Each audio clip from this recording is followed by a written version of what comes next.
someone with a mild clown phobia, I'm not loving this intro. Sorry. I made it originally for Jamila Jamil, but it felt appropriate today. Oh shit, sorry, I'm on my actual Twitter feed. This is the thing, is that, like, I thought today was gonna be like an easy, kind of light stream. I really didn't have a whole lot prepared. I mean, I had some stuff, but I had a lot more like movie related things than pop related things. It didn't feel like the pop space was super bumping with discourse this week until yesterday, midway through the day yesterday, and it's continued. So we'll talk about the Anthony Fantano thing in a bit. We've got some other stuff to get through first. And especially, I do almost kind of want to wait a little bit anyway, because who knows if he might say something else. I mean, he continues to bitch on Twitter about it. He very, very recently did an interview, like released a statement through Variety like a few hours ago. So this is still kind of an ongoing situation. So if anyone wants to stay on Fantano watch just to see if he says or does anything else, that would be helpful, because I won't be able to keep up with what he is doing while we're talking about other shit. But yeah, hello everybody, welcome. I love this video. It's been really popping off on Twitter these last couple days, and it's just so good. It's a dog that's also a train.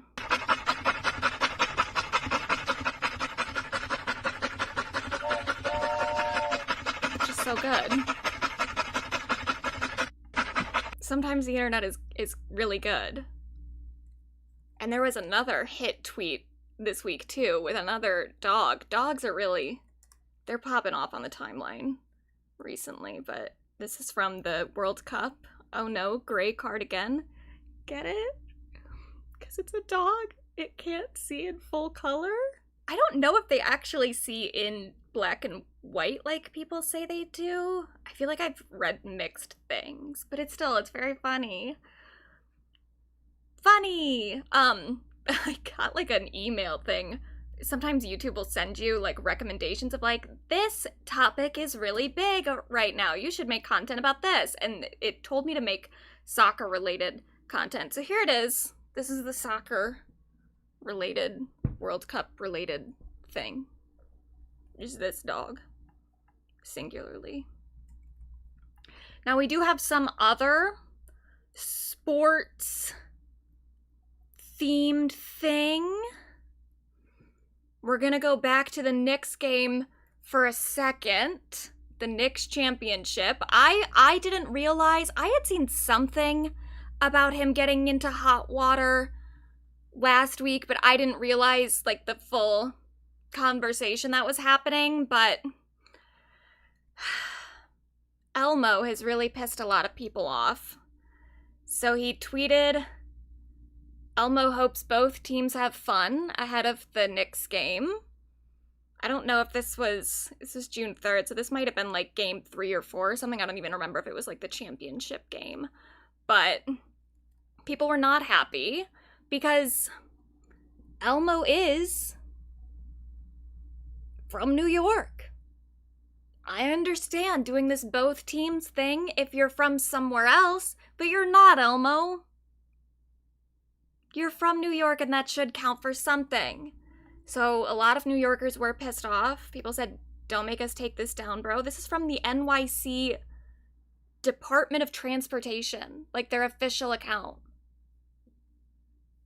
They are threatening to take the Sesame Street sign down. It's bad for him.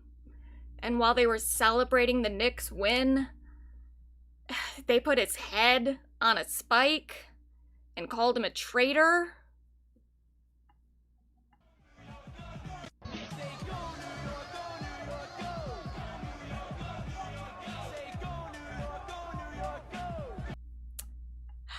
Cookie Monster even made a comment about it. Diplomatic.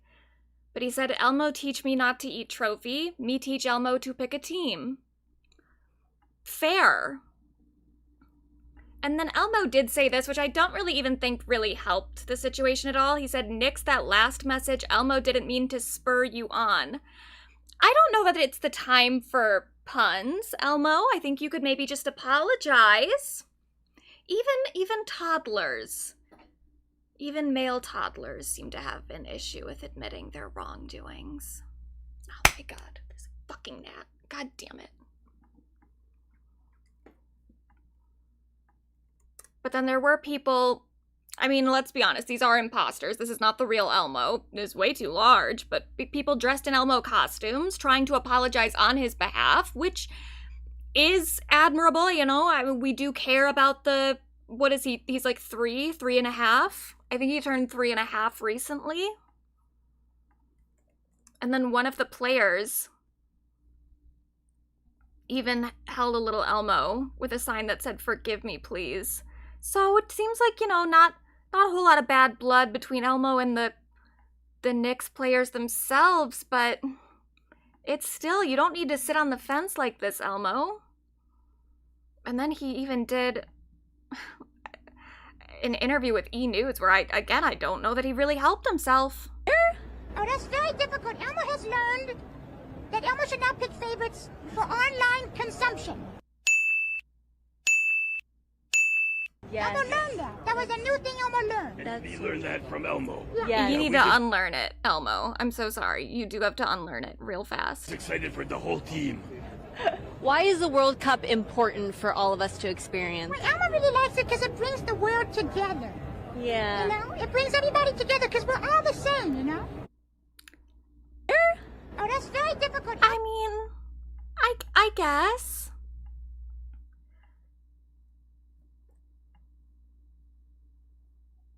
I suppose. And then he was going to the, so that's the World Cup. He's referring to the World Cup there and not picking a team, but he did, he took that back a little bit and made a public statement the other day. Just to be clear, Elmo wants Team USA. Let me turn it up, sorry. Just to be clear, Elmo wants Team USA to win, okay? But Elmo loves everybody. Just to be clear. Don't make this a thing. Thank you. Elmo loves you, and Elmo loves you, and Elmo loves you, and Team USA, and everybody who's playing. Just to be clear. Okay, I mean, I guess. I honestly feel like you supporting New York was a little bit more important than supporting Team USA. I mean, the United States kind of sucks at the moment. I don't even know that I want to support Team USA in anything, but okay, I guess it's good that you've learned to take a side. I suppose. Whatever, he's young. He's gonna make mistakes. He's gonna learn. I think we can forgive him.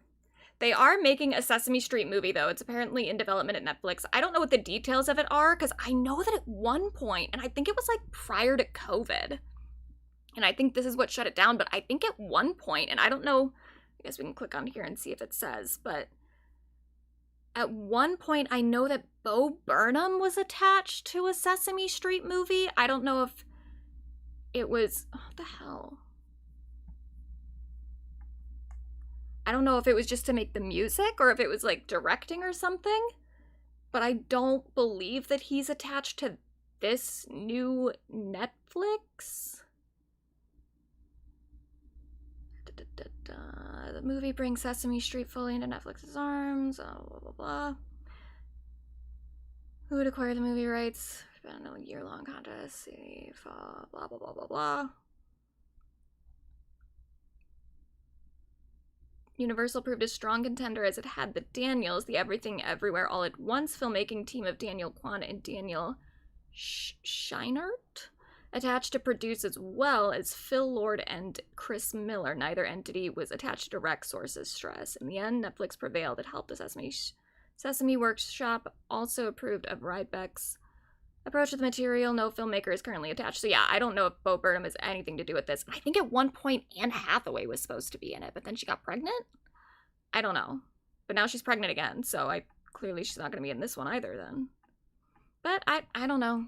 We'll see. Also, the Madonna film biopic was canceled, which we've kind of known for a bit. I mean, it seemed like it wasn't going forward, at least. But Madonna did make a statement about it in her interview magazine. She said, I was supposed to make a movie about my life. I worked on my script for 2 years and spent 2 years at Universal Studios with the line producers doing budgeting and casting. We had a falling out, me and Universal, regarding budget because I've had an extraordinary life. I've had a huge life, so I needed a big budget. I would like to know how big. Like, was she actually being unreasonable? Because I could kind of see that from Madonna. I could see her wanting a budget that was unnecessary, but at the same time, like, she is still Madonna, so, like, it should have, like, a decent budget, should it not? She says, you know what I mean? I tried to find a way to make it for less money in Serbia. Interesting. Maybe they just didn't believe in me. One of their first reactions was, we don't believe you'd stay in Serbia more than 4 days. And I said, did you read the script? My whole life has been survival. I'm not going there for a holiday. But anyway, I was in limbo when that fell apart. And then Netflix reached out to make a series. That was a whole other long process because I couldn't use the script I had with Universal unless I bought it from them for an extortionist's price, even though I wrote it. Don't ask. Yeah, that is fucked.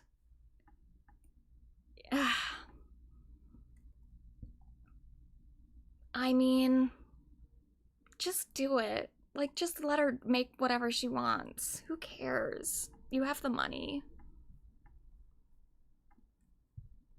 And then apparently Kylie Minogue and Quentin Tarantino are gonna be in a movie together, like acting?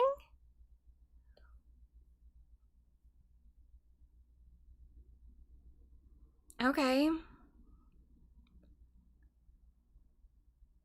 I mean, I'm sure Kylie can do it.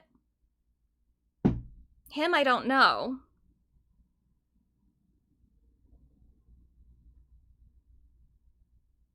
Yeah, he's a terrible actor. I don't know who would cast him for anything other than himself.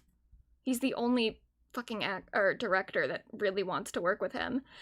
But you know what? I mean, he said all that shit about Paul Dano. Maybe this is his chance to prove himself. Prove that he is not one of the worst actors in SAG. Even if he wasn't, it still wouldn't be Paul Dano, but whatever. I don't want him near Kylie Minogue, but okay, fine. Sure.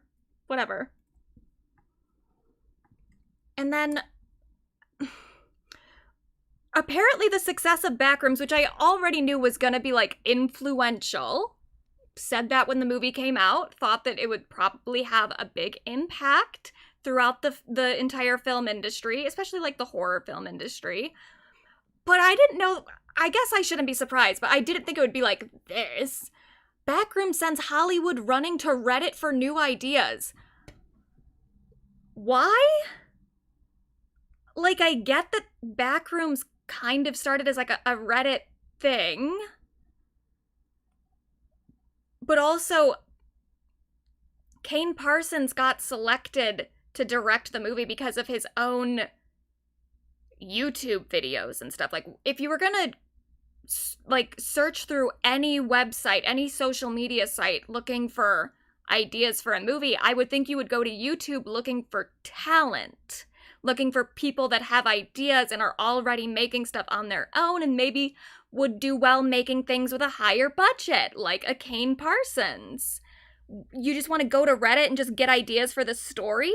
Who are you going to be paying for that, for one thing? Like, who's going to own the copyrights for a story that gets popular on Reddit? The original poster? Or, like, if it becomes, like, a copy pasta thing? It does just feel at this point that they're just finding ways to steal ideas from people where they don't have to pay anyone. And I get that with, like, Backrooms.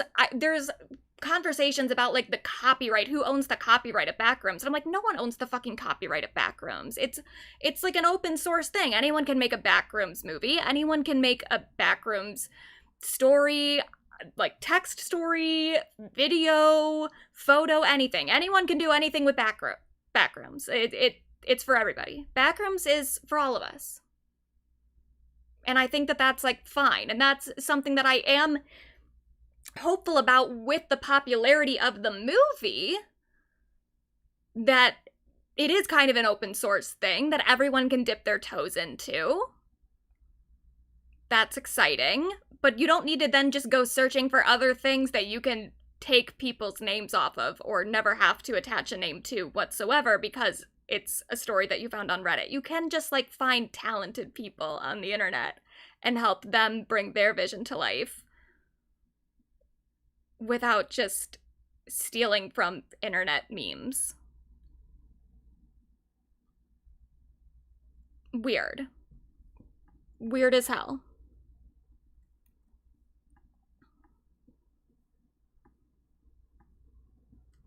And then, I don't know what this means, but A24 has apparently entered some sort of partnership with Google. Google is investing $75 million into A24 as part of an AI research partnership between the two companies. They will look at using AI to create new tools for movie production and distribution. What does that mean? I understand that there's a difference between generative AI and like other forms of AI, and so I think one of them I'm more concerned about than the other. But AI has just become this weird catch-all term for any amount of technological development that I don't know. It's like what are we classifying as a new AI tool for movie production and distribution? And also, what is the how are there tools for the distribution? What does it mean? What does anything mean?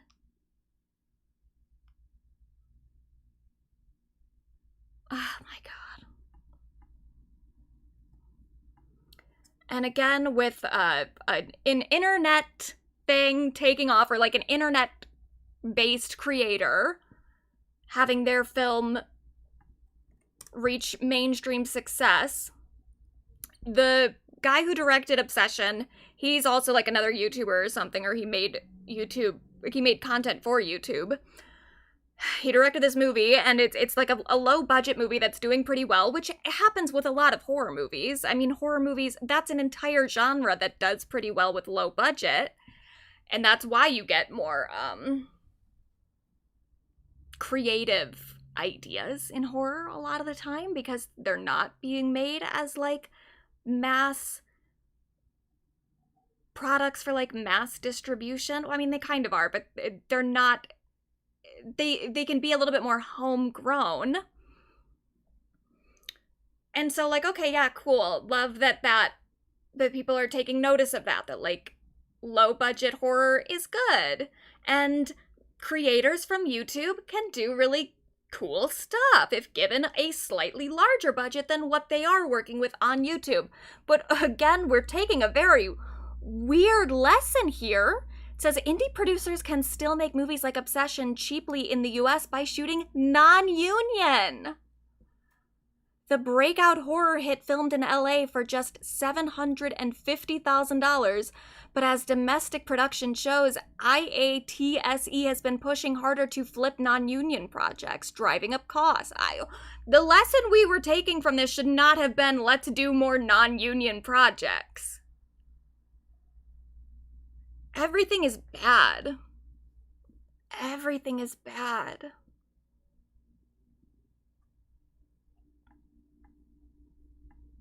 And then there's some new fucking animated movie coming onto like, I don't know, Disney Plus or some shit. I don't know what this is. Oh, come on.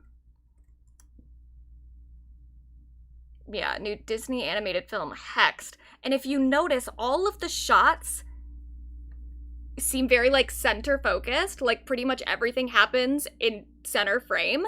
And as this Twitter user pointed out, is the entire movie framed so that it can be viewed vertically on reels? I think so. Oh my god, it's horrifying. I'm so sick of this animation style. I'm so sick of it. There are other ways to animate movies. We don't have to do this. Oh, this is just, oh, everything is bad. And then the Rocky Horror Picture Show will be the next film shown at the Sphere. The original 1975 film will be enhanced with AI imagery for the experience. Again, what does that mean? What do you need AI for? For the Rocky Horror Picture Show, a movie that already exists. I get that you have to do something different if you're putting it in the sphere because it's like a different aspect ratio. It's different.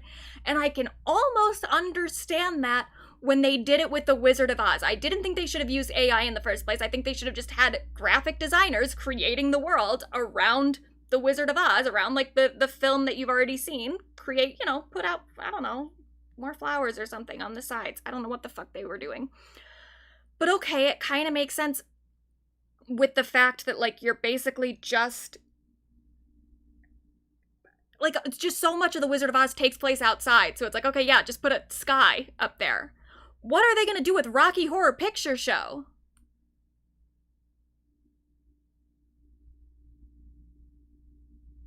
What does that even mean? You're going to, like, use AI to create the rest of the like mansion thing that they're in? What is it that an AI generator could add to these sides that would even make sense when it's not it's such a like production, like a set design focused production of filmmaking. You know what I mean? Like human beings decided what all of that set would look like, and now you're just going to add things to the side? According to a robot?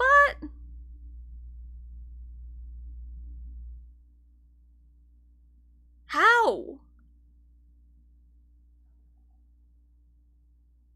And why? Why not just like do something else? I mean, they still run Rocky Horror, the Broadway show. Like it is currently running. You can see Rocky Horror live. Why not do something like that? Why do you have to just show the movie and add to the movie? Why not do like a new thing if you want to do a Rocky Horror themed thing at the Sphere? It doesn't even have to be a movie. You could do like a Broadway-esque style thing in the Sphere. It'd probably make more sense. I don't know, man. Now, a movie I actually am kind of excited about because I did like the first one is The Batman. The Batman Part 2 is coming, which I really liked the first Batman, The Batman, with Robert Pattinson. I thought it was pretty good. I actually thought that the first one should have been split into a Part 1 and Part 2. I think it was too long, and they could have stretched out a little bit of each section, and it would have made a little bit more sense. But that's fine. I liked the movie. What I am confused by, though, it says official logo for the Batman Part 2 in theaters October 1st. It's the same fucking logo. That's the original logo from the first movie from years ago. That's from 2020. It's the same. Can no one do anything new?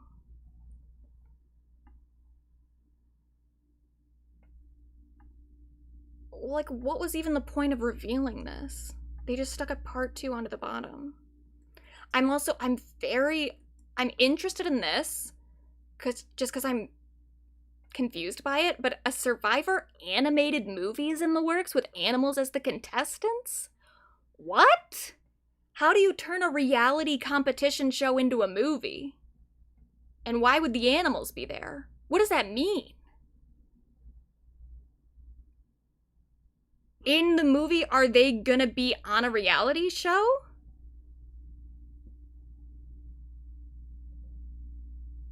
I'm so confused by everything.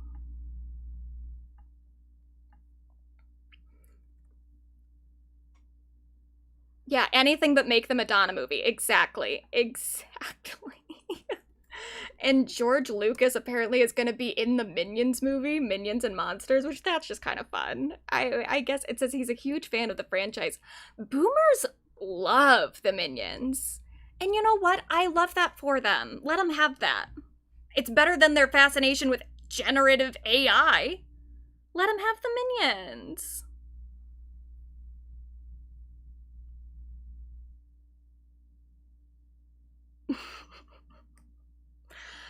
But yeah, it is just like the same shit over and over again. Though I guess I am intrigued by that Survivor animated movie, because I just don't even understand what that could possibly mean. Now, something that I am also interested in, and I don't know, I might watch this because next week we're going to be doing the member stream. Maybe I'll watch it and talk about it during the member stream. I don't know. I haven't watched it yet. I started watching a little bit of it, and I was like, I can't fucking do this. I gotta turn this off because I was already getting kind of annoyed.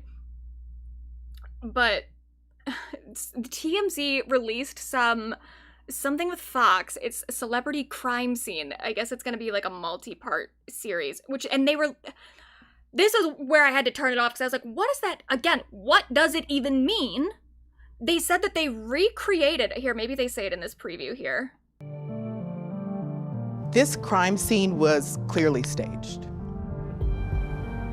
When I look at how these... Okay, they're not going to say it there. But so this is a thing about Marilyn Monroe's death, and they said that they found a way to restage the crime scene or something using AI. It was like, what? Just look at the photos and restage it that way. How do you use AI to restage a crime? Like, AI didn't create this set. Pill bottles are arranged on the nightstand. All the labels are pointing the same way. And the empty bottle of the Nembutal, which we... I mean, I think that would make sense. Here's the thing, and here's why I'm kind of interested in it. I do kind of agree if they need to leave that woman alone, but I did years ago. I listened to one fucking podcast, and that's what you should never do. You should never listen to a podcast. But I listened to a podcast that did kind of convince me that the Kennedys had something to do with her death. And I don't know, because I've never looked into it really any further at all. I just listened to that podcast. And it was part of the reason that it was convincing to me is that it was the Spotify Originals Conspiracy Theories podcast, and I had listened to some of their stuff before, and they go through different conspiracy theories, and normally every other episode I had ever listened to, they would end the episode by being like, yeah, that doesn't really make sense though, like this is almost certainly did not happen. They would most of the time debunk conspiracy theories, and the Marilyn Monroe one was like the one that I heard that was like, that might have happened. And they did convince me. I was really convinced. And so I would be kind of interested in watching this to see, but even the parts that I saw, I was like, okay, well, that's stupid. I don't, all the fucking pill bottles were turned in a certain way. If you were taking pills on your nightstand, you might, especially if you have multiple, you'd probably turn them all so you could see which one you're taking. That makes sense. It's not suspicious. But I don't know. There were other things that podcast said, and I don't even know if any of that was true. I don't know what the research for that even looked like, but I was like, actually, yeah, that is kind of suspicious and weird. Really, really weird. But I don't know. But I might look more into it. So that's just a warning. It's a warning that I might look more into it, and then I'll report back if I come to a decision. Because the thing is like, it makes sense to me that she would die by suicide, or just even maybe an accidental overdose, because of like what she was already going through. And I think there had already been some other attempts previously, but it is just, and it's a problem with the cops. That's really what it is. It's a problem with the investigation. There are just so many holes in the investigation. It was a very incomplete investigation from the police. And so there were a lot of questions left unanswered. And that's, I mean, it's like, are we ever gonna actually even know?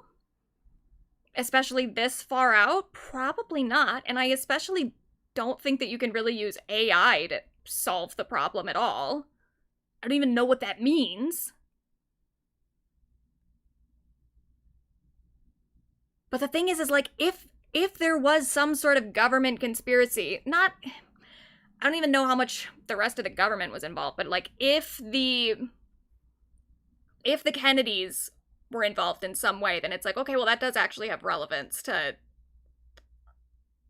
American political history. So it is worth looking into, but the problem is just that the people who do look into it are weird conspiracy theorists that believe something like turning all of the pill bottles to the side so that you can see the label from your bed, that's inherently suspicious. And that's probably not the case. But I don't know. I don't know. Really, truly don't know.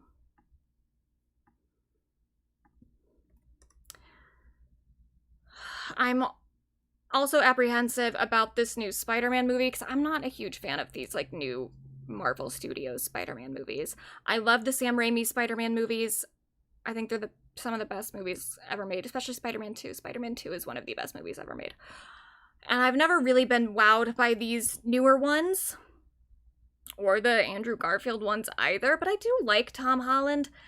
And this is what Tom said about the movie. He said, I combed through the internet. The fans really wanted this street-level Spider-Man movie that felt relatable, that didn't necessarily feel like saving the world, but maybe saving himself, and I think we've done that. So they're going to make Spider-Man more street-level. And I do think that is a huge problem with these new Spider-Man movies, that they take place in New York, but they don't feel like the stakes are New York-based. It is always kind of like a more apocalyptic sort of thing, which I think robs the Spider-Man universe of some of its heart. But at that point, I'm like, just watch the Sam Raimi Spider-Man movies. They've got everything you need right there. But I don't know. I want to believe...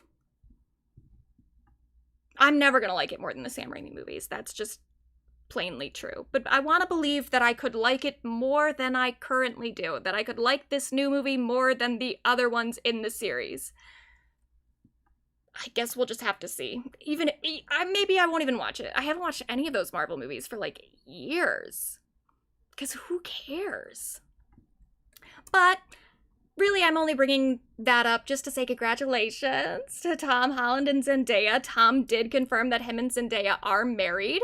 He said in an interview in response to the AI-generated wedding photos, he was asked if he had to tell his family members they were fake, and he said no because they were all there.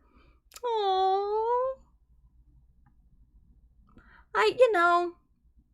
Don't ever want to get too attached to like a celebrity couple because I think that like some amount of parasociality is fine, but it's like to get super attached to a relationship that someone's in, it's like you never know what's happening behind the scenes. You don't want to get too attached to it if they break up, or also just like for your own sanity of not feeling too invested in two people you don't know. But I do really like them. They're so cute together, and they both seem so sweet.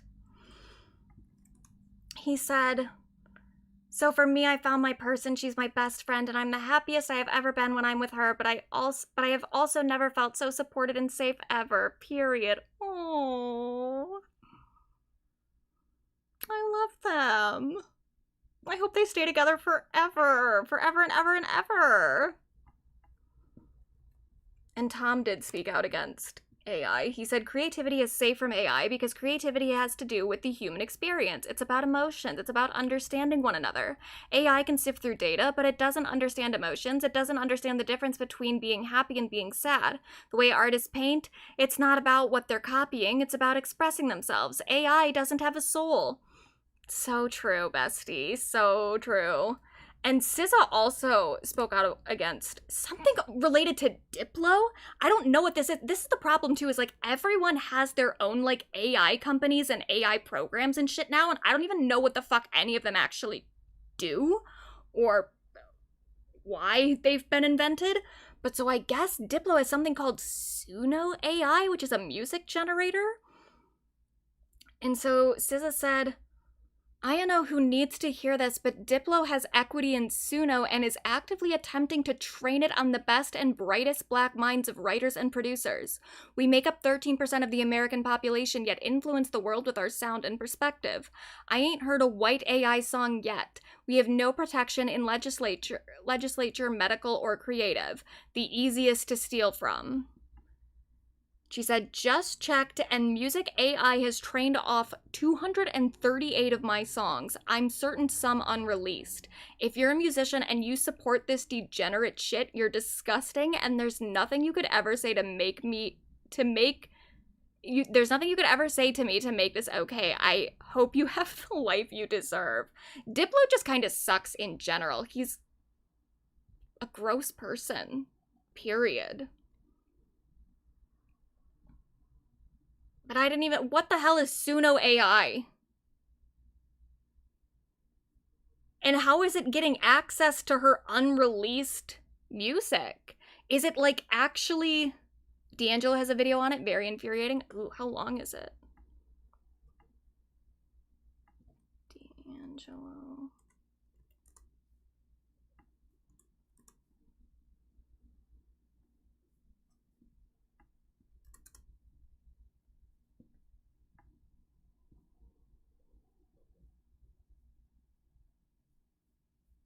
What's the video called?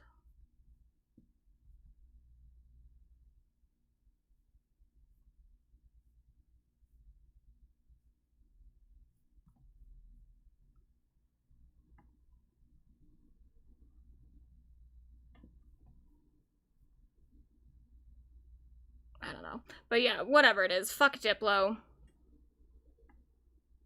And fuck generative AI music. Moving on. So there's some new changes to the Grammys that are interesting. So there are 5 new categories and more lenient rules on Best New Artist eligibility, which that part is actually really funny to me. But going through this. So in Best New Artist, increased number of times an artist may have been previously entered. That's been... So previously, you could only submit yourself for Best New Artist 3 times, and after the 3rd time, if you didn't get nominated, you just weren't going to get nominated, which happened to Tate McRae. Tate McRae, the year that she actually probably could have won Best New Artist, because she did kind of pop off as like mainstream musical act about like a year ago or maybe 2 years ago, she couldn't submit for Best New Artist because her team had already submitted her 3 times, but now they've upped it to 4, and so Tate just kind of got fucked here. I mean, ultimately her team shouldn't have submitted her so early in the first place. That was kind of their bad, but damn.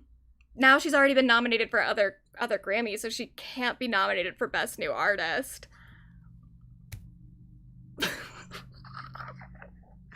I mean, why is there a limit in the first place, honestly?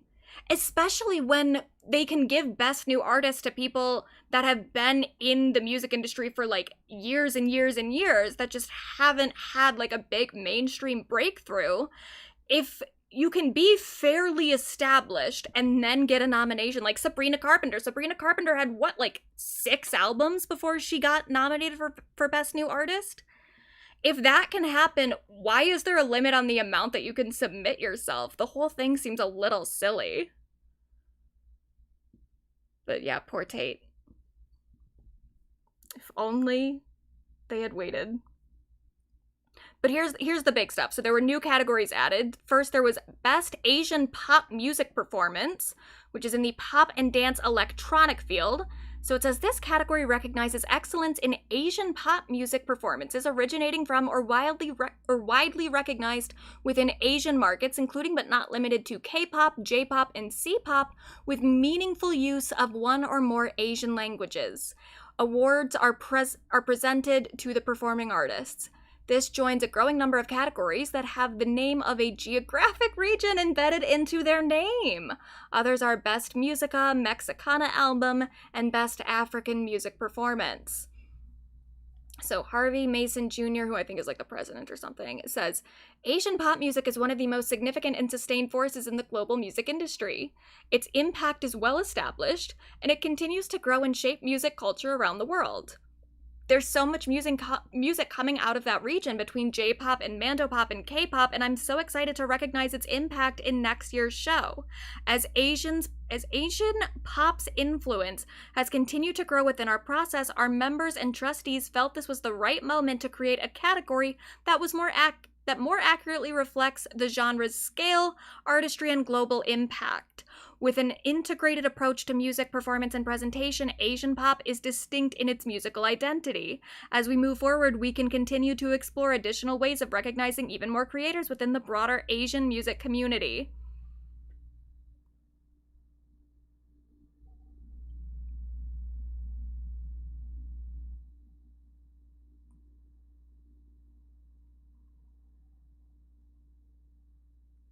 Girl, what?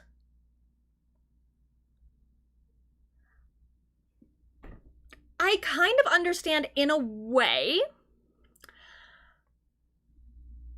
that, like, the Grammys are, they're very, like, American focused. They're very, like, English language focused because they are, like, an American institution, ultimately. A United States institution, I should say.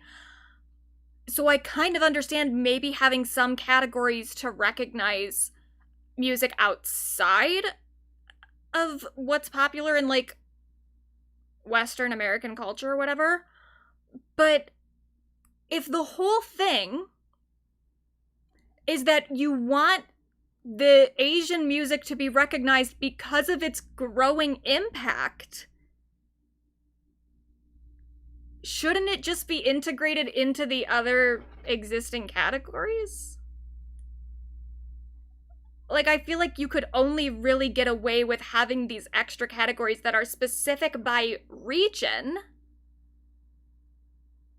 if they're music styles or if they're from geographic regions that don't generally reach an American audience. But K-pop at this point is definitely reaching an American audience.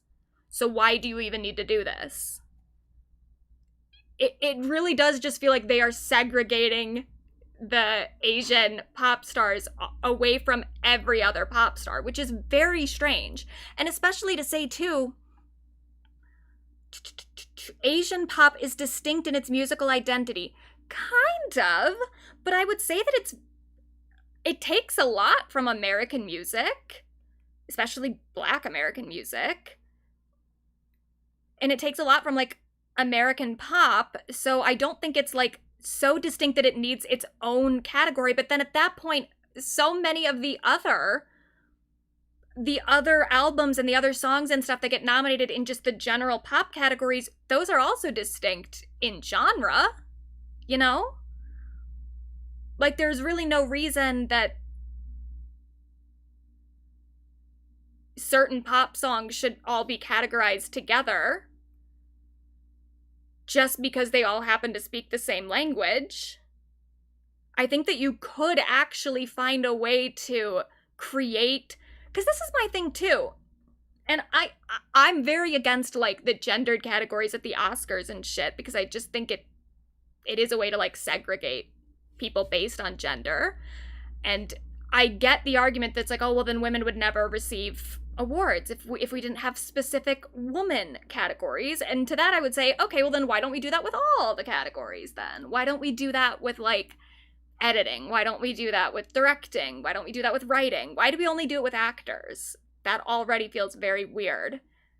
But okay.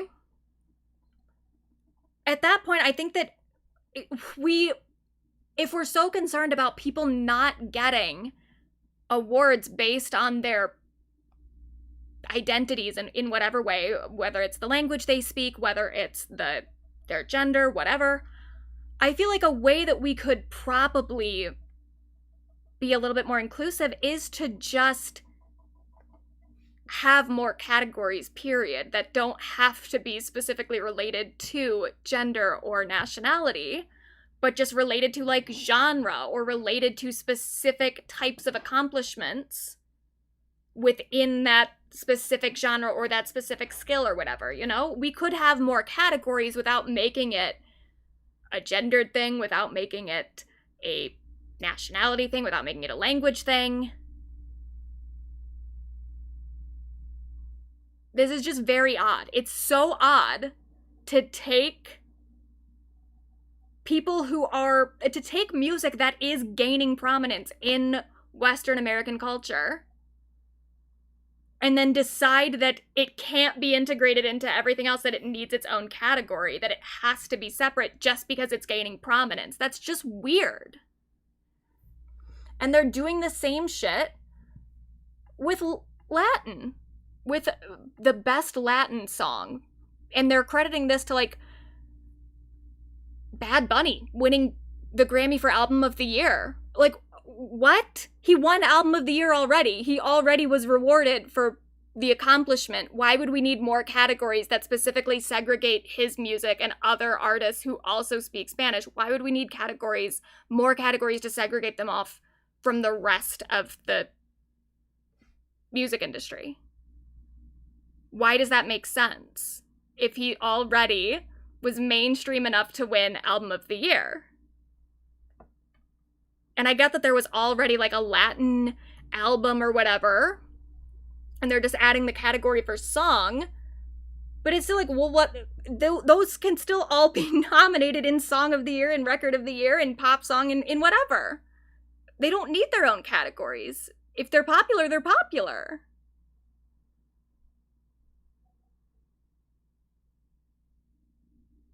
What is the point of this?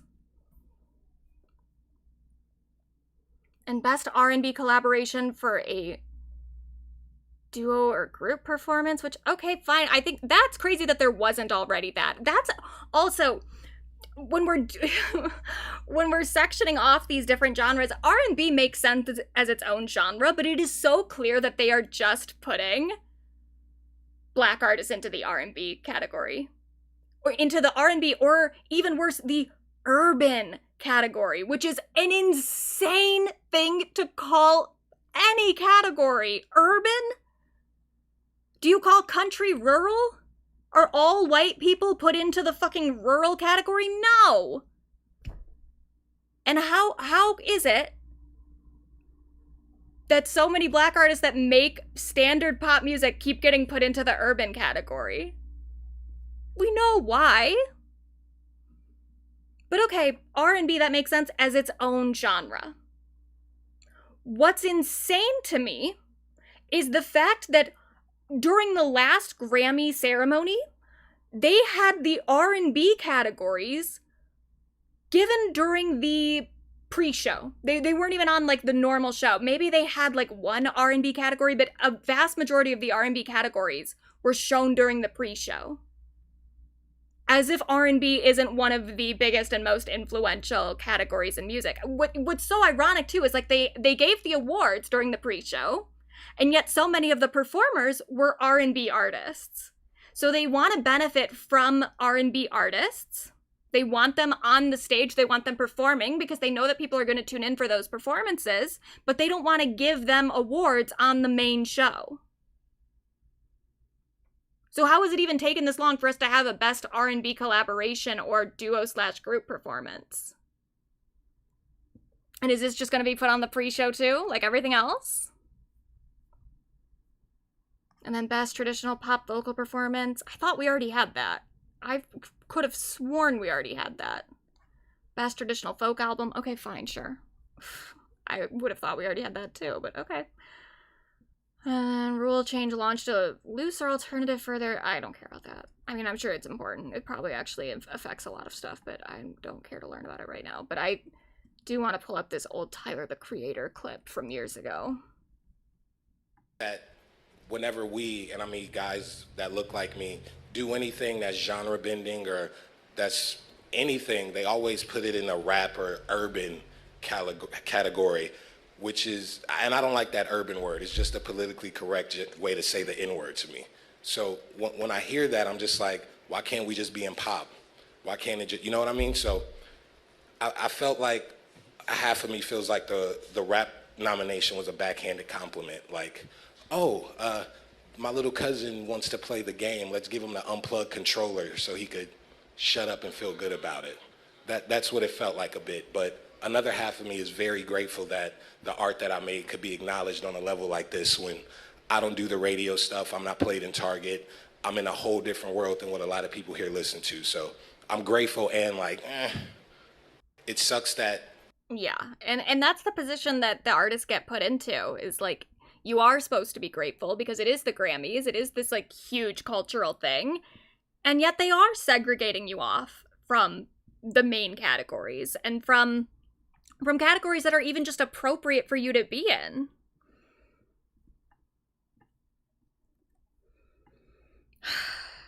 Anyway.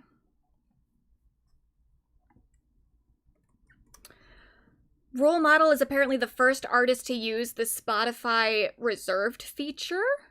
So eligible premium subscribers will receive personalized offers directly on their Spotify home screen to purchase their reserved tickets before general on sale.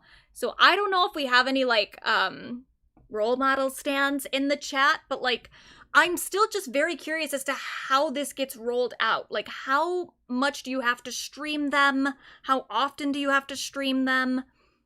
And then what happens, like you just open up your app and there's like a thing that's like, hey, you can buy tickets to this? I'm very confused, and I'm also confused as to why Role Model is the first one that this has been rolled out for, but I don't know. Do we have Role Model stands in the chat? Has anyone experienced this? Has anyone gotten a Spotify reserve ticket for a Role Model show?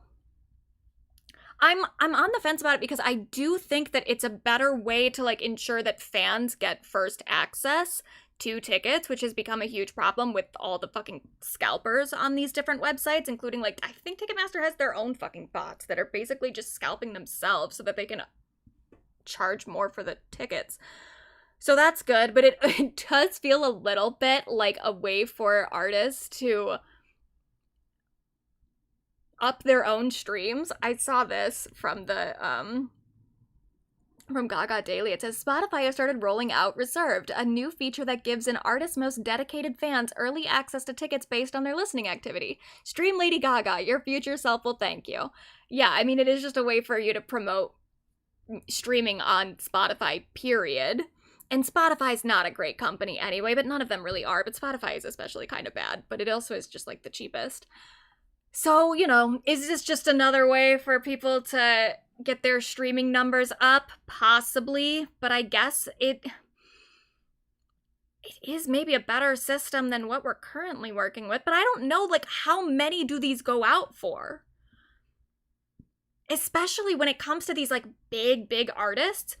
If you remember, last year, Spotify did that thing where they did the ranked fans of like, oh, you're number 1,000 of Taylor Swift's most dedicated fans, like you streamed it the most out of all these people or whatever. And they ran an article at one point of the person who got number 1 Swiftie, and when you run the numbers, it is so clear that she wasn't listening to that music. She was just streaming Taylor Swift all day on some sort of platform. Like she had some laptop or something open and was just streaming Taylor Swift all day. All day. I mean 24 hours. When you did the math, it came out to all the time. There was no break in between January 1st, when the streaming data would have started being collected, to whatever day. I think they stopped doing it on like in mid-November at some point. Whatever the day it was, she was streaming Taylor Swift every second of every single day. And it's like, okay, well, you obviously weren't listening to it that much. You just had a device playing it at all times because you wanted the streaming numbers. Maybe not even for yourself. Maybe you didn't think that you were going to get number 1 Swiftie at the end of the year, because that wasn't a feature that was released yet. But most likely, this was a Swiftie who is obsessed with Taylor's streaming chart data, who wants Taylor to always have a number 1. So they just stream Taylor every day, all day, every day. And at that point, when it's someone like Taylor or someone like Gaga, who I'm assuming someone's doing that with Gaga too, is that all the people that are gonna get these reserved seats? Is just the people who are doing it as like a game? Because that would be a real bummer. Because I love Gaga, but I'm not streaming it. I'm not streaming her every second of every day because I'm not listening to music every second of every day. Sometimes I'm doing this. It would just be just a lie for me to allow my Spotify to stream her that amount. And is that gonna lock me out of getting these reserved seats? That would suck. That would really suck. But I guess my girl's not on tour right now, so I don't have to think about it.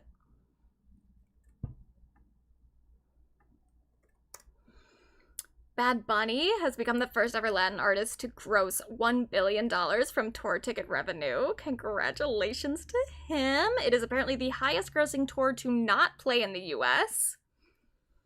And The Weeknd is also apparently still fucking touring. He commissioned a 40-foot gold statue by Japanese artist Hijami Surayama for his After Hours Till Dawn tour. It is the largest fine art piece ever created for a live concert production. It looks cool, but my question is just like, he's still on tour?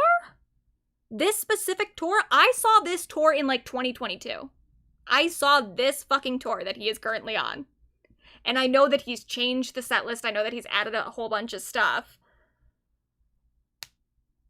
But like, dude, go home. Aren't you tired? And didn't he made that movie with Jenna Ortega during all this. He made an album during this. Is he okay? Is he running from something? Why doesn't he want to go home? It looks cool, though.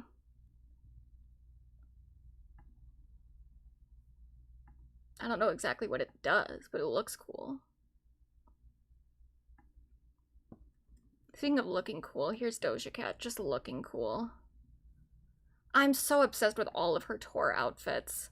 I think it's so cool, too. I like it. You know, like with Gaga, she usually, when she's touring, she has a, like a uniform kind of that she wears. Like, there's different outfits for different sections of the song, and they become a part of the iconography. They become a part of that specific show and that specific moment in the show, which is cool. But I also do love what Doja is doing, where it's like a new outfit every night, and they're all so detailed, and they're so fucking cool looking. And I don't know, like, who else is doing it quite like this? Even the girlies who wear something different on stage every night, they're just wearing, like, a different dress. They're not doing it like this. I can't put the music. But look at that. Look at the makeup. Look at all the different patterns, the fabrics, all of it. A different wig. Who is doing it like this? I'm not sure anybody. I'm not sure anyone ever has.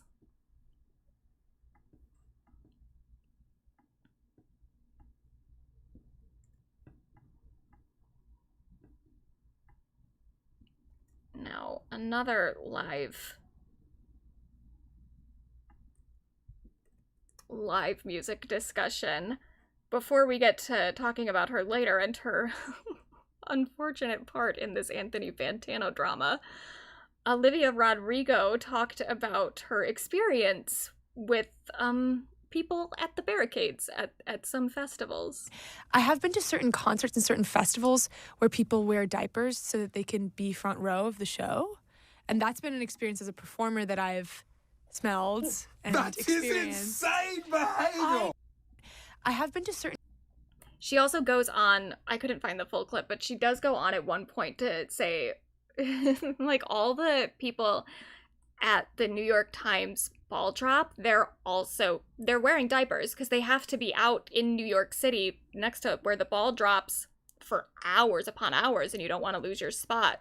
So people just wear diapers. And it's a reality of the festival life. I could never do it. I think it's so disgusting. Like, the smell is one thing. I hate the smell of piss. I hate it so much. I think poop is probably worse, but there is just something about the smell of piss that is so gross. But just the thought of being in a diaper that you've pissed in throughout, like, even if you do it real late in the game, if you're at a festival, because this is why people do it, they have to get, if you want barricade at one of these festivals, you have to run up to the barricade as soon as the festival opens. As soon as the doors open and you can get onto the festival grounds, you run to the stage that you know that your fave is going to be at, which if it's a headliner performance, like in Olivia Rodrigo, that's probably going to be the last performance of the night. So you have to get there real early as you can, And then you have to just stand at the barricade the entire fucking night. Probably from like, I don't even know. I don't know what time they start, but probably from like noon to 10 at night. Like you're there and you're gonna have to pee at some point. And so even if you wait a really, really long time, even if you wait till like 8 o'clock to piss in your diaper for the first time, you're gonna spend the next 2 hours sitting in your own piss. I can't do that. Can't do it. And that's why I love the idea of going to like Coachella to see like a big headline performance like that, but at the same time it's going to be miserable, because to get close enough that you can really see what's going on and you can really experience it, you do have to do that. You have to be there the entire time. And then also like, how are you even gonna, not only how are you gonna pee, you're gonna pee in a diaper is what you're gonna do, but like, you can't get snacks, you can't walk around, you're gonna be standing there the entire time, you can't even sit down. My feet fucking hurt at the end of every day. I couldn't do it. It's not worth it. And especially for like a Coachella or something, most of those festivals at this point are live streamed anyway. You can watch them from the comfort of your own house. And you can pee in a toilet. I'm not gonna do that. Never. But you know what? Respect to the people who do. It is a level of dedication. I'm certainly never going to do it for the ball drop. Who fucking cares? It can't be that exciting. It can't be that fun. But yeah, if you watch the New York Times ball drop on any New Year's, just know that every person you're seeing down there, maybe not every person, but like a lot of the people you see down there, they're pissing and shitting their pants. And then they're holding their little Planet Fitness balloon things and going, ah! With piss in their pants, in their diapers.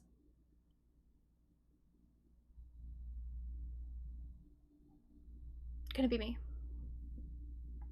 Couldn't be me. But this is also, there's this old clip from 2025 that people have found. Wearing diapers, one that says, wearing diapers for front row. Is that true? Did you guys wear diapers? You're wearing a diaper right now to be in the front. Wow. Wow, that's actually amazing. I love you. Thank you for doing that. That's crazy. Oh my gosh. I mean, it is a level of dedication. It's a level of dedication I do not have. Even for my faves. I don't know. No, I wouldn't. Would I?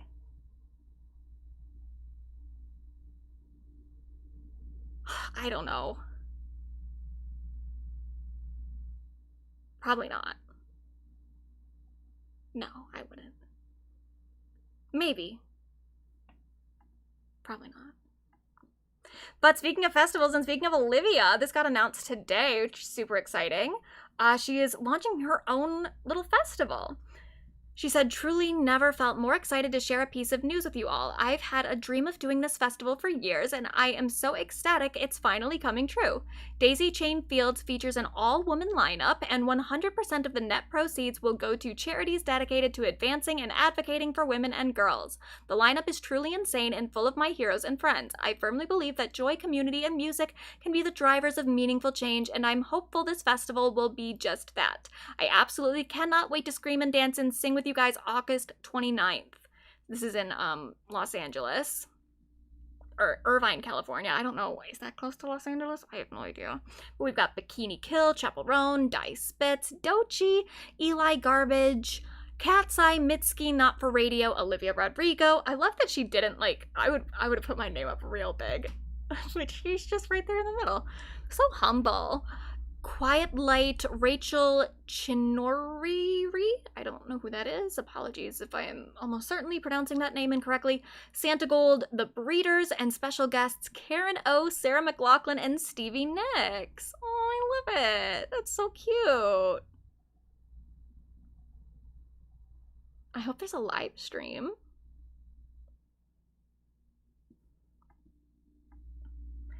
And also... I put these two, I was going to talk about the Olivia Rodrigo diapers thing in this section, our little vibe music section, and then just move to talking about Halsey, because she's also touring right now. Didn't realize that these things would become so connected, but we will come back to both of them in a little bit. But Halsey is touring right now. She did perform for the Rock for People 2026 festival. She was a headliner. It looks fantastic. I didn't watch all of it, but I've seen a little bit of the footage so far, and it looks really cool. She looks hot, too. She's got, like, this dog chain around her neck. It's just, it works for me. It works for me, is all I'll say. Rosalia also played MSG recently, and it was super cute. Here's her talking about it. And I remember the first show that I did here in New York. There was like, no te exagero, 20 people. And tonight, I'm playing in Madison Square. Yeah.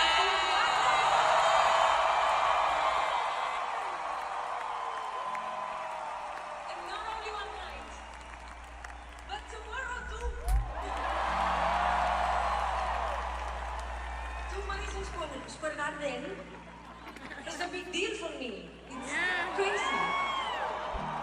So, thank you so much for having my back. And tonight I will do this show with all the love I have, all the love I got. My English is crazy. I hope you have patience with me, ¿vale? But yeah, I'll do this with all my love, and hopefully there will be something in here that you will be able to take with you.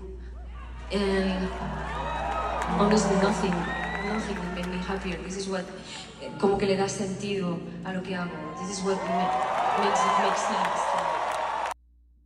And that gives us an opportunity, because before, when she first started this tour, the footage that I was seeing looked a little rough with the, I don't know if it was a problem with the lighting, but she had a lot of stuff where she had people all in black with like these white gloves and stuff that were supposed to be doing stuff that like made their bodies kind of disappear.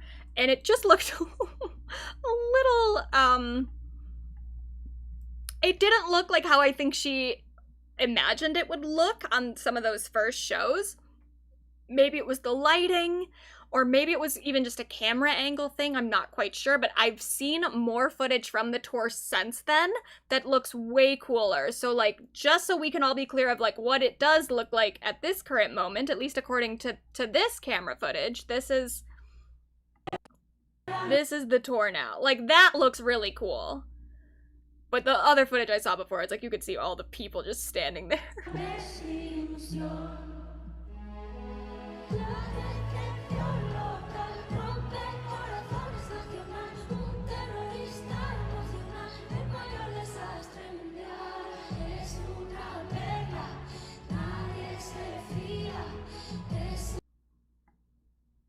Oh yeah, it does look really cool.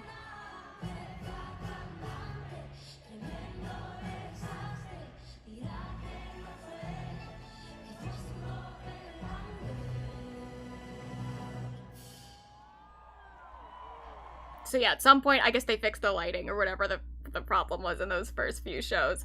And I think the same, honestly, was kind of true with the Sabrina Carpenter tour. The first few videos that I saw when Sabrina started her tour for Short and Sweet, the lighting in that was also not that great. So sometimes, you know, it just takes a few shows to work out the kinks. And that's okay. That's normal.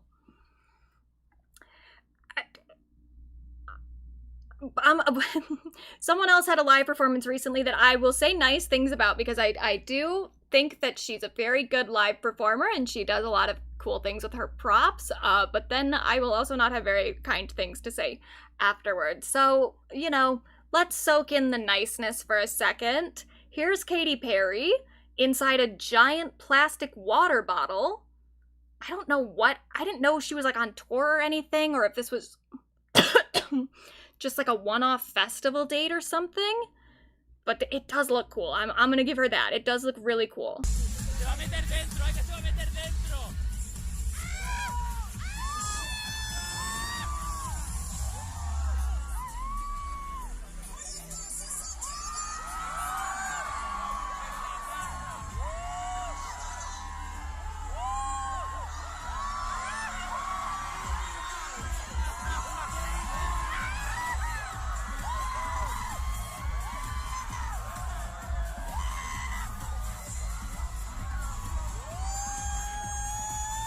I mean, it's cool. The girl knows how to use a prop.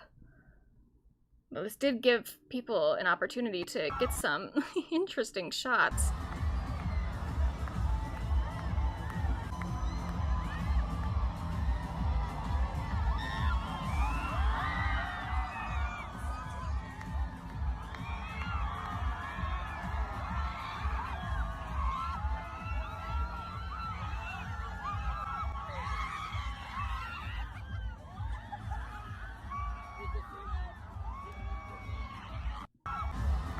And there were some other props used during the show, including this, like, giant phone that she seemed to be using to reference her exes. I don't know who all of these names or, like, initials are supposed to be referencing, but that one said JM. And then there's another one, Diplo calls her. She did date Diplo for a second, if you forgot. They came to some award show in their all denim outfits, and she's declining her exes, such as Diplo, and then accepting Justin Trudeau's phone call because they're dating. How cute is that? If I didn't have other problems with her, I would say that that's cute. But I do. Oh shit, did they already delete this? Someone had, they photoshopped her accepting a call from Dr. Luke. And then they also, she like had a toothpaste thing that shot out foam into the crowd, which is cute, I guess. Again, the girl knows how to use a prop, and she says here, "I'm back, take cover." Enjoy that while you can. Enjoy the excitement you get from your live performances, Katie, because I'm gonna tell you right now, this new fucking song, Watch It Burn, which isn't even officially out yet, it comes out this Friday, but already she's released a snippet and performed it live. This song fucking sucks. It sucks so hard. It is exactly, oh, and also there's a music video coming too. Here's the little snippet she did for the video, which will come out this Thursday. Okay, sure, fine, whatever. But the song, it sounds exactly like you think it's going to sound. If you asked AI to make a Katy Perry song called Watch It Burn, it would spit this exact thing out. I'm just gonna play a second because I don't want to get claimed, but like, I'll give you enough of a taste for you to hear what it sounds like.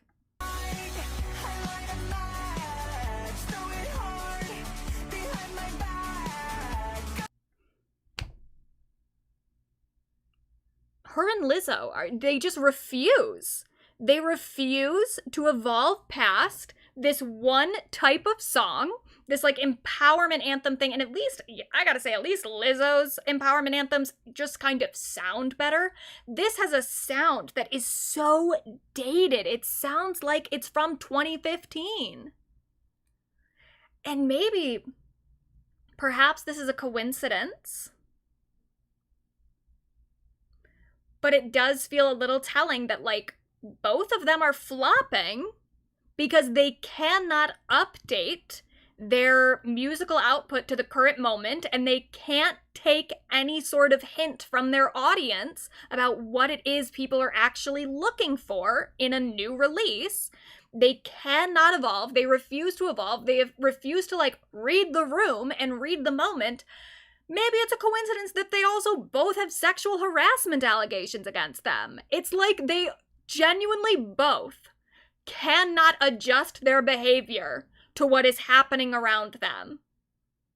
Whether that is in their musical output or in their actual just like relations with other people. And you know what? Fine. Yeah, I heard Lizzo's new album didn't do well in sales. It did bad. I tried to find hard numbers. I saw some people saying that it only sold 6,000 copies. And I don't know if that's true. I did see a number for pure sales, which was about 2,000, which is pretty bad. But that's pure sales. That's not including any streaming or anything. So 6,000 would make sense if you're adding in all the streams. But that is like, I mean, it's pitiful. It's worse than I would have expected. I mean, I could have told you that Lizzo's album wasn't gonna do well. But even I didn't think it was gonna do that poorly. 6,000 copies? Yeah, it didn't crack the top 200 on Billboard. It didn't chart on most charts, you know, like even like the pop charts or whatever. It didn't crack those either.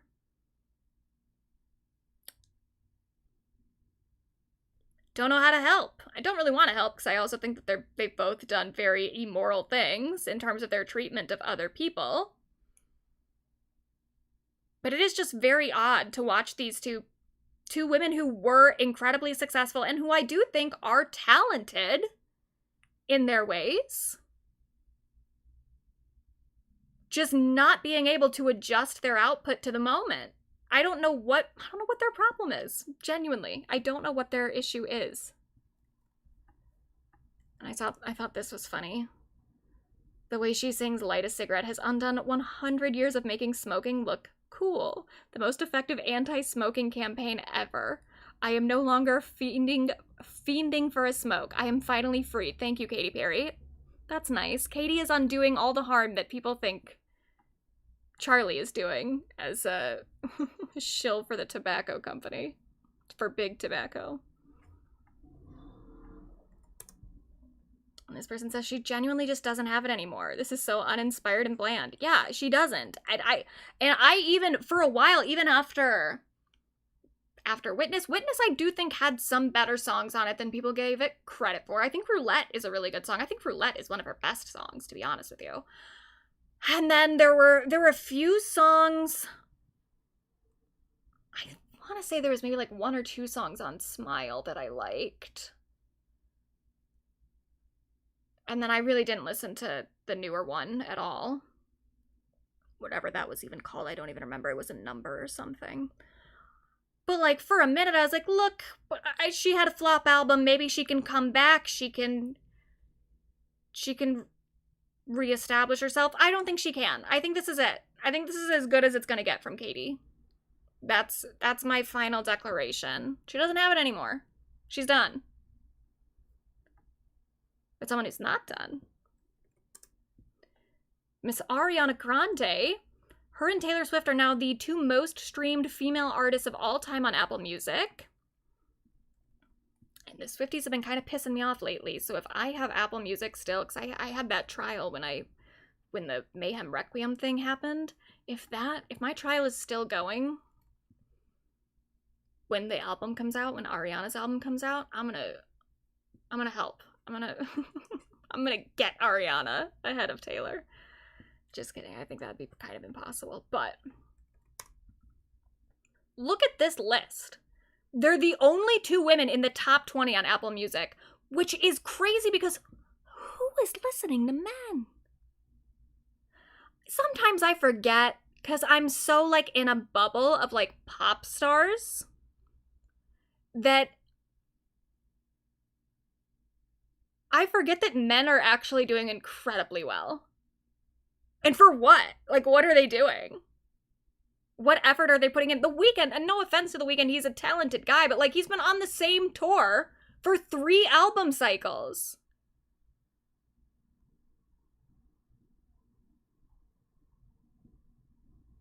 Drake's number 1, then there's Taylor, then it's like, how is Drake beating Taylor Swift too? I mean, I have talked a lot of shit about the way that Taylor's team is maybe doing some like pay-for-play stuff, how they are hacking the streaming infrastructure to get her to these number 1 positions. And even she can't beat Drake? How? Who is listening to Drake?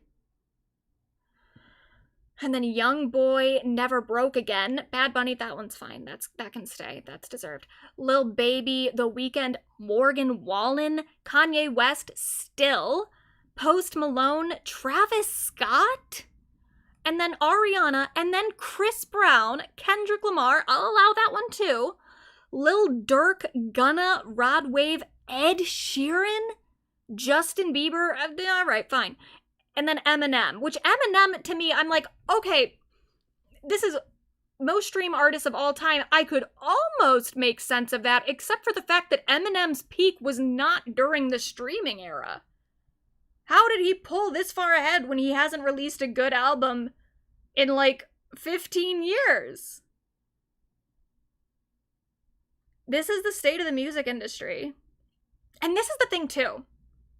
When we're talking about Taylor Swift and her like insane competitive tactics, you can do this whole thing about like if men were competing against one another, if a man was doing this, no one would say anything. Men aren't competing though. Men aren't playing the game the way that women are. Women have to play the game so fucking hard to get to this point that at that point you are only competing against other women. Because men can just shit things out and they still do insanely well. They break records. Are they putting in that amount of effort? No, they're not.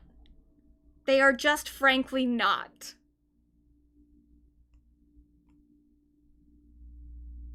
And it doesn't matter. So there's no if a man were doing this thing, because men don't have to do those things. Men don't have to have a countdown for every fucking release. Men don't have to release like 10 different, not even 10, like 20 different variants of an album. Not that this would matter for the most streamed artists of all time. The variants don't affect that, but like just the competitive nature of it. Men are doing just fine without even having to interact with that shit. Which is crazy. Who is listening to them? Who? There's a whole other world out there. But so, I thought that Ariana was only releasing one. Yeah, women don't have to do those things either. They don't have to, but like, to get to certain positions on the chart and to be recognized for certain things, there is just a different game that they have to play. And what's so frustrating too is the fact that it's like Taylor Swift is kind of setting the precedent for that game. So women shouldn't have to do those things. But because the woman is, every other woman has to like kind of follow just to keep up, which fucking sucks.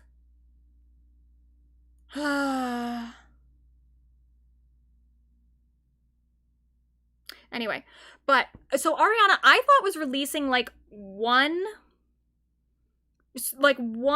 song from the new album for the track list per show, but I guess the entire track list is out now. So we've got all 12 songs. We've got Kiss Me, Hate That You Made Me Love, Hate That I Made You Love Me, Petal, Stay, Oh Well, Big Feelings, Freak, Warning Signs, Like I Do, Never Get Over Me, Bad Thing, Bunny Hop, and Nowhere Nobody. I'm claiming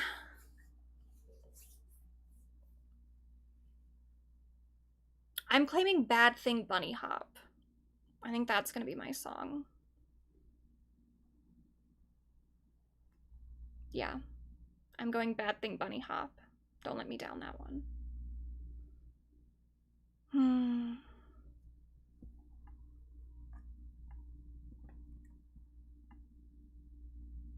Is there an announcement for a new single though? Because I wouldn't mind another song before, because doesn't the album come out at like the end of July?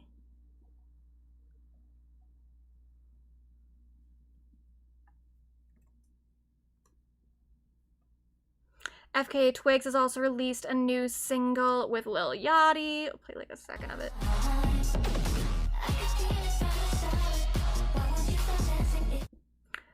And then also Victoria Monet debuted a new song on her opening slot with Bruno Mars on his tour.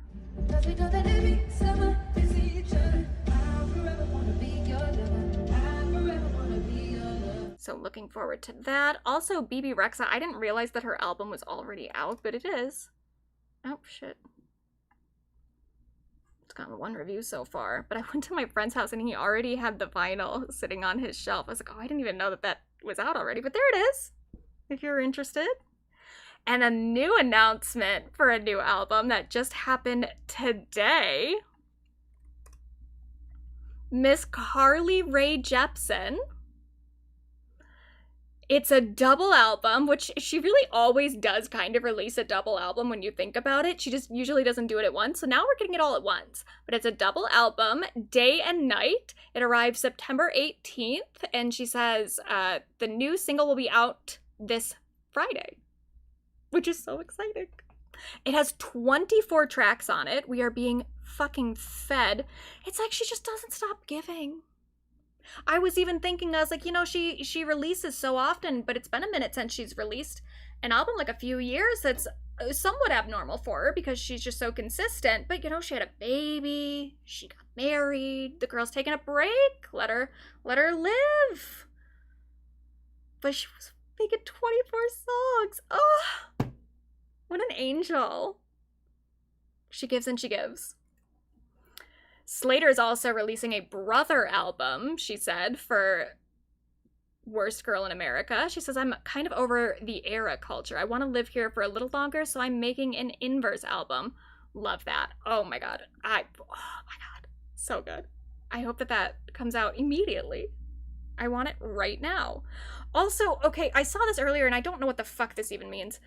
Adele is reportedly back in the studio working on new music. Sources claim she is spending 2 weeks at Church Studios in North London developing a more English-sounding album. What does that mean? A more English-sounding album. I'm assuming English is in, like, the country, like England, but what is...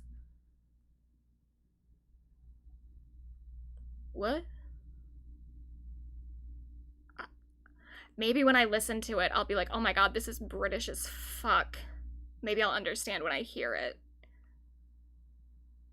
But I'm like, oh, she's been English on every album.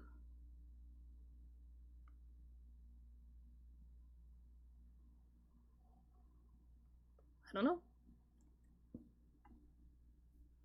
Yeah, Adele in it. And Charlie tweeted earlier today, something horny is coming. Looks like something horny is already here, girl.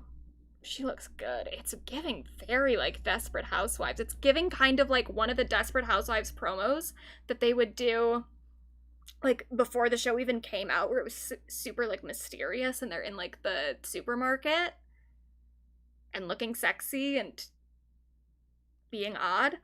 Love it. I love it. She did a Rolling Stone interview recently. Looking cool, but unfortunately making cigarettes look cool again, so undoing all that progress that Katy Perry is making.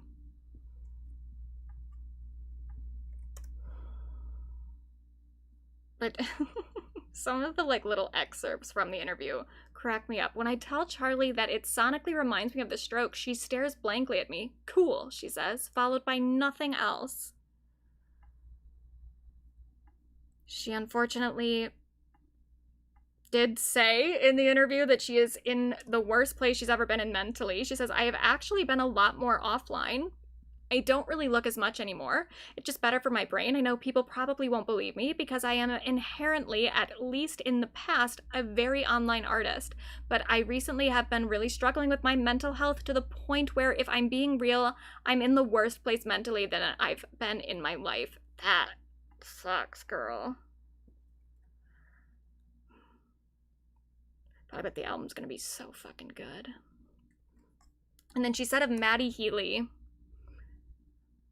talking to him about her mental health, he was being helpful in his way, which is a funny way of phrasing it. Now, of course, because there was a mention of Maddie Healy, a certain fandom has to butt in and just be weird about it. So she married his bandmate just to get close with Maddie Healy, had a feud with every girl he dated, and now this. She's really the weirdest. First of all, I mean, this whole thing is gross. The idea that she married his bandmate just to get close with him. Ew, what the hell? What is wrong with you? And then had a feud with every girl he dated, and now this. Has she? Or has it really just been the one? And even then, was it really a feud, or was it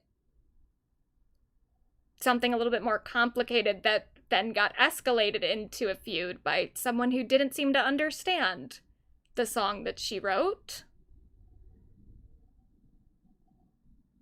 And also, what does it mean, and now this? Now what? Referencing the fact that she's spoken to Maddie Healy? I fail to see what the problem is here that she's being weird about. What did she do wrong?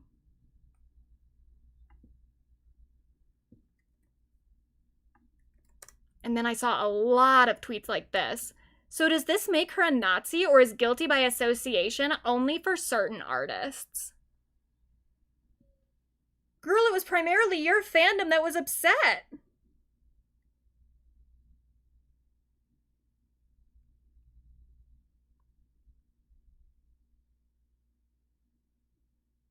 It was the fucking Swifties that wrote a goddamn letter, an open letter to Taylor asking her to break up with Maddie. And now you're mad at everybody else because Charlie XCX is friends with Maddie.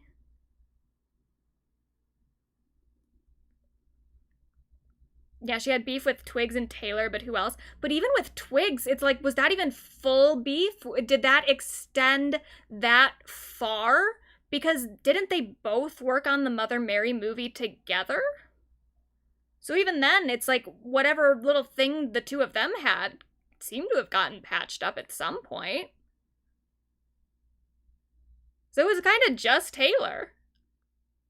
And yeah, Maddie, he's gotten around, so she doesn't have that long of a list of feuds.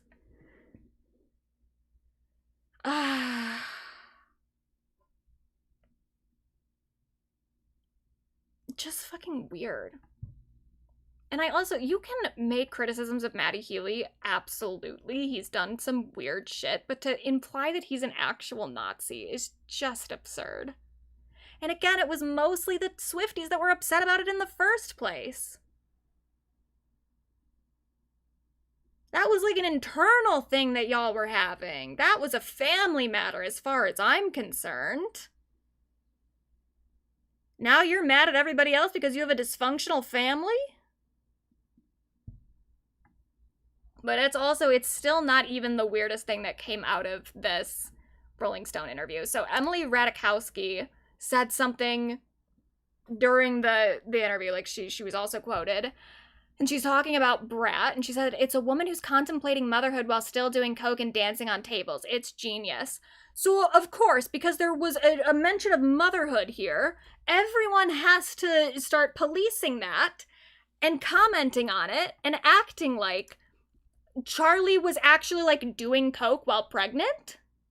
Maybe I'm too woke, but I think you should stop doing coke before contemplating motherhood. Girl!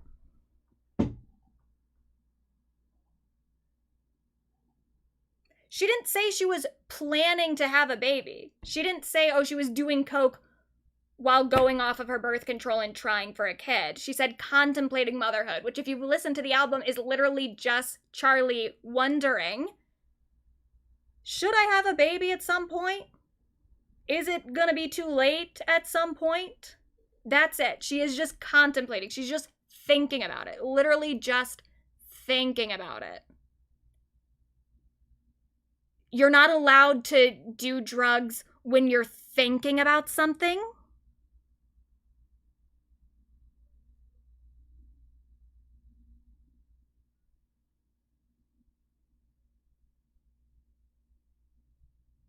What is this insane policing, not even just of women's actual physical bodies, but of the thoughts that they have? And yeah, but she has since said she absolutely does not want to have kids. Yeah, I mean, there was that whole interview that she did with Jason Bateman and those other guys that apparently have a podcast together, where she specifically, like, it was an entire conversation. It was a bit of discourse that we had months ago. And now we're mad at Charlie because she, at one point, thought maybe she might have a kid.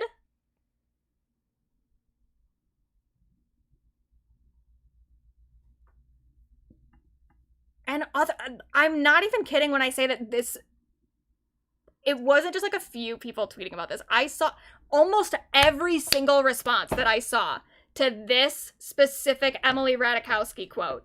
Every single one was like, shame on Charlie. And also, Charlie didn't even fucking say it herself. It was Emily Ratajkowski.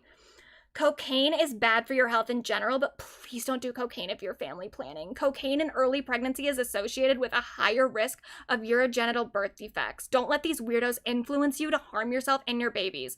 Who the fuck was gonna read this quote from Emily Ratajkowski and think, yeah, I'm gonna keep doing cocaine even once I'm pregnant? That sounds like a good idea. Like, what are you even talking about?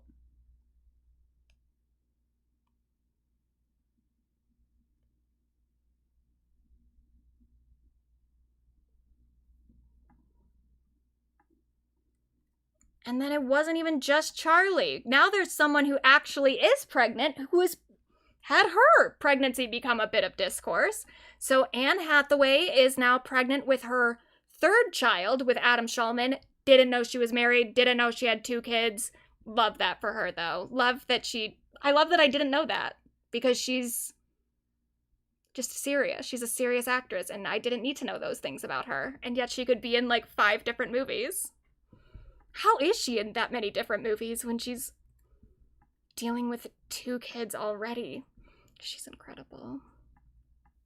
But okay, so then Anne Hathaway's pregnant. What could anyone say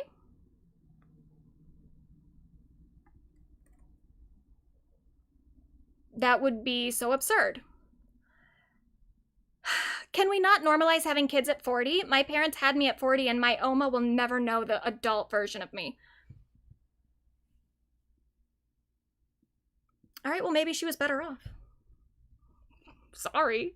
What the fuck? She spent the first 40 years of her life without you, and maybe that's how she liked it. Because you're clearly fucking self-centered as hell and think that your parents' lives should revolve around you. Oh my god. Having kids in your 40s is great because they come out all weird and autistic, and you're practically in a nursing home by the time they hit any major life milestones. This person is saying this like jokingly. I mean, they're saying it's great. But I've seen multiple people say that like the risk of autism, like because the risk of having an autistic baby gets higher when you're a little bit older, that's reason for you to not have a baby at 40. They're like, yeah, having the first 40 years of your life to yourself is great, but is it worth having an autistic child? Like,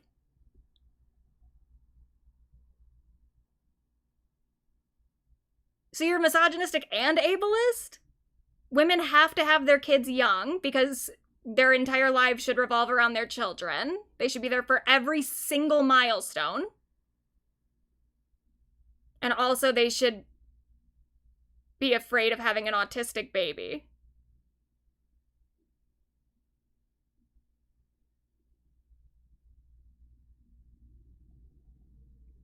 I'm so sick of everything. Just so absolutely sick of everything. And you know what's also very ironic? Everyone is talking about the fact that Anne Hathaway is pregnant at 40. Not everyone, but a lot of people. Pretty much no one is talking about the fact that her husband is 45. And sure, probably most people just don't even know who Adam Shulman is because he's not, like, as famous as his wife.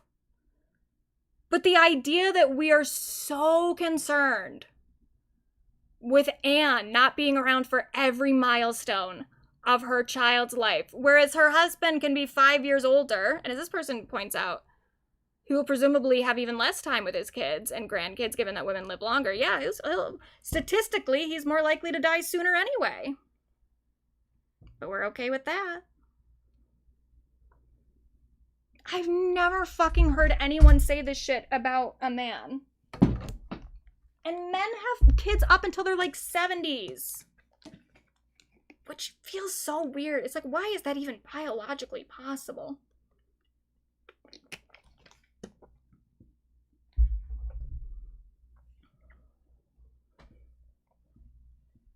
Everyone's weird. Everyone's annoying.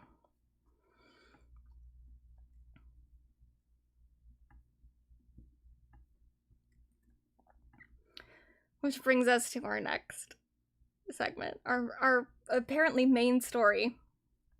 So first, let's just talk about Olivia. She was as this tweet is pointing out in this community note from the Swifties, because they have to put a community note onto everything. This community note is trying to correct. Olivia Rodrigo's Stupid Song was projected to debut at #1 on the UK singles chart week until the midweeks. The race shifted after the current #1 physical sales were randomly boosted by shipments originally scheduled for the following week. Now, this community note says the physical editions of I Knew It, I Knew You were scheduled to ship around the release of Toy Story 5, which is exactly what happened. And this is from, the proof that they have of this is a tweet from Taylor Nation, which is the, like, official social media account of the Taylor Swift brand, where they said, we hit the jackpot bullseye, I Knew It, I Knew You, Collector's Edition 10. Vinyl is available for 24 hours or while supplies last. Disney and Pixar's Toy Story 5 in theaters June 19th. How is this evidence? There were already things being shipped out prior to that because there had been the previous releases. It does seem, from what I had already read separate of this, it does seem like some of the vinyls did get moved up. Some of the shipments got moved up. Which, if you don't know, that is how they track, like, the Billboard chart stuff. It's not based on purchases, it's based on when stuff gets shipped out. So, like, by manipulating when you're shipping things out, you are getting ahead of the current week for your Billboard charts. And yeah, it says the movie comes out not when the vinyls ship. Exactly. You're making a connection. You're assuming that they moved the shipments up or that they were always supposed to be shipped on those days because of the movie.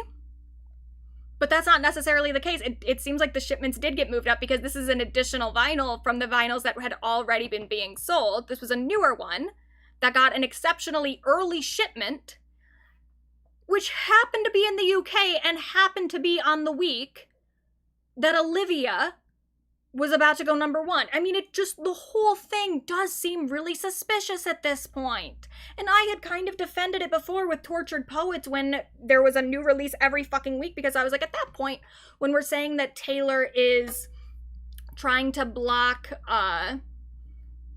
Charlie XCX or whatever, or trying to block Sabrina, trying to block all these different women, I'm like, I don't know that we can really say that she's trying to block any of these women, because it seems like she's putting out a new variant every single week. So it's like there's maybe just, it's a coincidence when people get blocked because she's doing it so consistently. But with this and with the shipments do seeming to be inconsistent with when they were supposed to be shipped and when they are being shipped, that seems really intentional. Especially when it's in a particular country. That really seems like someone's watching when things are happening and deciding to ship things early for a particular reason. But who's to say? Because this is the thing, is like every time Taylor releases anything at this point, there are at least like 6 different variants and different bundles. And so it's hard to say if it's a specific, like, if she's targeting anyone in particular or if she's just greedy all around. I don't think either one is very good.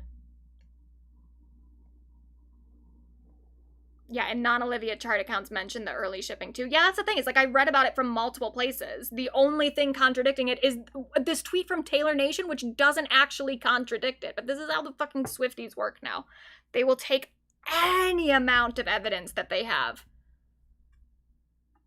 to try to make it look like she's not doing something that, if she isn't doing it intentionally, you would at least think at this point, especially after all the Tortured Poets discourse, you would think that she or her team would have caught on to it that this is like a narrative that is being propagated on social media, and then you would like adjust your behavior and be like, oh shit, I didn't realize that we were like, every time we ship these out, we are blocking people from getting number ones. You would just think that there would be a little bit more common courtesy, especially with your fellow female artists, who again have to play the game a little bit differently than male artists and have to compete based on the standards that you've set. If they want to chart, if they want to be considered a charting artist, you would just think you would move a little differently. And the fact that she's not, it's just very disappointing. So here's where the current drama comes in with a certain YouTuber. So Olivia sat down for an interview with Anthony Fantano, who is controversial, whom I have made, I talked about him in a previous stream like 2-3 months ago, something around then, and then I also did like a highlight thing on the second channel. So I've gone into it with, I've gone into my feelings about Anthony. I do think that he has a lot of misogynistic tendencies and just an arrogance to him and an inability to admit that he's wrong, which then got also proven correct with a following controversy with his sponsorship of BetterHelp, which a lot of his audience was not okay with, and he has never addressed, period. And you know, I have to say, obviously it's not the same thing as like a Taylor Swift thing, because he's not a billionaire. But I don't make a whole lot of money from YouTube because I'm a very small YouTuber, but I have made enough money to know how much money a video can make, and Anthony uploads shit very frequently. The content that he uploads is not content that I think is getting demonetized very often. I mean, that's the entire reason he never plays any of the music from the albums that he's reviewing in his reviews. He doesn't want to get copyright claimed. So that implies that he has an expectation that he is going to be making money on most of the things that he uploads. So he's making money on that. He's also making probably a lot of money on Patreon. He has a pretty big Patreon. So Anthony Fantano is making enough money that he does not need to have a BetterHelp sponsorship, period. If he wants to have sponsors, that's whatever. I think you can take sponsorships that you think are appropriate, but BetterHelp, I just don't think is a company that is worth supporting at this point, not only because of the product, the service that they provide, also there is a lot of like weird political shit with that, and the services that they have provided specifically to Israel. Like, if you're a pro-Palestine creator, I don't think that there's any excuse for working with BetterHelp. And also, just if you're a creator that like cares about your audience, I really don't understand why you would feel comfortable advertising a service that like could steal their data and also traumatize them. Because there are such horrific horror stories from people that have used the BetterHelp services. I just don't really understand it. And I think a lot of his fans were rightfully upset about it.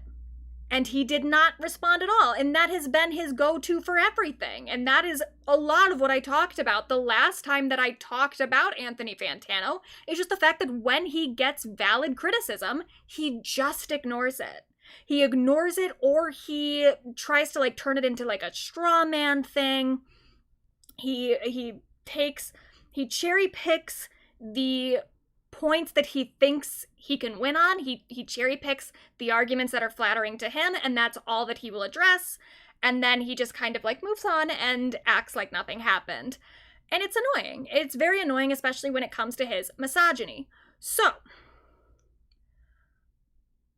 when Olivia did this interview with him, I didn't really give a fuck. I was like, look, I have my issues with Anthony Fantano, but I don't think that he's like an evil person. I don't think that he is like so bad that he should be like blacklisted from anyone in the industry. I think if Olivia wants to do an interview with him, I just don't fucking care.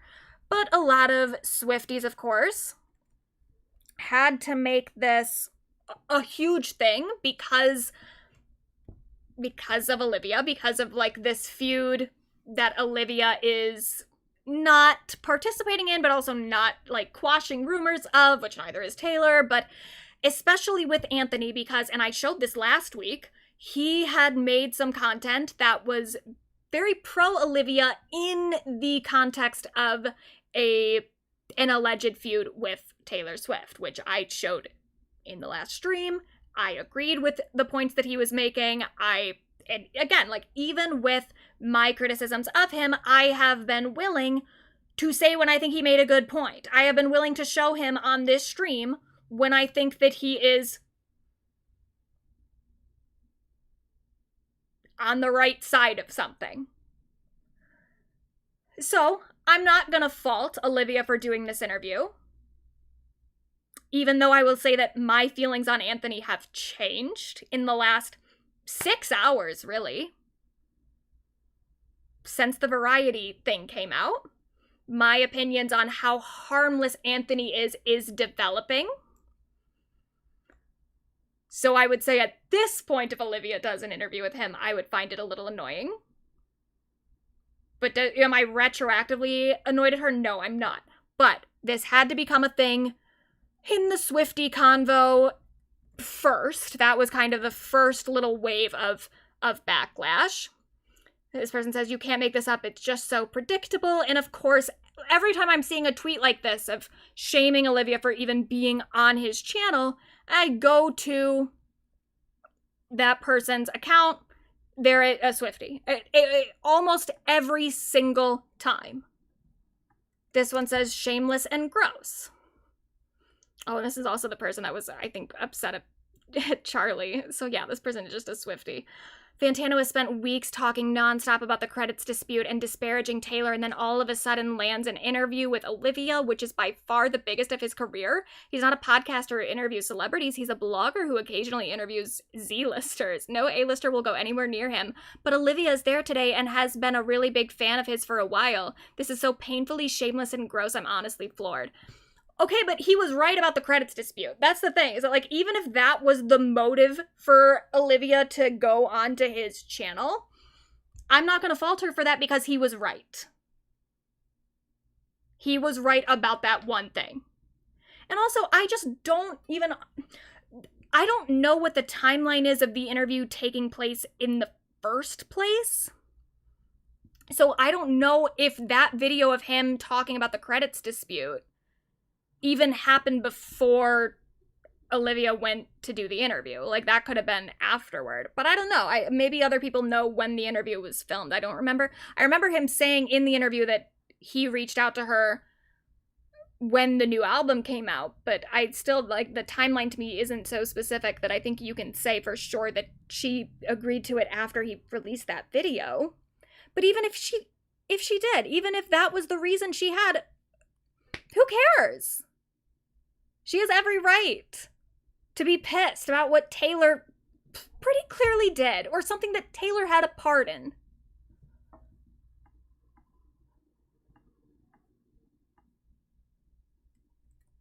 But then it turned into a larger woke conversation, so you seem pretty comfortable hanging out with a racist misogynist for a girl so woke. And again, I think that Anthony absolutely has issues with racism and misogyny. I can speak more on the misogyny part because, you know, woman. I'm not in the best place to say, like, every time Anthony has committed a microaggression toward a person of color. But I think absolutely, yeah, he's had all sorts of little blunders throughout his career. But I also think that, you know, people grow and evolve, and on a sliding scale of people who fuck up online, people who say nasty microaggressive shit, I did not think at the time, when this was all happening, I did not think that Anthony was someone who we needed to be that concerned about in the grander scale of things. Even if I can criticize his misogyny, there are just so many men who are worse. And that's still true. There are still a lot of men who are worse, but I do think that my opinion of Anthony has fallen quite significantly again in the last 6 hours. But so this became the new line of attack, that Olivia is problematic because Anthony is problematic. So even for Olivia, this is a new low. Last week, she's hung out with Gwen Stefani, a well-known MAGA supporter. First, she didn't hang out with her. She appeared during a No Doubt show at the Sphere, which, and you know what? I've got plenty of negative things to say about Gwen Stefani. She's not a well-known MAGA supporter. She has never supported Donald Trump openly. She supported that dumbass prayer app. And we can make assumptions about how she may or may not have voted, but she's not like an out MAGA celebrity. That's just not true. Now she has agreed to do an interview with this racist man who also said Halsey had main character syndrome for writing about her experience with lupus in her album, and mocked Fiona Apple, one of Olivia's inspirations, when Fiona wrote about rape in one of her songs. Sorry, but this is just damaged Olivia's career and the things she pretends to stand for. And it's sad she chose this path when she has a total control with her new team.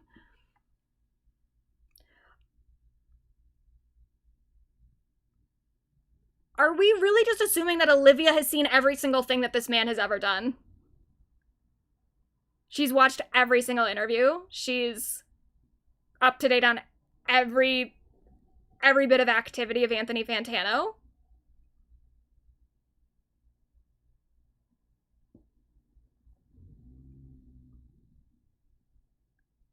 What the hell? Everyone has just so fucking lost the plot.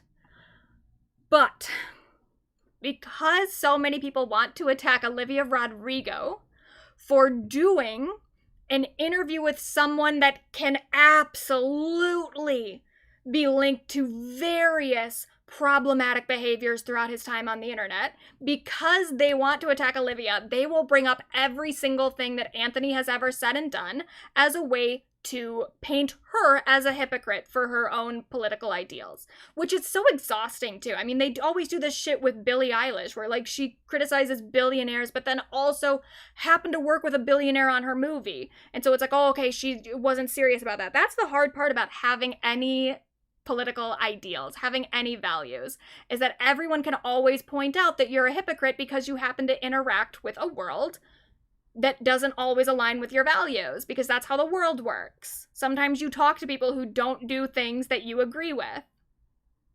And that's okay. That's a thing that you have to do as a human being. But people use it to invalidate everything that you do believe. So this very quickly became a conversation about Anthony Fantano bad. Which, of course, brought in, specifically, the Halsey main character syndrome criticism. Which, to be fair, in a conversation about Anthony Fantano, is a completely valid thing to bring up. And I did bring it up the last time we talked about this. Anthony Fantano's review of Halsey's album, The Great Impersonator, was absurd and disgusting. That is absolutely true. Now, what I found really already very interesting about this entire collection of events, the last time we talked about Fantano, he had never really addressed the backlash that he got for the Halsey review, which to me was fitting this pattern that he has of just never wanting to address valid criticism. It pissed a lot of people off, including his own fan base. I mean, if you go into the comment section of that review, even people that like generally agree with him, that are not there because they love the Halsey album so much, but are there because they are fans of Anthony Fantano and they watch a lot of his videos, even a lot of them were like, dude, what the fuck? It was just such a unanimous thing from a lot of people on the internet that Anthony was wrong in that scenario, that he never addressed it ever. He never really said anything about that that review. Never really defended it, but also never apologize for any of it, just almost tried to ignore it completely. And I thought that that was going to continue. I thought that he was just never going to talk about the Halsey review at all. But I guess there was something different this time. Don't know what broke in his little brain, but he decided to not even just reference it, but specifically take another shot at Halsey. For what fucking reason?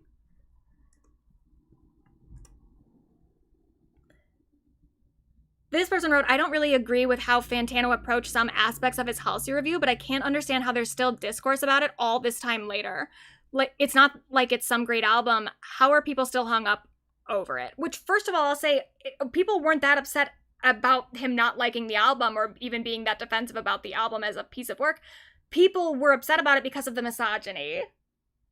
Sometimes, people who are affected by misogyny in particular continue to remember things that men in particular did that exhibited their misogyny, because it is something that you have to store in your brain of like, this could be a red flag. This person might not be a safe person for me to interact with. That's a normal thing about being a person with a marginalized identity. You are somewhat on alert for people who maybe in some ways are supportive of your oppression. So I'll tell you that right there, that the reason that there's still discourse about the Halsey review all this time later, it has very little to do with any conversation around the album specifically, and it has everything to do with the conversation around Anthony Fantano's misogyny as a person. That's it. That is why this discourse has continued on, whether or not people like the album. But then Anthony quote tweeted this and says, if they're more into the review than the album, with a cheeky little emoji. Why? Why tweet this? Why take another shot at Halsey and act like her album wasn't successful just because you're still getting backlash for it? And also, a lot of people do like that album. It actually was a pretty well-received album overall. And people do still like Halsey, and people are still going to see her. Like, this idea that your review is more important than her album. I mean, it's a weird thing for you to tweet because it's just so childish and mean and unnecessary, but it's also a somewhat predictable thing for you to tweet because, of course, you feel like people talk about the review more because it's your review. You're at the center of that conversation. Halsey's not at the center of that conversation because, again, the conversation about your review had very little to do with Halsey's actual album. It is somewhat, I mean, it does have something to do with the album because the way that you chose to review the album was crazy given the context of the album. But the album also exists as its own separate thing. And your review on it primarily centers around your misogyny. So it will continue to be brought up to you specifically because you're the misogynist. That's why you feel like people care about that review more than they care about the album. Because you're the victim of the criticism in this instance. And it's also like, let's be fucking for real, dude. It wasn't even your review that was that relevant. It was the conversation about your review, and it was the conversation about how misogyny, as exemplified in your review, gets normalized. That's the conversation people were having, which is why D'Angelo Wallace's video about not just your review, but also the Pitchfork review about the conversation around Halsey's album, that one has more views than your review had.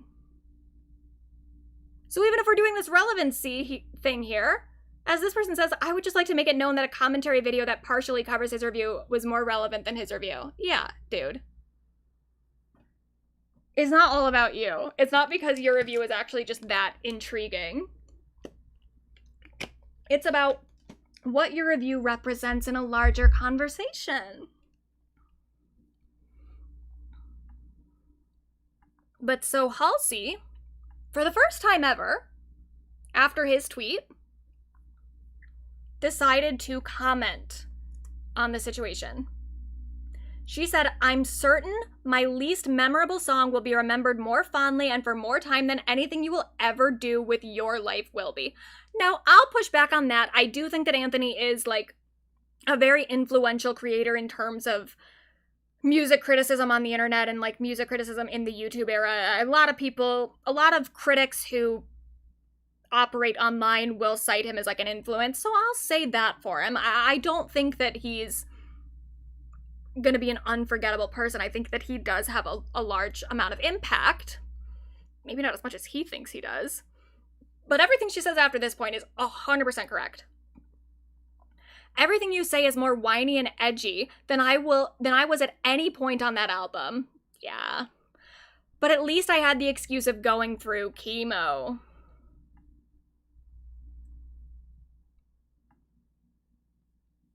Then, first of all, he replied to that and said, "Flattered to be on your radar, queen." Okay. You seem really unbothered. So then he continues tweeting. Someone else said, "This album will be more remembered than anything you've ever done in your pathetic, miserable life. Shut the fuck up." He said, "Prove it by mentioning it more than the review." Shrug. Didn't even say the title, by the way.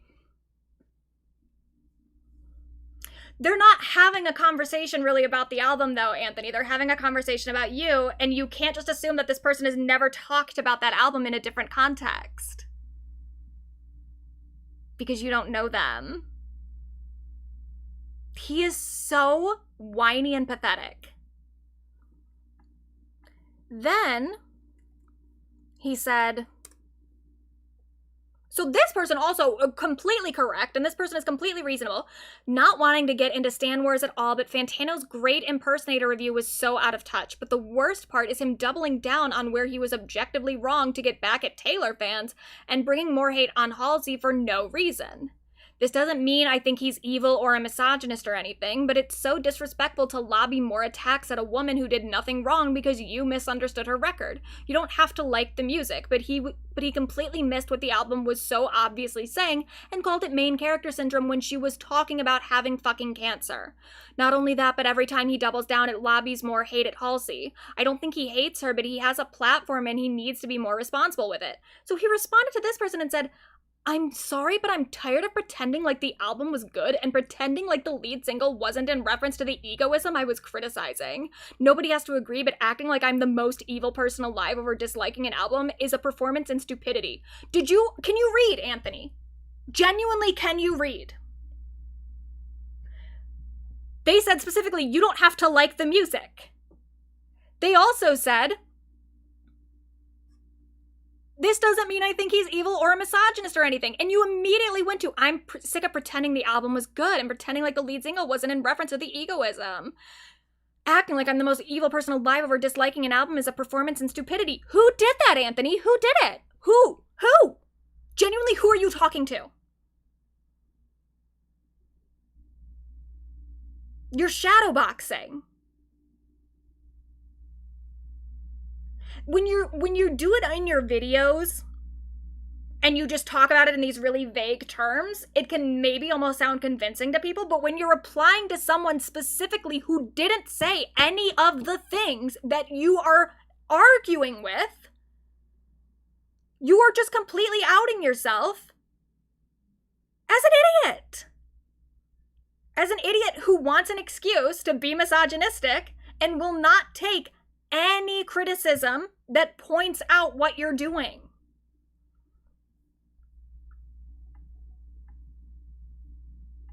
And then he tweeted, "I broke pop music. I'm sorry." Shut the fuck up. Sounds like main character syndrome. Yeah, that's true. No one was talking like that.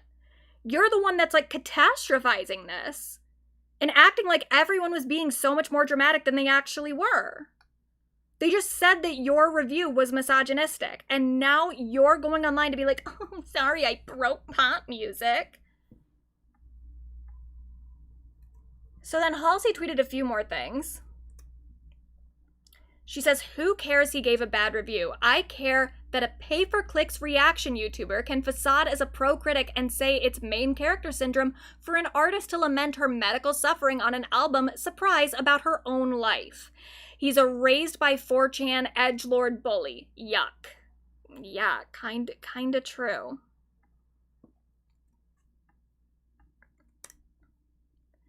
Being a woman dealing with serious health issues often means being afraid of telling the truth about the pain you're in because you're afraid of not being believed or seeming attention-seeking. He validated that fear for thousands of women.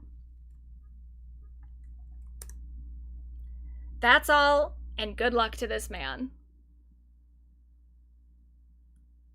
So that's the participation that Halsey has had in all of this. His fans have continued to act like they can't read just as well as he can't read. One of the stupidest crash outs I've ever seen. Music critics will give all sorts of scores to all types of albums. It's all subjective, and that's just how individual perspectives work. I really liked Ray's album, but Fantano thought it was bad Broadway. It is what it is. Quote tweeting a thing where she specifically says, who cares that he gave a bad review? Why are you bringing up, this is the thing too, is they will always bring up the score and they'll act like the thing that people are upset about whenever they're complaining about how Anthony chose to speak in one of his reviews.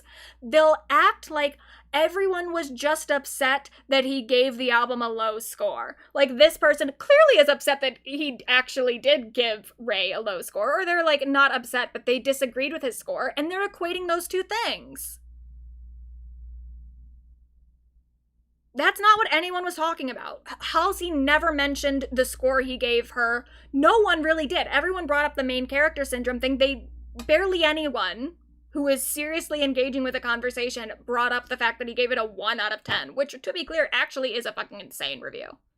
I mean, a 1 out of 10, it's so fucking dramatic that it feels like a troll, to be honest with you. But still, that's not the basis of anyone's criticism. Even if he gave her a 1 out of 10 and the things that he said in the review seemed reasonable, we could all just move on. But that's not what fucking happened.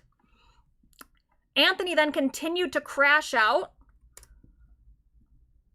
So this person says, last thing I'm going to say on this, but if you actually watch, he almost immediately references what he means, and it's really just corny lyrics. Like, no, maybe main character syndrome wasn't the right term, but it is clear what he is saying, and it isn't a personal attack. Well, it is a personal attack. I watched the review. I know what it was. And then he says, media literacy is dead. He continues to do this throughout last night and today. He has continued to just reply to people who agreed with him or retweet people that are defending him. Anthony Fantano is harder on women and biased against women. Here's Anthony Fantano reacting to Gunna's album, and then he's sleeping. He retweeted this, and like, what does this prove? Because he's similarly dismissive of men? He can't be misogynistic? That's not true, for one thing. But also, this just kind of shows me that he is just a bad critic. I mean, I'm assuming this is a troll. He's rage baiting with this review, but quite honestly, I've never seen a review from Anthony Fantano where I thought that he fully understood the thing that he was talking about. So you showing me him sleeping during his review of a different album as evidence that he's actually super fair? I think you're just providing evidence that he's lazy. And also, one of the other allegations against him is that he's racist. So, like, yeah, him sleeping through a black man's review, I don't know that that's doing what you think it's doing.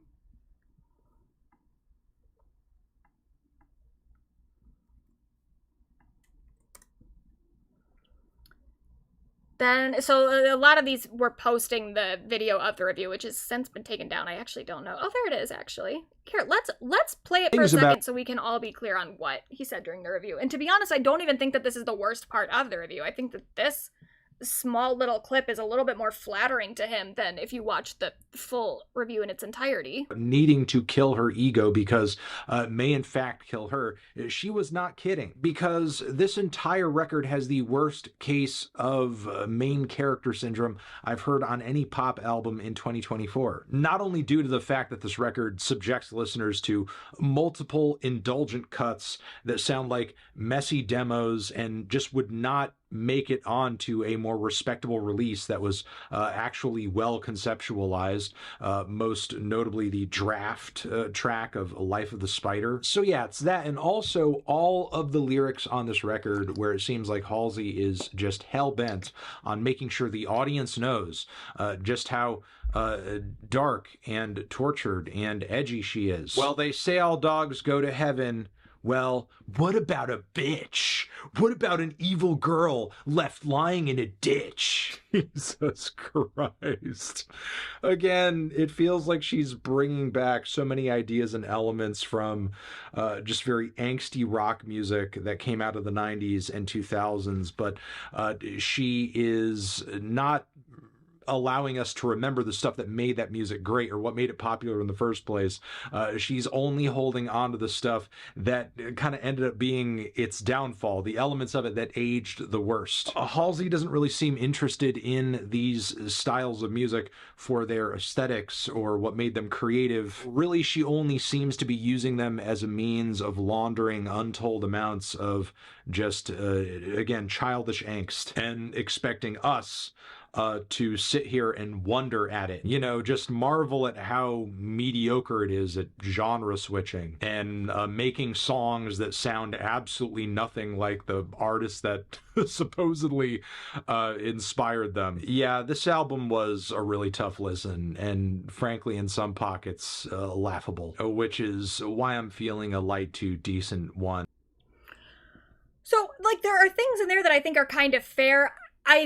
The focus on what she's doing in terms of the impersonation she's doing, first of all, I actually do think that he's being way too nitpicky about her being an impersonator. I mean, she's taking some styles from other songwriters and is, like, putting them into her own kind of style. I don't think that she needs to do, like, a one-to-one recreation of certain things.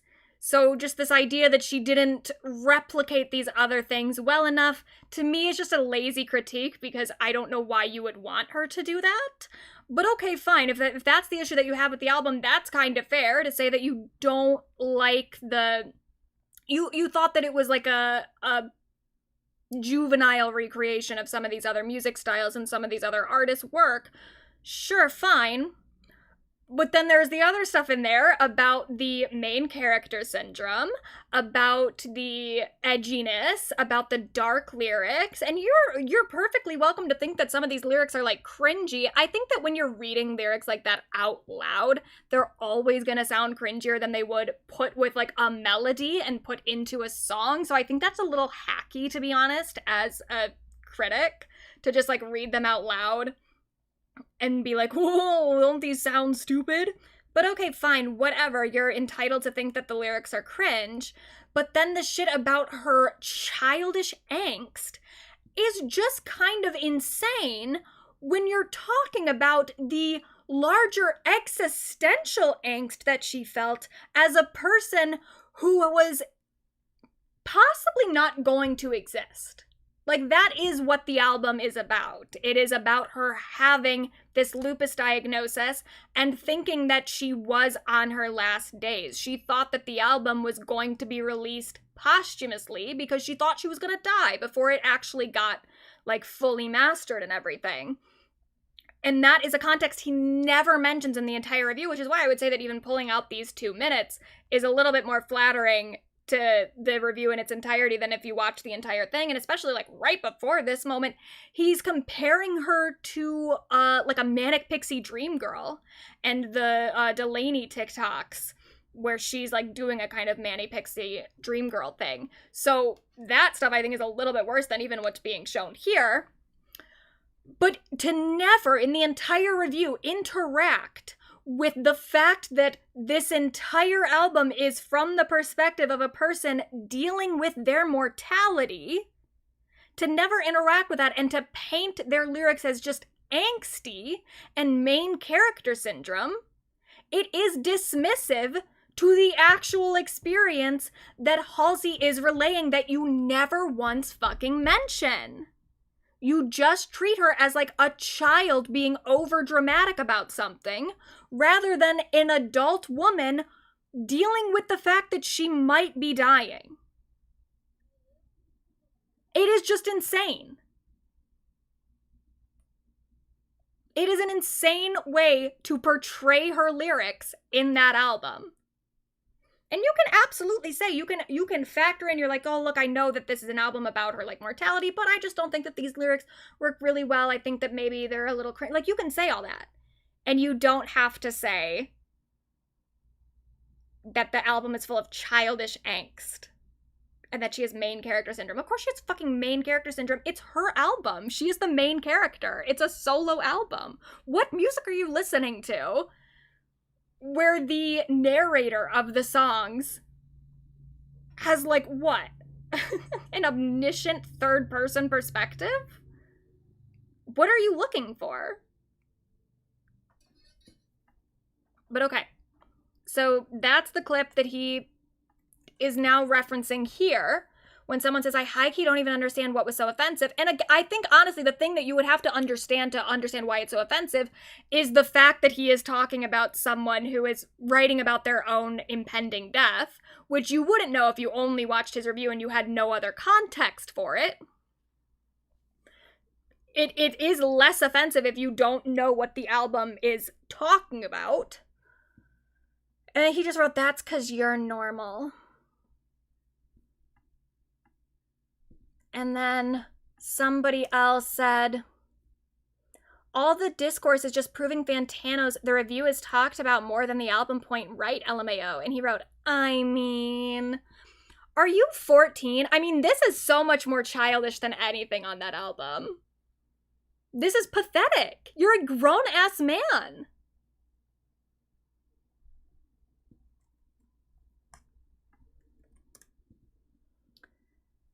And he did the thing that he always fucking does, and the focus on the scores is driving me fucking insane. The thing with Fantano and Halsey and that he hates women, I think that's already an exaggeration. The guy has reviewed and listened to artists where the theme in their albums is pain, depression, feminism, etc., and he liked them a lot. The problem was how he said it when referring to terrible writing. It's like, okay, the problem is how he said it, so what else is there to a review? Because we weren't complaining about the score. No one was complaining about the score. We were complaining about the things that he said. What are the components of a review? The score and the things that he says to justify the score. If people have a problem with the things that he said, then they have a problem with the review. I don't understand what else we were supposed to be looking to validate Fantano's opinion other than the things that he said when communicating his opinion. And he said, sadly, they'll never listen. No, we did listen. That was the problem. That was the problem, sweetie. We heard the things that you said and they were stupid.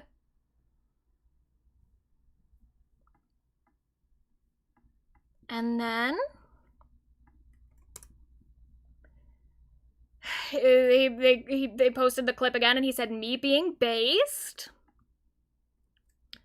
Then he said, I tweeted generated more convo about the album than the deluxe edition released earlier this year. Can you stop? Can you stop acting like you're 14?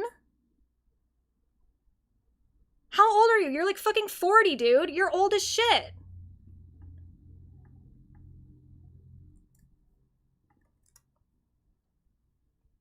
Then he starts going back into Halsey's controversies because one time she tweeted something at Pitchfork because Pitchfork had also written a nasty misogynistic review about her. And she said, can the basement that they run Pitchfork out of just collapse already? Now, she did not realize at the time that Pitchfork's offices are in the World Trade Center. So, you know, bit of a boo-boo there. low-key asking for another 9/11, but it's fine. Like, she didn't know that, and also it's funny. It's iconic, honestly. It's one of the funniest things anyone's ever done. And then he went, ooh, you're such a bully. Meanwhile, towers must crumble for me. This is where low-key, not even low-key, straight up, Anthony's crash out here is starting to feel Ethan Klein-esque. This entire thing where you were refusing to interact with the actual criticisms against you, and then you start weaponizing the things that they've said that I think in another context you could actually recognize as just like a funny thing that she shouldn't be getting shit for. Now you're weaponizing it as, oh, she's actually pro-terrorism. She's actually pro-9/11. I mean, this is the fucking shit that Ethan Klein does to Hassan. The second that they weren't friends anymore, he's using the America deserved 9/11 shit. You're just trying to literally portray her as a terrorist because she called you out for something.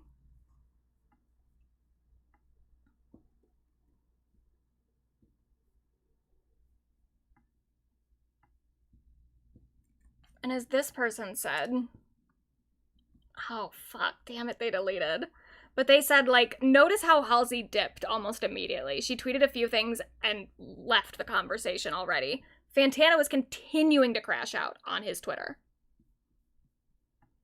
And then, and this is where my opinion really changes, where for even with all the stuff that I said in the first stream where I talked about him, I still was of the opinion of like, yeah, but Anthony, like, he's not like the worst of the worst. And he's still not the worst of the worst. There's a lot of terrible men out there. But I still felt like, okay, well, he's like on the scale, on the spectrum of terrible men, Anthony is a person who, like, I could talk to him at a party. Like, I don't think that he's a terrible person.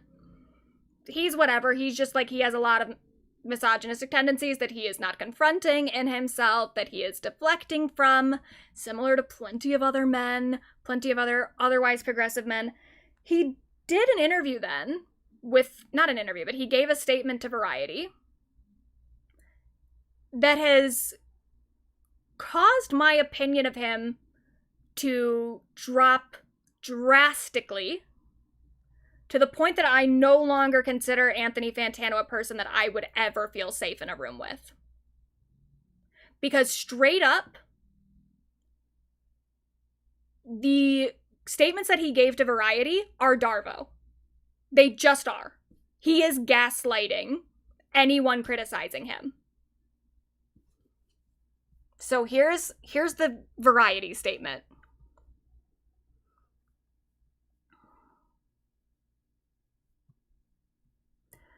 Reached by phone on Monday, Fantano had plenty to say about the online dust-up. We're talking about a 2-year-old review here where I've remained mostly silent on the reception of the review, despite the fact that Halsey and her fans, for the duration of that time, have pushed the narrative that I disliked the album, or said in my assessment of the album that there was a self-centeredness about it because she was sick. Already, he is blatantly lying. Just straight up lying. Number one, we're talking about a 2-year-old review here where I've remained mostly silent. The only reason that this came back up, and the only reason that Halsey even replied to you, is because you were tweeting about it. You started this. Other people, yeah, sure, might have been tweeting about it before you replied, but that's because it's the internet, people tweet about things, and people are also well within their rights to be annoyed about something you did 2 years ago, especially because it wasn't even that you had remained mostly silent, you had remained completely silent. Completely. And that's what annoyed people, is that you did something that even your own fan base saw, thought was shitty, told you about it, and you just never replied. You never took any moment to reflect and be like, oh, you know what, you're right.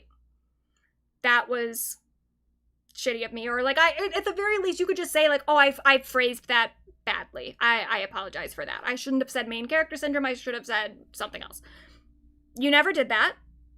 And people have, like, the annoyance has just continued to grow throughout that time, because at this point, it's not even just about the initial review itself. It's about your inability to take accountability for yourself, which is something that you've continued to do for 2 years. The silence that you've had in that time is part of the problem, dude. But then here, this is the part that's the most absurd to me. Despite the fact that Halsey and her fans for the duration of that time have pushed the narrative that I dislike the album. Halsey's never talked about this before. This is her first time responding to it yesterday. You are just lying when you're saying that Halsey sicked her fans on you. That is not what happened. And even if it was, how could that account for anything? Like, obviously Halsey has fans. She has a fan base. She has people that are defensive of her. But it's a small fan base relative to, like, the larger pop industry. You know, she doesn't have as large of a fan base or as militant of a fan base as, like, Taylor Swift. And yet you've reviewed Taylor Swift albums before, where I think you actually also were pretty misogynistic there too. Just not in a way that other people could catch. And you still didn't get the backlash that you got for the Halsey album, because if it were just about fandoms getting pissed off, then this kind of thing would be happening on every single Taylor Swift review, and it's not. You are not getting ratioed in your own comment section for your Taylor Swift reviews. You got it in the Halsey review, largely by your own fan base, because you fucked up that badly. And this is where I'll say it's Ethan Klein-esque in terms of his inability to even accept that the criticism is coming from his own fans. He has to externalize it and make somebody else the problem. Somebody else did this to me. Not I did this and received a consequence. And then said in my assessment of the album that there was a self-centeredness about it, which, okay, yeah, and that was crazy. That was a crazy thing for you to say because she was sick. Nobody said that you disliked the album because she was sick. That is the complete opposite of the problem. The problem is that you never even mentioned the fact that she was sick. The problem is that you never acknowledge that as the context of the album while you're talking about how self-centered it sounds, while you're talking about how angsty she sounds, how edgy she sounds.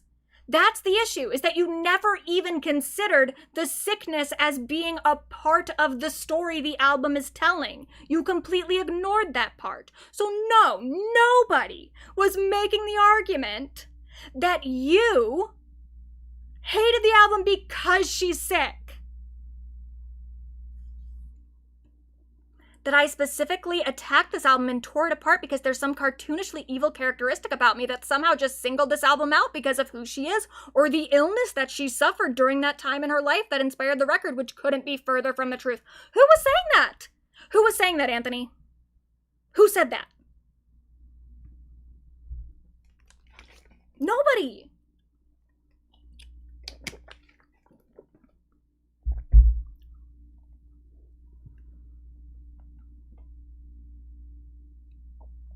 According to Fantano, his assessment of The Great Impersonator had nothing to do with the real-life pain and suffering Halsey endured. That's the problem, though!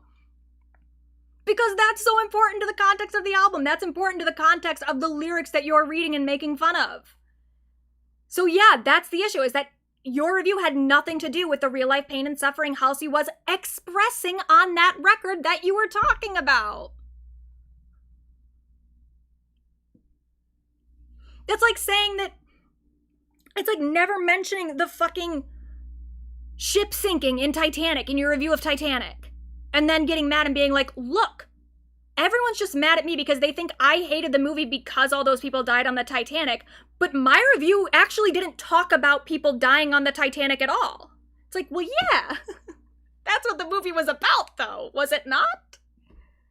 That makes you a bad reviewer if you didn't understand the thing that you were reviewing.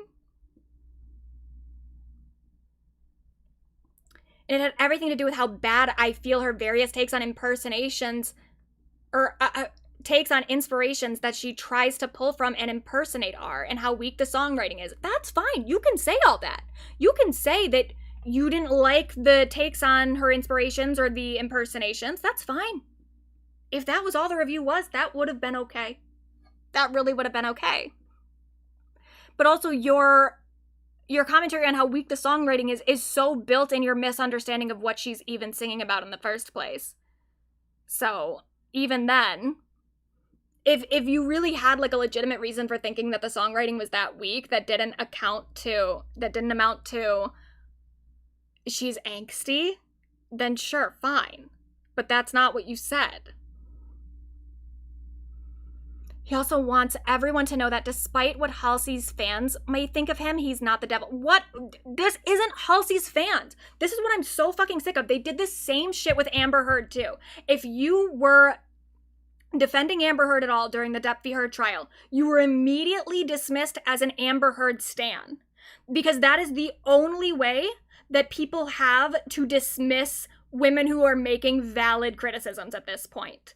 They just want to associate you with a standum, with a toxic standum that just doesn't like when their faves are being criticized, because they can't actually engage with the things that you're saying.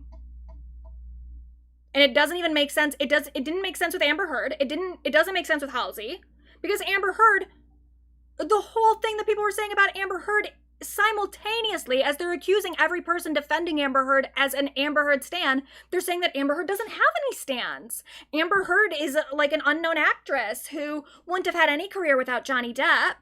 And the same thing with Halsey. Simultaneously, Halsey has this big dedicated fan base that is so imposing to Anthony Fantano, that is like ritualistically trying to ruin Anthony's life over these last 2 years. They continuously bring this review up, and yet at the same time, according to him, no one's listening to the album.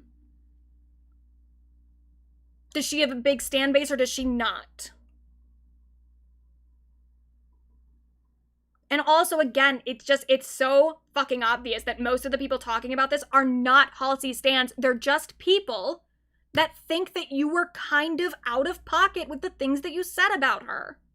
That's a different thing. You can defend a woman and not be like her die-hard #1 stan. It's actually very possible. If you think that women are people. I guess that's the problem. You have to think that women are like equal people to men in order to think that they're worth defending without like being in love with, without having a crush on them or something. That is essentially what a lot of this boils down to, is they're basically just being like, you just think that Halsey is sexy and he's not saying that, he's saying that you're a stan, but that is kind of what it amounts to. You just have this irrational urge to defend Halsey because of something in like your biology or something that is making you a fan of her for no legitimate reason. And then you go and defend her because that's your job as a stan. It's not because you actually just think that she's being wronged in this situation. And even then, it's not about Halsey specifically. Yes, Halsey is the subject matter here, but this is also just a problem with how you talk about women, and it affects way more than Halsey.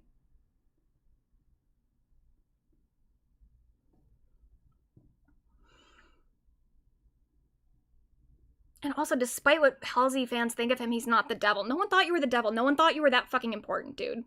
Nobody. No one. You don't have to agree with me, but one thing I can't stand by and allow to happen is this performative act where people want to act like I'm Satan incarnate for not liking this album, which I'm not. You have the biggest victim complex of like anyone I've ever seen. This is main character energy right here. People can't criticize your review without thinking that you're Satan incarnate. I'm not the devil himself for not enjoying this album. On top of that, it has nothing to do with Halsey being a woman. There are countless women whose projects I've championed over the years. I have no problem with enjoying and supporting the work of women, especially women who address serious issues in their work. Oh, really, Anthony? Do you have black friends? Can you not be racist because you have black friends? That is what this argument is. I've listened to other women before. Clearly, I'm not sexist. What's wrong with you? And what's also so gross about this is every time he pulls out this specific rhetoric of like, but I review other women's work and I enjoy it, he is tokenizing every single woman that he has spoken positively of. He is using them all as just an explanation for his behavior, or as an excuse for his behavior. Every time that he is positively reviewing a woman's work, he is using it as like this thing that he can add to some sort of data spreadsheet to be like, see, I don't objectify women. I liked some of their work and that proves that I'm okay. That is objectification in and of itself. If I can't interact with what you're saying about one specific woman in one specific album and it being kind of misogynistic, you're objectifying every woman that you're defending. Fantano proceeded to describe to me how he's withstood waves of harassment from Aiden Ross's edgelord fandom for standing up for Doechii in the light of his misogynistic attacks on her, as well as Tory Lanez for standing up for Megan Thee Stallion after he shot her. Okay, so you're literally objectifying and tokenizing two women. Two black women in particular. It's like you just want so fucking badly to have a pass. Look at how blue my tongue is. You want so badly to have a pass that you're just going through your like history and being like, what woman have I defended? Megan Thee Stallion. Doechii. Perfect. Gotcha, feminists. As far as Halsey's comment that Fantano was raised by 4chan edgelord bully culture, she may be referring to an article in The Fader from 2017. She doesn't need to. There's a lot about Fantano's rhetoric and the way that he talks that it makes it obvious that he grew up in that culture, and that's fine. Like, I think a lot of people did, and a lot of people have grown from it, and I thought that Fantano had grown from it, too. But now I'm not quite so sure. I just kind of think at this point that he's just found a different disguise. Because he clearly has no interest in actually like deconstructing any of the things that he for sure learned in that type of environment. About Fantano's since deleted YouTube account, that is the plan, wherein he posted videos like Pepe the Frog triggers Hillary Clinton and I changed my gender because Donald Trump. Fantano insists he's not a professional edgelord, but a leftist who supports Bernie Sanders and Zoran Mamdani and was calling Israel's attacks on Palestinians a genocide before even Bernie was. This is Ethan Klein rhetoric right there. This is the I'm a stalwart defender of the Palestinian cause. I was calling out Netanyahu before October 7th even. That's what he's doing. And it's so stupid because at least with Ethan Klein, he was mostly getting criticized for his stance on Israel. This is a fully different topic. We can't call you a misogynist because you support Bernie Sanders and Zoran Mamdani and think that Israel is launching a genocide against Palestinians. What does one have to do with the other?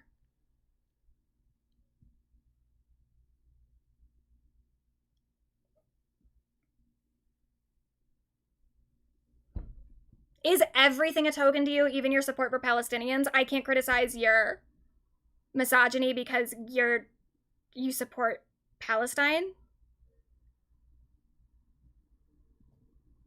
Even Palestinians to you are just an object for you to project your moral superiority. It's fucking disgusting. I don't think I'm singularly alone in having found some early 2010s internet edgy humor funny or in a satirical way reviewing some memes on the internet as a joke. I've never said anything as edgy as an accidental 9/11 joke at Pitchfork's expense, which Halsey very notably did.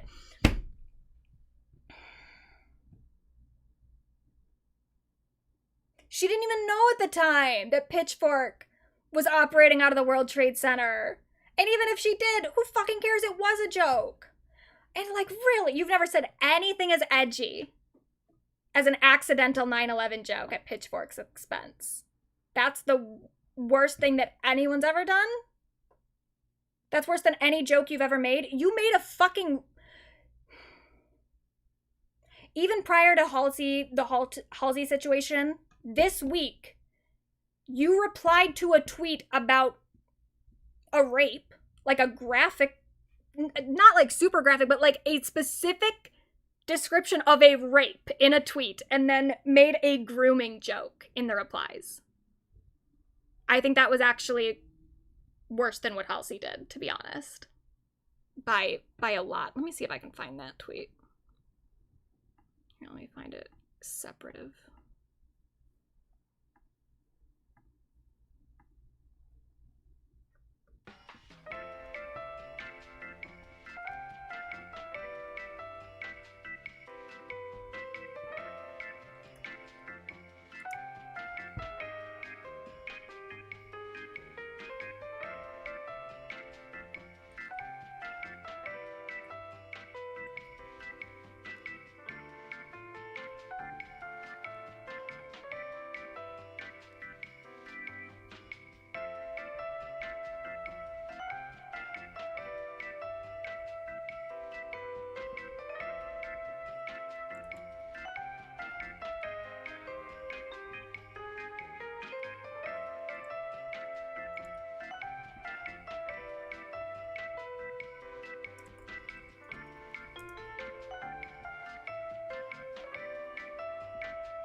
I can't fucking find it because he goddamn tweets so much. Emma, okay, let me find her if she's tweeting it.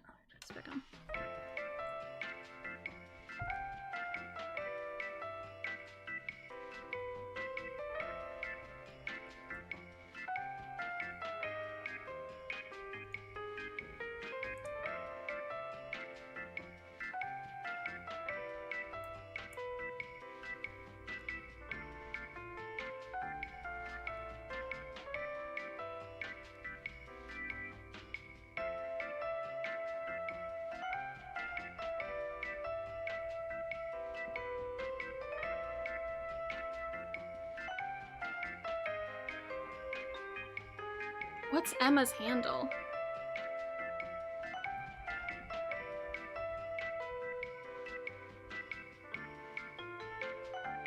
Oh, here it is. I found it.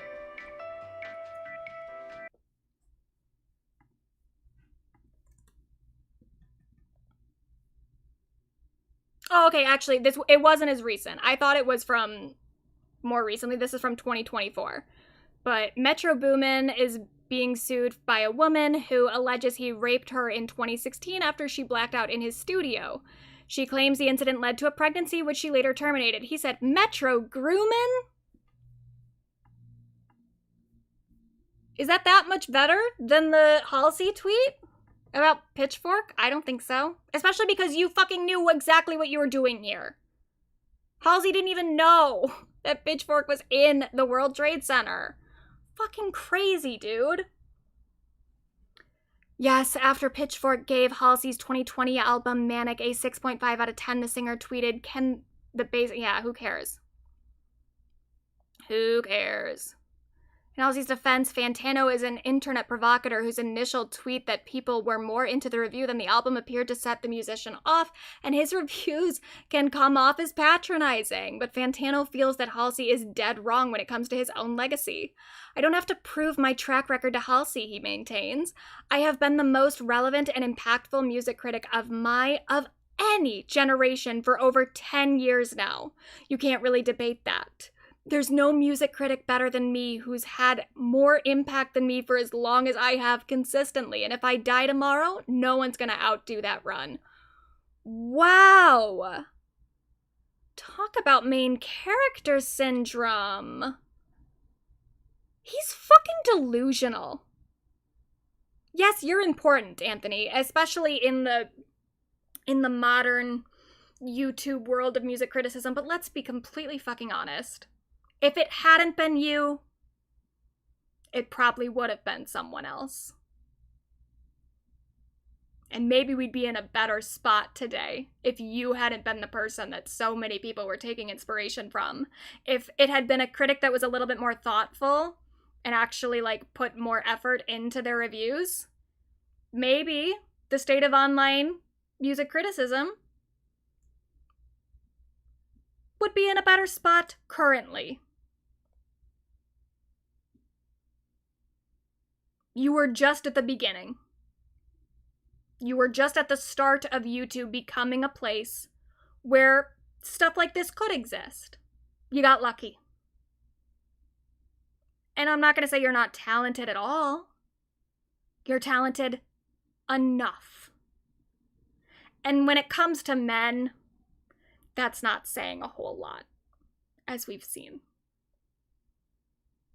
Doesn't take that much for a lot of mediocre white men to succeed.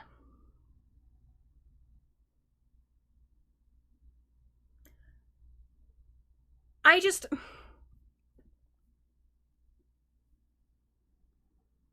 don't understand how he thought that this response was gonna do well. It's full of inaccuracies. It's stupid. And it's literally just him stroking his ego. That's it. That's what it is. But there's a lot of people that think that we shouldn't criticize Anthony at all because he's one of the good ones. Calling one of the most outspoken leftist voices we have right now a 4chan edgelord because he said your lyrics are bad. And then he wrote, "It's a choice." Anthony Fantano is one of the most outspoken leftist voices we have right now. Halsey is a leftist. Halsey is very progressive. Halsey has actually, like, marched for the Black Lives Matter movement. Halsey has actually, like, she's done more than just sit in her fucking room and talk to a camera all day. And maybe Fantano has too, but whatever it is that he did, I didn't see it. This is what I can't fucking stand. This idea that we can't ever criticize a man for his misogyny or his racism or whatever if he generally has progressive politics, or at least claims to. I can't stand it for a variety of reasons. First and foremost, just the way that this alienates women from progressive spaces. Women and also people of color, people of other marginalized identities. If we always have to be bowing down to what rich multimillionaire white men are saying because they are kind of on our side with most things, then we can't ever be thought leaders in that space anyway. Because the fact is like, if you're a woman who's a leftist, obviously feminist issues are going to be a priority for you because of your own experiences in the world. And it's something that you are so fucking restricted from talking about in an honest way, because if you were talking about it in an honest way, you might occasionally have to criticize some leftist men. And that's just a line that apparently you're not allowed to cross. Which is why I ignored it when it happened. Well, I ignored it on YouTube. I did tweet about it. But I didn't say anything in any of these streams about the fact that Hassan Piker has continued to double down on his Depp v. Heard coverage. But since we're here, let's talk about it now. This is Hassan at the end of May, when he's criticizing Asmongold, who, sure, is more misogynistic than Hassan Piker. I will give him that. Hassan Piker is less misogynistic than Asmongold, but that doesn't mean that I need to suck Hassan's dick, like he has specifically told Amber Heard supporters to do. When they've been in his chat pointing out the things that he's getting wrong, he has specifically told Amber Heard supporters, suck my dick, bitch. And we're all supposed to ignore that and act like he didn't say those things and that he's not continuing to double down on this. Here he is at the end of May. When all of these commentary streamers were reacting every single day to what was going on with Amber Heard because they desperately needed content and they didn't want to have to think for themselves. Here we go. Let's do it.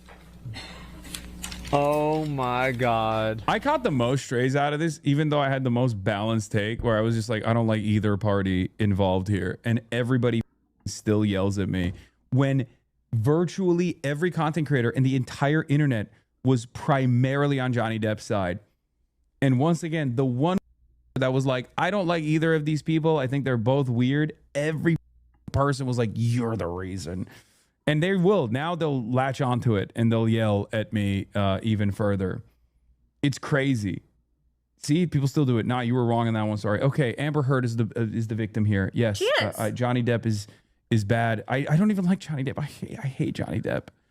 I don't care. I have no dog in this fight. Wow, thank you for saying that, Hassan. Thank you. Jesus fucking Christ, he's so goddamn whiny. A little bit less whiny than Fantano has turned out to be. But holy fucking shit, dude. First of all, this balanced take that you have that they were both bad, it's still incorrect. Like, it is the incorrect assessment to have if you're actually progressive on this issue. If you're actually progressive on the issue of violence against women and that you think it's something that's bad, you still have the wrong take. You can't even do this whole thing about it was mutual abuse, because if you look at the facts of the situation, it just so plainly wasn't. But the fact is, you didn't look at the facts of the situation. You made up narratives. That's what's so fucking crazy. Is like, okay, he can do this whole thing about everyone was doing it. Everybody else was talking about it at the time, and I wasn't as bad. Okay, sure. But number one, yeah, Asmongold's commentary was worse. I don't fucking watch Asmongold. I don't care what Asmongold says. And I don't know why you care so much either. I don't know why you're always engaging in discourse with Asmongold.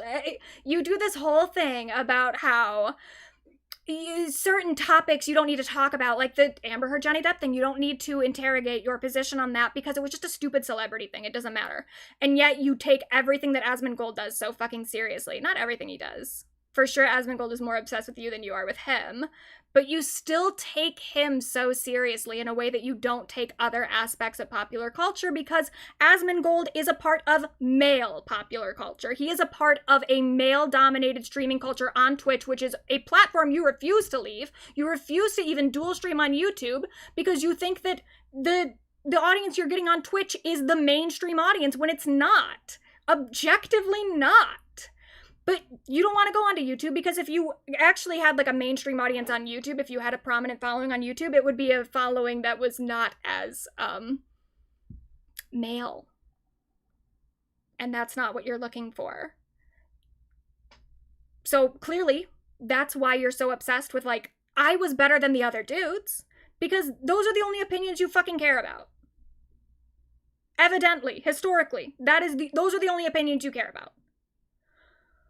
But either way, okay, fine. I don't fucking care what Asmongold said. I don't care what all these other conservative alt-right weirdos said during the trial. I care a little bit, and I made multiple videos about what everybody at the time was saying, which is why I can tell you that paying attention to all the different narratives and all the misinformation that got propagated during that time, your coverage was just odd, dude. Like, everyone else was kind of, Asmongold was like following a script, essentially. He was following what it was. I don't know who was actually given talking points. I know some people were by Adam Waldman, by Johnny Depp's lawyer. A lot of people were given talking points, and they would say those things on their streams. I don't know if Asmongold was, but he was a part of that culture where those points were being spread. And also, your audience was a part of that culture too. That's why so many people were coming into your chat and telling you specific things about the case that were not true, that you believed anyway, because your chat was telling you about it, and you just believed what they said. But regardless of all that, regardless of the repeated talking points that everybody else had during that trial that were inaccurate, you were freestyling. You were making shit up that nobody else was saying. It was like remarkable. The amount of stuff that you just pulled out of your ass because you never actually did any research into it. And you didn't think that you needed to because it was just a dumb celebrity case. A dumb celebrity case that happened to affect women primarily. Who gives a fuck about that? But also, let's go back, because he wants to do this whole thing about how he had a measured response. He was on the fence. He thought that they were both bad. Let's go back and let's watch his reaction to the trial verdict. Let's see if we think this was super measured. I'm just gonna stay on this one. I don't want to fucking lose anything. All right, Mr. Four-Person. And let's also remember here, this is on his channel. These are the two videos on his channel currently contradict the things that he is currently saying, and he won't go back and check because he just assumes that he's right. The verdict of the jury, all right? Is it unanimous? Thank you, sir. James? Unanimous? Oh shit. Oh shit. I mean, of course. In civil case number Yeah, exactly. That's how it always works, you fucking dumbass. Oh shit! The jury was unanimous? That never happens, guys. 2019 2911. Gamba prediction? Mr. Depp's claim against Ms. Heard. 1. As to the statement appearing in the online op-ed entitled Amber Heard, I spoke up against sexual violence and faced our culture's wrath. Do you find that Mr. Depp has proven all the elements of defamation? Answer, yes. Has Mr. Depp proven by a greater weight of the evidence that, question, the statement was made or published by Ms. Heard? Answer, yes. Question, the statement was about Mr. Depp? Answer, yes. Question, the statement was false? Answer, yes. Oh. Question, the statement has a defamatory implication about Mr. Depp? Answer, yes.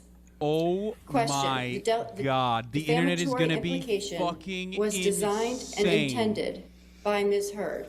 Answer, yes. That is fucking Question, due to bananas, circumstances dude. surrounding, do you find that Mr. Depp has proven by clear and convincing evidence that Ms. Heard acted with actual malice? Answer, Incel's yes. gonna be mad at you on Twitter? I don't give a fuck. Incels are always mad at me on Twitter. That is fucking 2. bananas, As to the dude. statement who This speak is out, insane. I don't think people understand. Do you find that Mr. Depp this has does proven not all happen, the elements chat. of defamation? This does not Answer, happen in yes. America. I don't think Has there's Mr. ever Depp been proven a by singular greater weight of the instance evidence where someone that, lost question, a defamation the statement was case made or in the published UK by where the Ms. standards Heard? are way easier Answer, and won it in yes. America. Quote, I had the rare vantage point of seeing... Yeah, it's almost like Johnny Depp's lawyers got a whole bunch of Amber's evidence thrown out and they manipulated the legal system in their favor and you fell for it because you didn't ever do any external research and also made shit up about the UK trial because you didn't look into it. in real time how institutions protect men accused of abuse. End quote. Question, the statement was about Mr. Depp. Answer, yes. False. I guess he didn't win just a Answer, public court of yes. opinion, boys. I guess he won in the Question, fucking the actual statement has court a too. Do you find that Ms. Heard has proven all the elements of defamation? Answer, no. Do you find that Ms. Heard has proven by clear and convincing evidence that the statement by Mr. Waldman was made with actual malice? Answer, yes. 2020, the Daily Mail.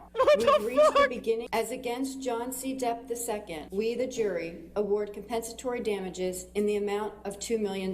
As against John C. Depp II, we, the jury, award punitive damages in the amount of $0. There was a lot of evidence. What do you mean? There was a lot of evidence that Amber Heard abused Johnny Depp. What are you talking about? There were 2 instances, one that had like shaky evidence, one that had conclusive evidence, in my opinion, because of the inconsistent testimony that Johnny Depp was being physically abusive. There were more instances where Amber Heard was physically abusive to Johnny Depp. But the most important part about this was that it was a situation where a marriage counselor that fucking treated both of them, that had personal relationships with both of them, okay, that actually gave her professional opinion on the fucking stand and literally said that this was a situation where there was mutual abuse. However, Amber Heard knowingly would routinely put Johnny Depp in circumstances that he couldn't even physically get out of. And when he tried to physically exit altercations, every single time they had an argument, she would escalate to fucking violence and physical contact. This was also proven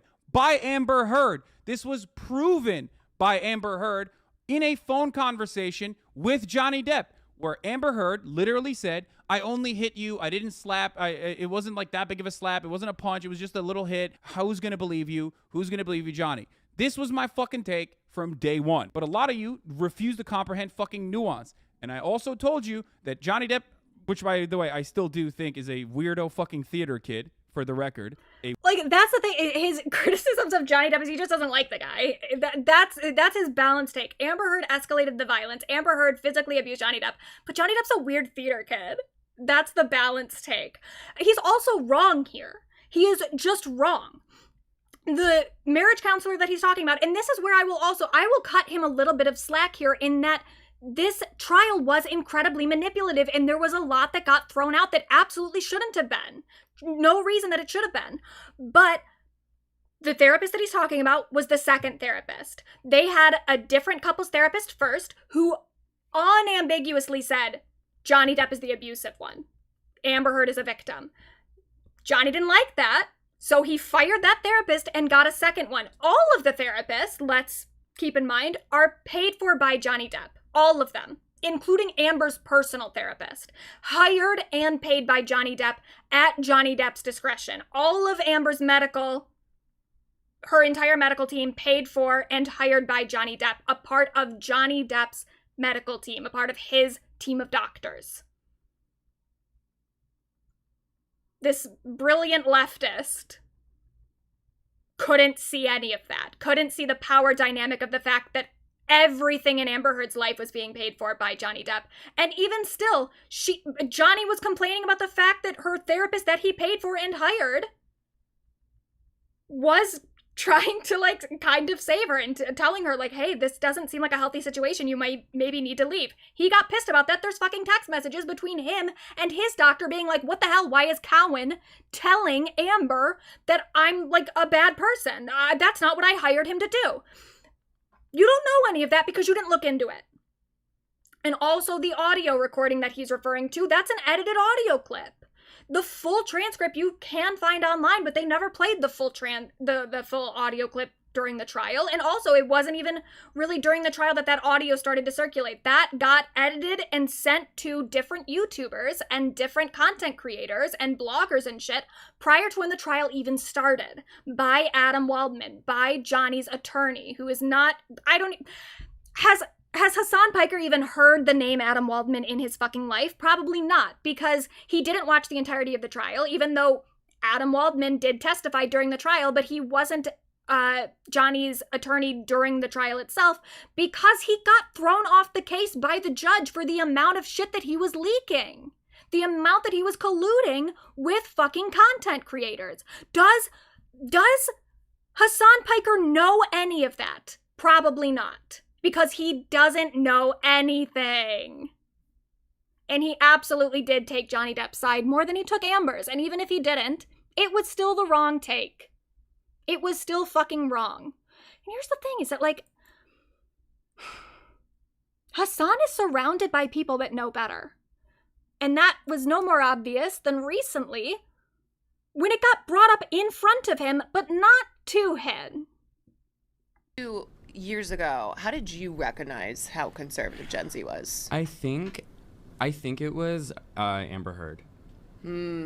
Interesting. Yeah, because I just saw how people on TikTok were they were as susceptible to misinformation and willing to run with it in the exact same bigoted ways as boomers on Facebook were with AI slop, which I guess didn't really exist yet.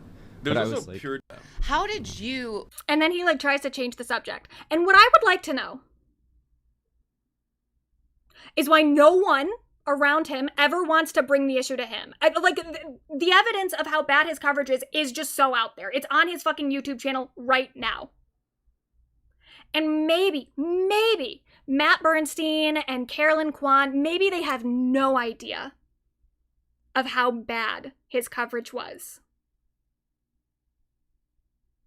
But somebody does. I know for a fucking fact that there is someone in Hassan's orbit who has seen my coverage of his coverage, who agrees that Hassan's behavior during the trial was disgusting and inexcusable. And to my knowledge, they've never said it to him. They've certainly never said it publicly. And I don't believe they've ever said it to him privately either. And they've continued to interact with him. They've continued to do content with him. Why won't they say it to him?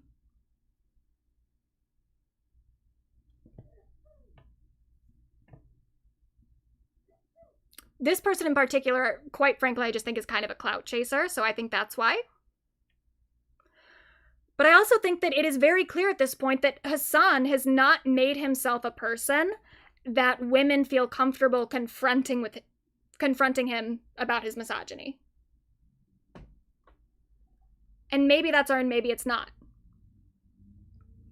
If it is, if they have a legitimate reason, because they know him personally, I don't, but if they have a legitimate reason for not thinking that he's going to respond well to them, like gently being like, hey dude, I think you got this wrong,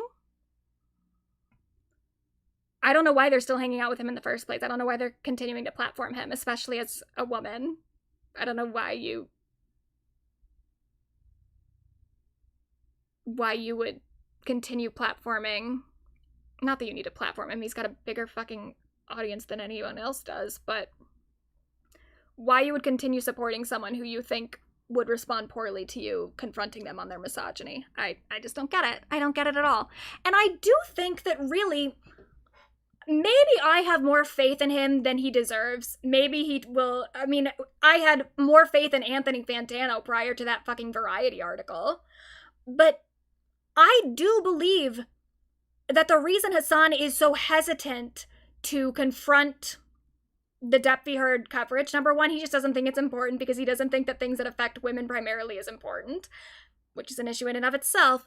But number two, I think that he is making the assumption, because he does receive such bad faith criticism consistently, that when he is getting called out for that one thing, he assumes that the people who are doing it are bad faith. And maybe a lot of them are, but plenty of them are not.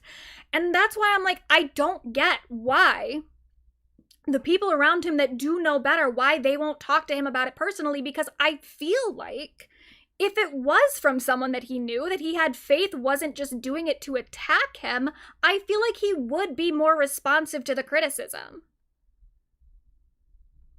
And it's not just about the Depp v. Heard thing. Like, you can attach a lot of stuff to that because it was such a prominent example of his misogyny. But it's an example. It's about his misogyny. It's about the way that he talks about women and about women's issues in general. And that affects more than just this one specific issue. His platform is extremely alienating to women, and I don't know why no one feels comfortable bringing that up to his fucking face. Other than randos on the internet who he is inclined to distrust because of the way that randos on the internet typically interact with him.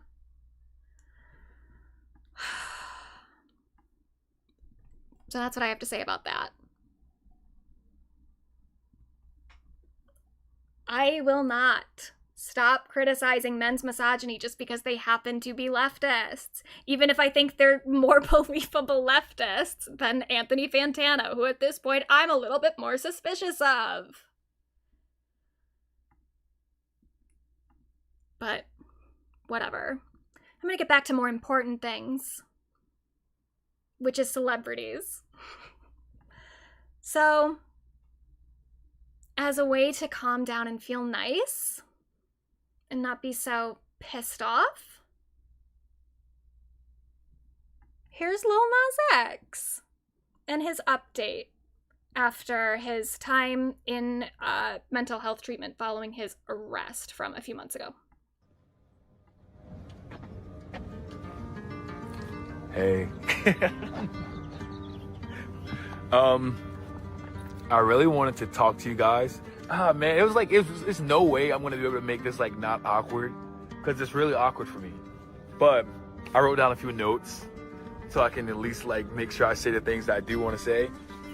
First, where I've been in rehab for a few months, and since then I've been, back at home, whether it's in Atlanta with my family or in Los Angeles with myself and friends and whatnot, and trying to ground myself down to earth and get out of my head.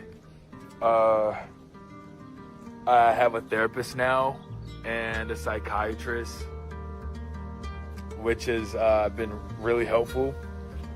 When I got my bipolar disorder diagnosis, I feel like I had known for like the past few years, but I didn't want to admit to it because I didn't want to have to take medication And I don't know how people think different of me. I mean, I'm already like black and gay. Like, damn, God, give me like, come on, black, gay, bipolar. Like, I'm like living life on like extreme hard mode. Yeah, but on a serious note, like, I'm doing much better. I'm doing better. I'm feeling better. I'm creating freely, and there's less fear in my heart, and I'm just like, I'm smelling the roses. I'm smelling the roses, man. It's been 7 years. I've been doing music for 7 years now. That's crazy. Oh yeah, speaking of music, I want to let you guys know that there is new music on the way. And I'm not getting completely to that just yet, but I'm excited to do that. And I'm excited to go on this journey with you guys, this next chapter. Shit. Entourage, like, we've been through so much together. Like, thank you guys for holding it down, and I love you, and all I want to do is continue to try to make you proud and make myself proud. So, let's go, Dream Boy. Let's go. Yay! Oh, that made me so happy. I'm happy to hear he's doing better. I'm also happy to hear he's working on new music, because he really is. He's so talented, and I really did like that Starboy EP that he put out last year. Hotbox was incredible. Great song, great single. He really deserves it. I am so excited to hear from him. Also, Sonic the Hedgehog apparently commented on his Instagram and said, "I'm proud of you." Aww. I don't know if there's a connection there. I guess, yeah, he kind of had a Sonic the Hedgehog sort of thing with the Starboy shit a little bit, right?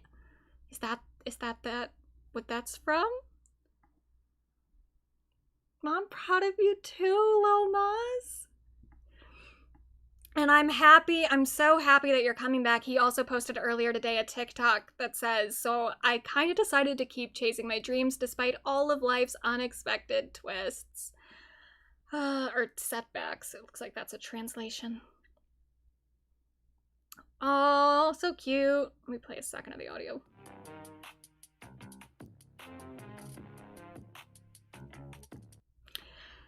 Love it. Especially because, like, look, I'm not, as much as maybe it sometimes seems, I'm not anti-man. I think men can be fine, and in fact, I yearn for some male pop stars that are really putting in the work and doing the shit that women have to do just to keep up. Lil Nas X is a male artist who was putting in the work, he had like big stage shows, he had outfits, he had great songs. And I need that, especially because the current little crop of male pop stars,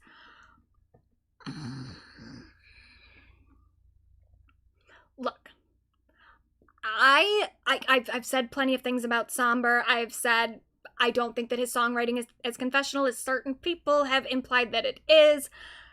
I've also said a lot of stuff about his weird parasocial relationships with his fans, or their parasocial relationships with him, and his egging on of that. I think it's weird. I think the things that he does with his fan accounts, weird. The things that his team is doing with the fan accounts, disturbing, strange, not okay. At the same time, I've said that he is talented. He's a good performer. He's fine. I don't even know what this fucking song is. Like, the lyrics are, "I like you, but my body isn't ready." What does that even mean? "I want you, but the mirror won't let me." And okay, I guess I try to be the person you're expecting. What if the song is about Taylor? But I'm not ready. But like, what is this thing that he's doing with his body as he's saying it? It's just, the song didn't need that. I don't know. It's just really not hitting for me. And I think we're in a drought. I think we're in a drought of good male pop stars. And so I can't wait for Lil Nas X to be back. Yeah, he's waiting to see if it goes viral. I think that really is it. He does these little snippets to see if this song takes off on TikTok so that he can write the rest of the song. And he kind of does this like extra movements because he knows it's ridiculous so that it will go viral. And I'm over it. I'm over it. It doesn't even sound that interesting of a song. But let's talk about his mother, Miss Taylor Swift. I'm gonna put on my bride hat for this to be appropriate.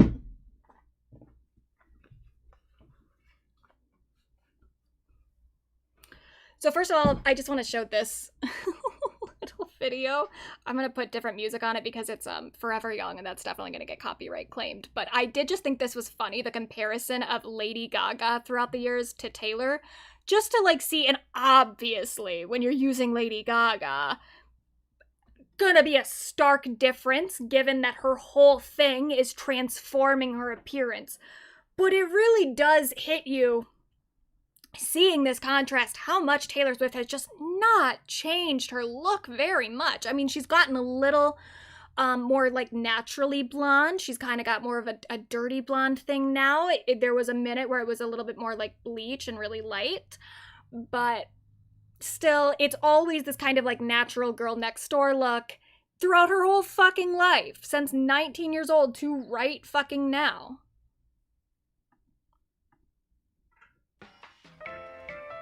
Look at him.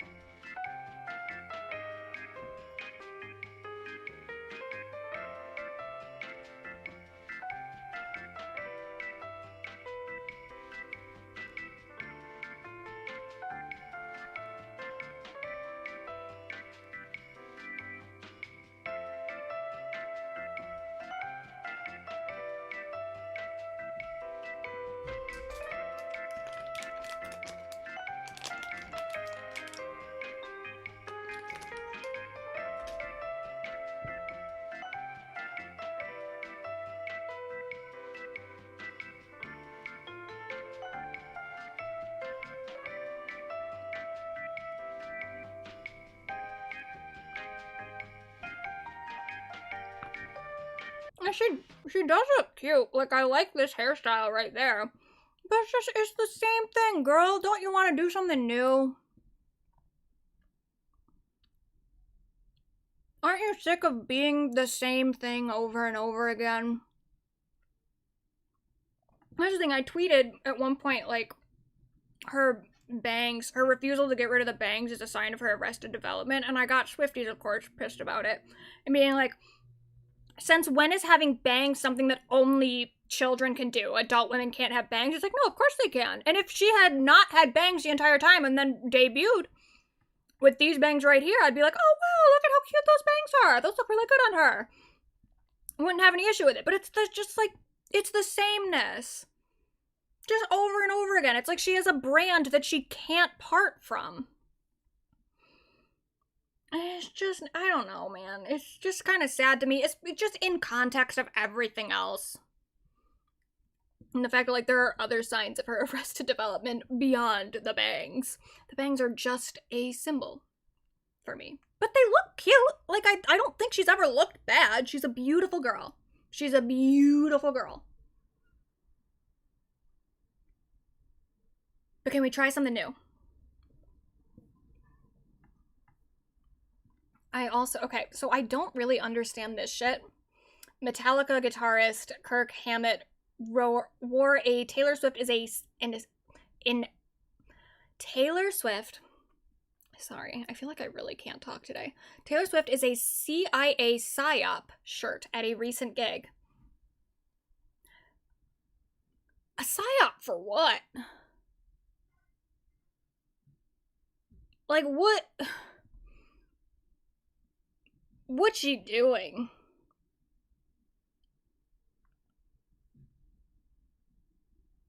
Oh my god, liked by Anthony Fantano.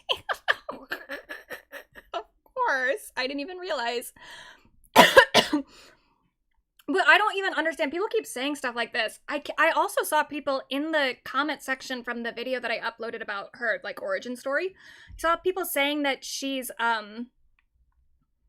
part of MK Ultra. And I understand what MK Ultra is. I know that it's, like, a part of the CIA shit. I know that, like, wasn't Charles Manson thought to be a part of it, like a victim of MK Ultra to some extent? But I don't understand why people think that in context of Taylor Swift. Like, I can't really put those things together. If other people understand this more than I do, please enlighten me. But it's not just like everything that is corporate and boring is a CIA psyop. What are the qualifiers that make her a CIA psyop?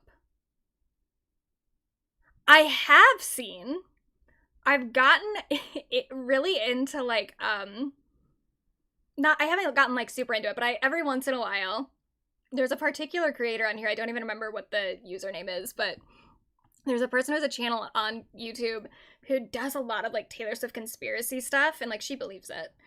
And she has this theory that, first of all, that she believes that Taylor Swift is going to leave Travis Kelce at the altar, at the wedding, next week, which I don't think so. I've watched some of her videos and I've seen her, like, put these clues together, and I just don't agree. I think that it's a reach. However, if it happens, I'm gonna be so fucking gagged. I am going to lose my mind. If she leaves Travis Kelce at the altar in the way that this woman says, I will take everything back. She's correct about everything. Like, I will, even if it's like it was just a coincidence, I won't matter. I will just be so excited. But okay, there's like theories like that kind of make sense to me. Well, it doesn't make sense to me, but, like, the thing that this woman believes that I do think, like, makes a sort of sense, she believes that to get her masters back, because whoever it is that Taylor bought her masters back from, they're, like, owned by Disney somehow, which doesn't surprise me because Disney owns, like, everything. But the theory is that as a part of the deal to get the masters back, Taylor started dating Travis Kelce as a way to link their brands together so that she could advertise football games, like Chiefs games, which is helpful to ESPN because Disney also owns ESPN. So it's all like a plot to get young girls to watch ESPN and get, like, a younger audience for ESPN. And I'm like, okay, do I think that that's what happened? No. But I don't know that you can argue with the results, you know? Like, for sure, her dating Travis Kelce has helped the NFL, which I don't love because I think the NFL is kind of nasty. Even if you like football or whatever, I just think the NFL is like a corporation as an entity is, like, a evil. So don't love that. But okay, I get it. At that point, she is kind of advertising ESPN. This is helpful toward Disney in some way. Do I think that they would go to all that trouble? I don't know. Especially because I don't think that it was a guarantee that people were going to be that into the relationship. I guess in a way, when you have so much control of so much of the mainstream media, you can just kind of make it something people care about. But I don't know. I don't think so. But I could kind of wrap my head around that idea. But I'm like, what is she doing for the CIA that's so helpful? I just don't even see what the utility of Taylor Swift as a CIA psyop is. And I also don't understand what she could ever have anything to do with MK Ultra.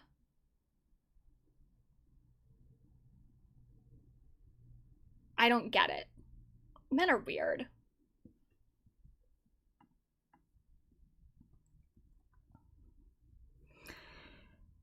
Now,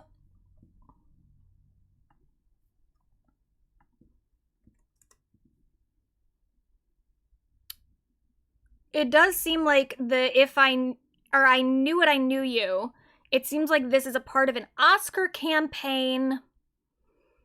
which kind of makes sense, and maybe she's going for her EGOT. Does she have anything else for it? She has a Grammy, obviously, but does she have an Emmy? I'm not sure.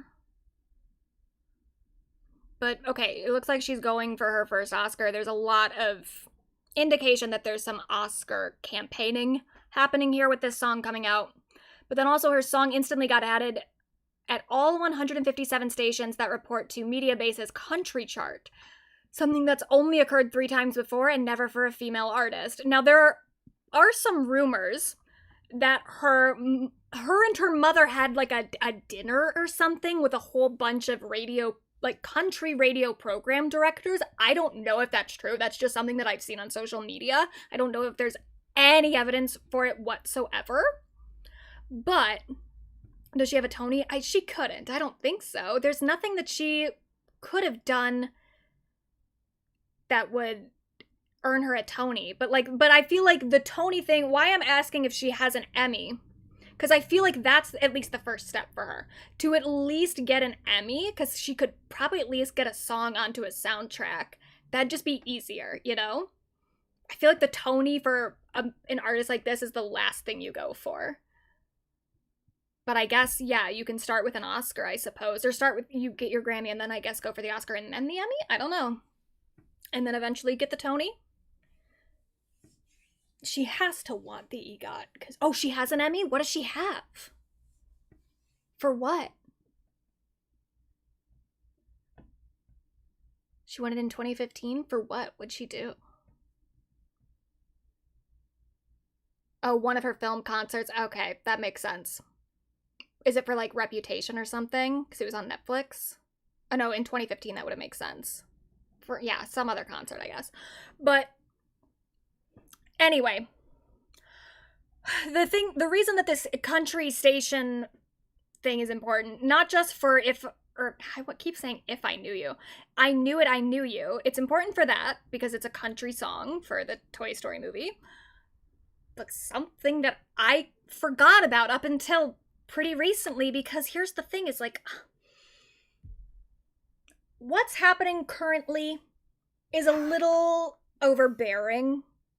Like her place in pop culture and the ways that the media attention around her just will not dissipate. It can be a little overwhelming, especially as someone paying attention to pop culture, and especially for these streams, I have to put these notes together, and it's like Taylor Swift is just always doing something.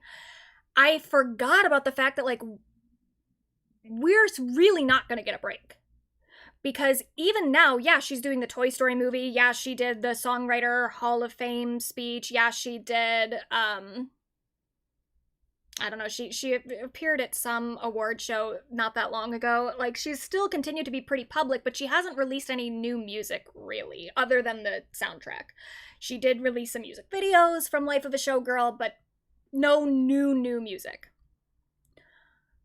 Even if she doesn't release new music anytime soon, for fucking sure, the debut Taylor's version is coming out this year. Because this is the 20th anniversary this year, in October. So, 100% that album is coming out. And it would make sense to me that they are trying to reestablish her place on country radio, because that's a country album.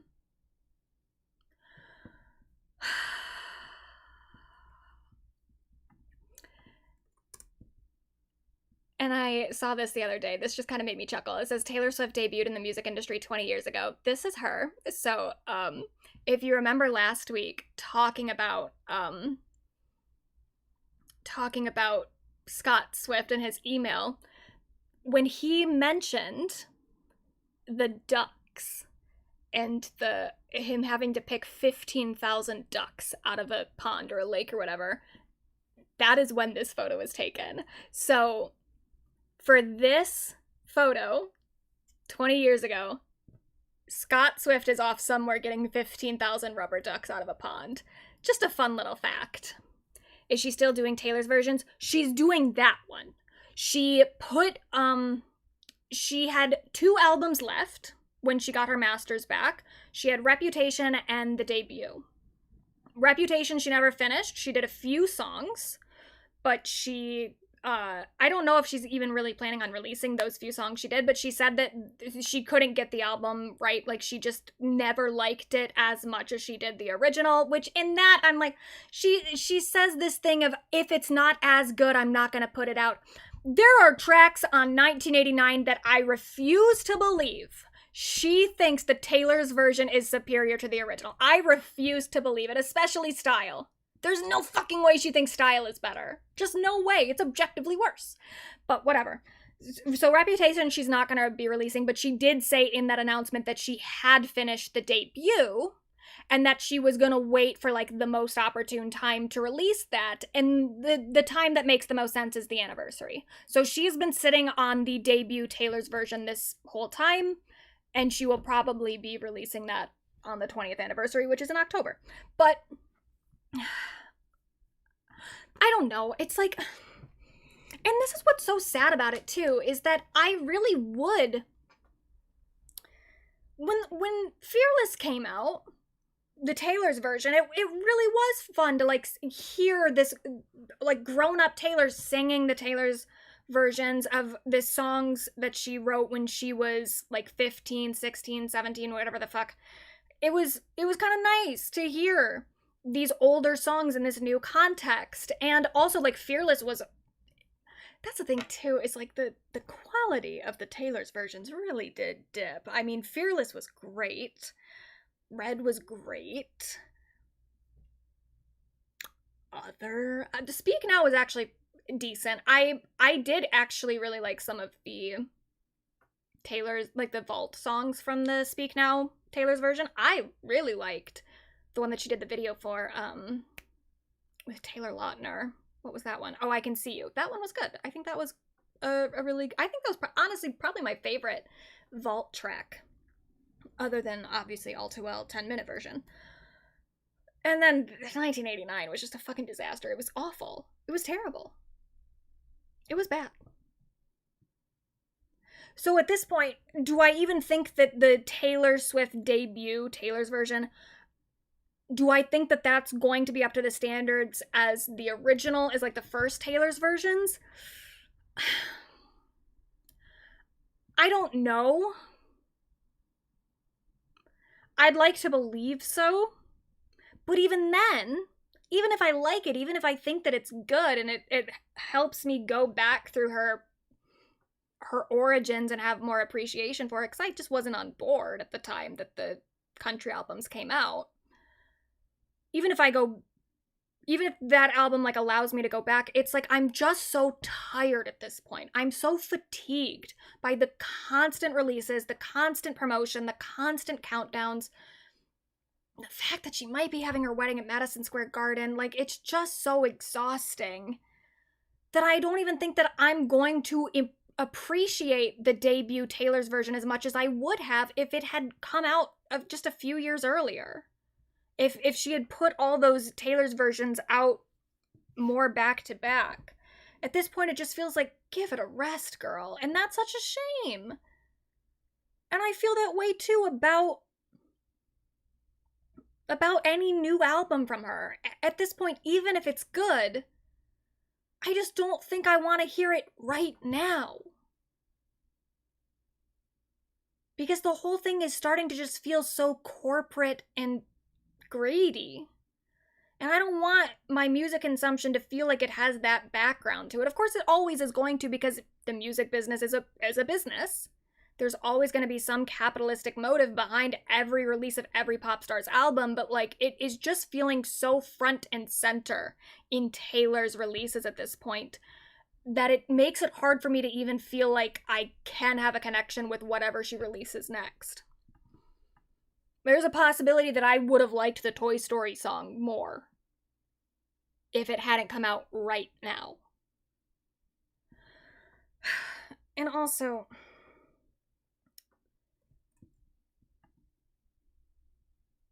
I just need Homegirl to start acting a little more normal with her relationship. And I understand this is a part of his podcast and everything, but this was still just a step too far for me.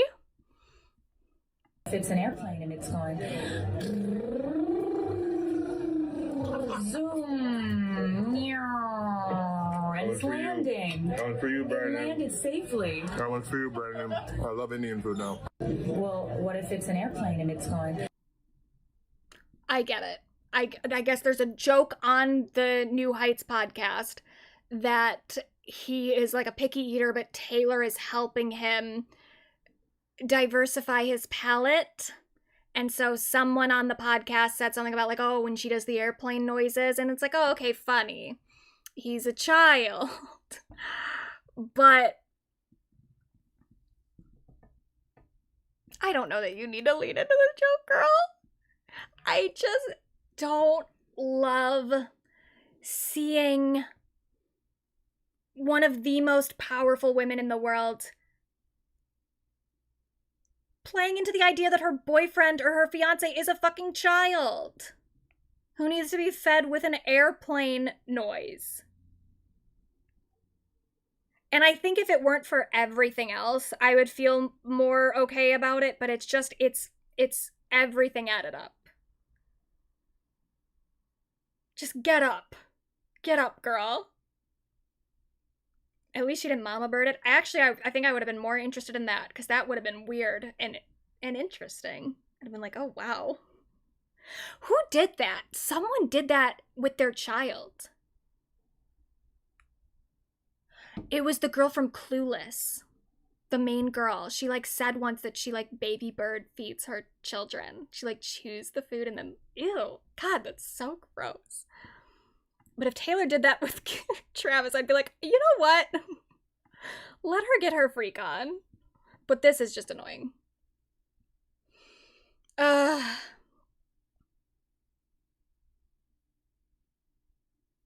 Yeah, Alicia Silverstone. Baby bird feeds her children. Now, the long-awaited, who was it? Was it Crazy Bitch around here that really wanted me to talk about the Joe Alwyn Sarah Pigeon thing? Here it is. Joe Alwyn has a new girl. Admittedly, it does seem like he has a type. I will say that. Tall blonde woman, tall blonde thin woman. Maybe it's a coincidence, I don't know. But look, it seems like they're happy. I saw a lot of Swifties being like, oh my god, he never wanted to go out with Taylor, and here he is kissing another girl. It's like, okay, well, did he set up the paparazzi photos? I don't know that. I don't have any reason to say that. And also, it's not like I never saw any images of him kissing Taylor publicly. Just because he was more private than some of her other boyfriends doesn't mean that he isn't allowed to then get a new girlfriend and go on a walk with her. The fuck? But people are doing the "your new girl is my clone" line from Is It Over Now? And I wouldn't say clone. She's not a clone of Taylor, but for sure there's a type, maybe. I don't know though. I haven't looked into all of Joe Alwyn's dating history. Maybe he's dated some brunettes. Not sure. But for sure he seems to have more of a type than she does. I mean, she went from dating him to dating Maddie Healy to dating Travis Kelce. I mean, she's just all over the place.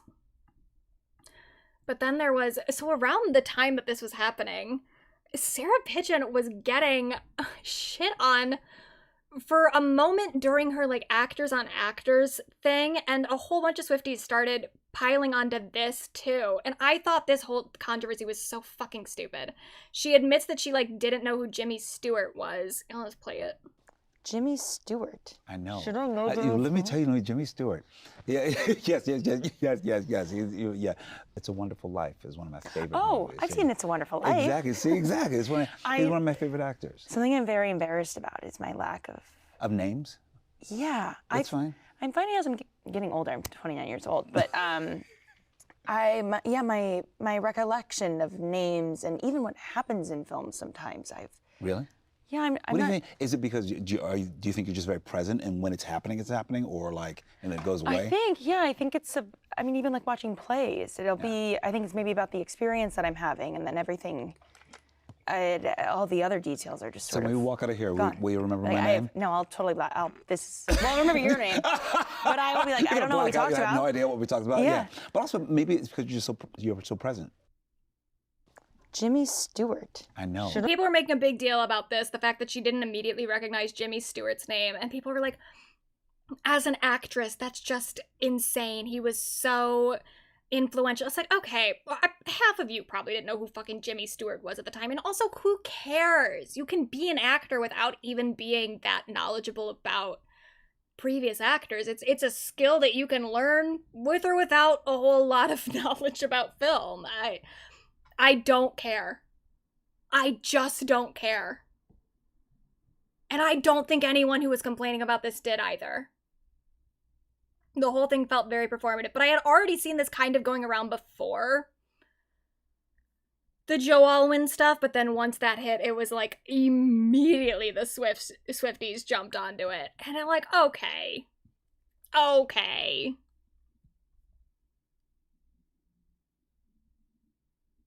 You gonna quiz Taylor on what actor she does or doesn't know?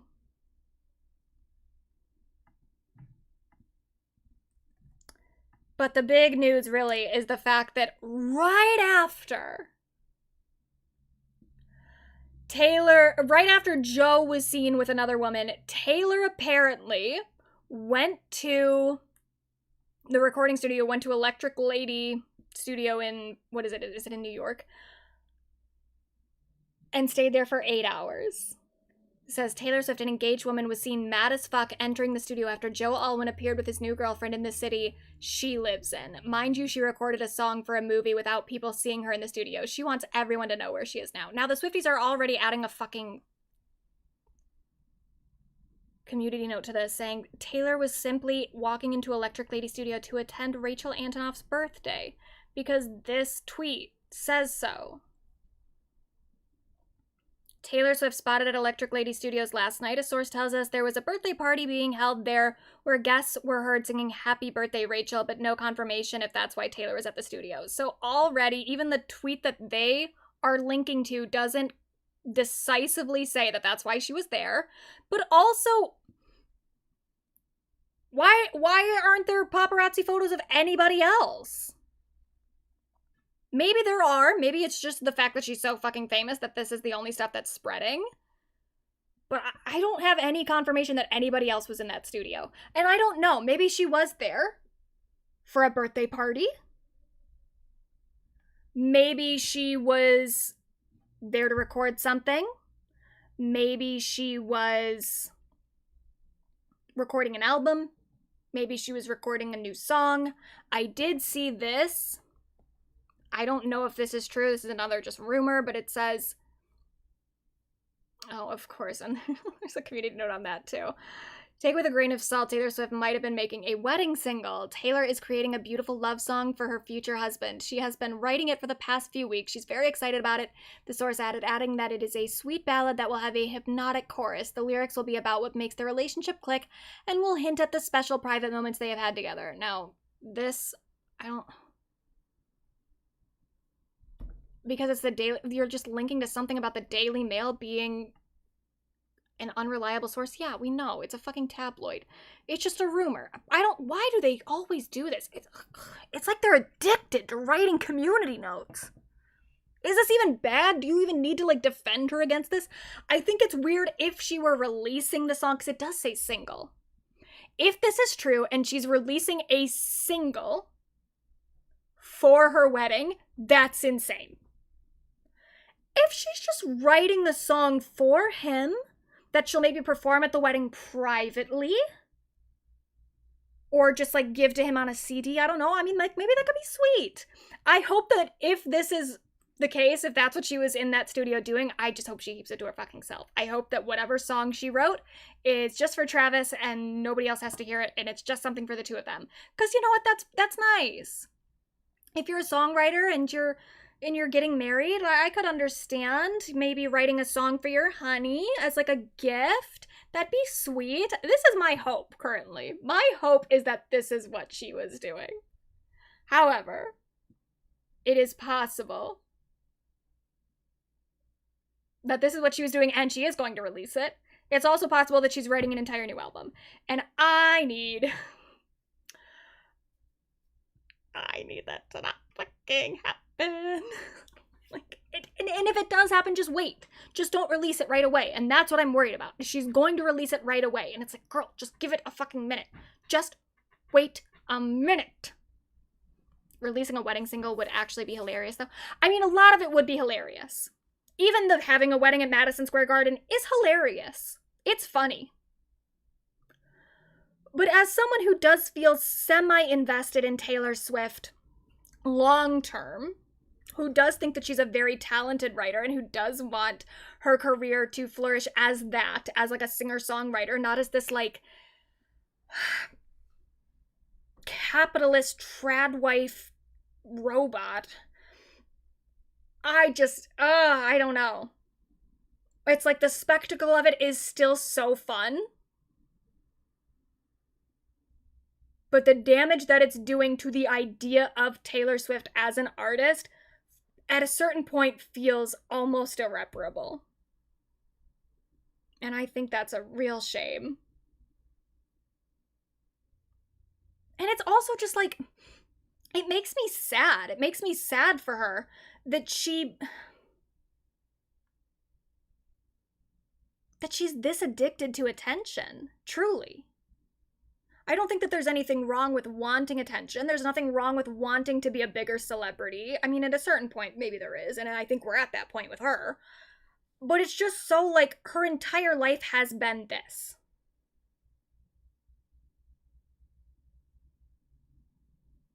And it feels like she really, like I've been indicating over the last few weeks, I have just been thinking about it a lot.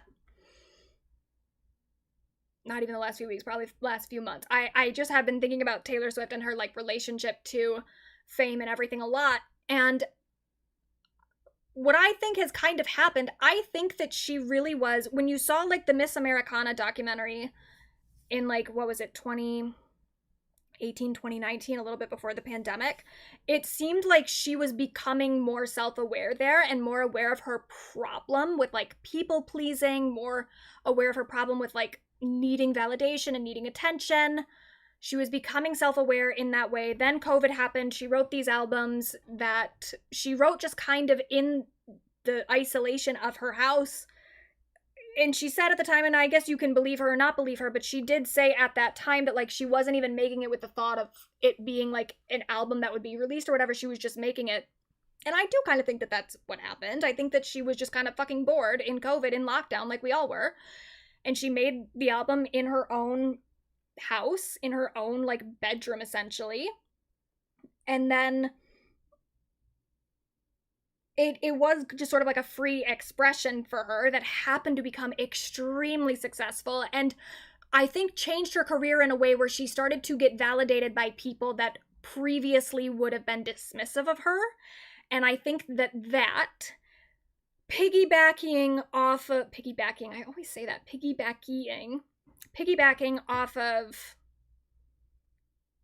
the like, well, it all kind of just happened simultaneously with like the re-records, her getting reassessed as an artist with Folklore and Evermore, and then eventually the Eras tour. It's like she just reached this new height of attention and validation and acceptance from everybody that I think she kind of relapsed in a way. She relapsed on her own addiction to attention and her own need for validation from other people. And I think that's a lot of what we're seeing right now, where everything she does has to be public because it is just fueling her fucking addiction to attention and her addiction to like being what other people want her to be. So I saw, there were a few other things that like came across my timeline this last week. Two of them are related to what I was just talking about. One of them is not totally related, but I think it is related to the discussion about her like family and stuff. I forgot about this. In the new Disney docuseries, there was a point where she was singing Hits Different, doing like her practice for the acoustic version that she would sing on stage. And she's doing this, and then her mom completely misses the point of the lyrics that she's singing in a way that is just like kind of like sad to watch in a way. Like, it's not that serious, but it also is in the sense of, is she even listening to you at all? Or is she just projecting something onto you? So I'll play the clip. Not the whole clip, because I don't want to get claimed. When you first...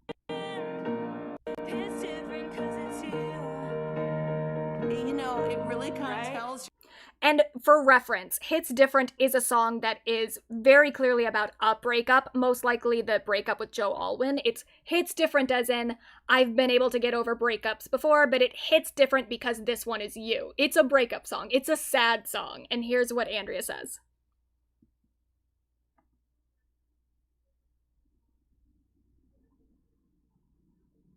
Easy for me to do, it's different. It's different 'cause it's you. You know, it really kind of tells your story. It's so, of how so it's so cool. different. And when you first met. Who are we talking about now? Travis, your boyfriend? That's what I was I'm thinking talking, during this all is that. about, these are literally 2 breakup songs. Hits Different is a breakup song. I know, but it's about, just, it's I about. just hear the pretty parts of it. I mean, I'm glad that you read that into it, because I read into it like that this person is going through a horrible breakup and they're like, I can't move on, and then they do, and they go to a big city and they like find this other sense of self. I guess so. Anyway, so is this? She can't is that believe what that you she wanted? doesn't have to convince me to be in love with someone who's good for me. Like, she wasn't listening to your lyrics at all, girl. Jesus Christ. But here's more of what I wanted to talk about. This clip started to go viral. This specific one, just kind of making a joke of how, like, painful to watch this speech was. This was for her Billboard Women of the Year speech, where she's just, like, saying stuff and, like, leaving these pauses as if she's expecting an applause that never happens. Here's an example of that. Okay, here's an entire genre shift and a pop album called 1989. Ah, you heard it? Sick. Okay, here's... So that clip started to go viral just for that reason of, like, it's just kind of cringe to watch. And a lot of people were quote tweeting it and sharing it. But then other clips from the speech came back around on the timeline, and it's like, oh, this really is the heart of her issue, isn't it? They're saying I'm dating too much in my 20s? Okay, I'll stop. I'll just be single. For years. Now they're saying my album Red is filled with too many breakup songs? Okay, I'll make one about moving to New York and deciding that really my life is more fun with just my friends. Oh, they're saying my music is changing too much for me to stay in country music? All right. Okay, here's an entire genre shift and a pop album called 1989. Ah, you heard it? Sick. Now it's that I'm showing you too many pictures of me with my friends. Okay, I can stop doing that too. Now I'm actually a calculated manipulator rather than a smart businesswoman? Okay, I'll disappear from public view for years. Now I'm being cast as a villain to you? Okay, here's an album called Reputation, and there are lots of snakes everywhere. Okay. Well, yeah, she has done that a lot, and I do think that there's a degree to which she's been somewhat adaptive based on the criticism she's received that I think is maybe good because it's pushing her to, like, go a little bit further with her work, but at the same time, it's like, you can't change every part of your life based on what other people are saying about you. Like, the idea that you're getting called out for dating too many people and you're like, okay, I guess I'll stay single for a year. Girl, why do you care so much? Why do you care what other people are talking about your personal life like that? And this is another thing too. Fast forward to today where she's saying that entire thing about how she's always been so secure in her releases and she doesn't care what other people think. She just makes the music for her. You're a liar, girl. We have so much evidence of you not doing that.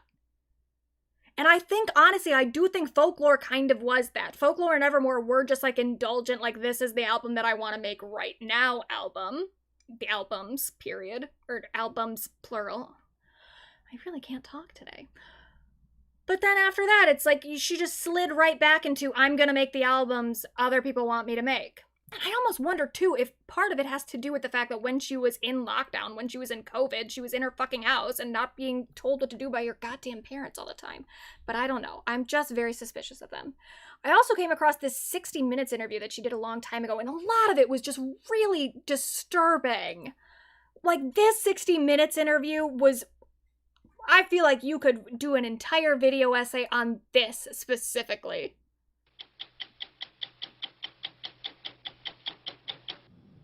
Five years ago, this fall, a 16-year-old girl released her debut country music album and dreamed of making it big. Well, today, that girl at 21 is as big as it gets. She has sold more albums over those 5 years than any other artist in any genre. Taylor Swift's has been a meteoric rise. She seems to know, even at her young age, just the right notes to hit in her songwriting and in her business. In an era of declining record sales, Taylor Swift appeals to people that pay a lot for music, girls and their moms. She's held on to her country fans, even as she's gotten huge in pop. And then there's her image, in a welcome deviation from the all-too-familiar story of early success gone wrong. She has been in the spotlight without a single public misstep. Take a look at the crowd at the Staples Center in Los Angeles, where Taylor Swift sold out 4 shows within minutes. Well, good evening, Los Angeles. The decibel level here reminds you of the Beatles. Got a one-hand there on the steering wheel, the other on my heart. It's almost as if she's their spiritual leader. With her message that you can be a good girl, a nice person, and still have fun. I'm in the ring. It's so rooted around this idea that she is a good girl. And what's so crazy about it, too, and they did this shit with Britney, too. They did it with Miley. They've done it with all of these young girls who come up as teenagers, as children. Like, as soon as they reach, like, 18 and they haven't committed a crime yet, they're like, it is so great how you are proving that you can be a good girl. And it's so great how you've never done anything wrong. And then the second that, like, they go out drinking once, suddenly it switches. It's like, can we give these women a fucking minute before we start attaching these labels to them? Can we let them live their lives for a fucking second?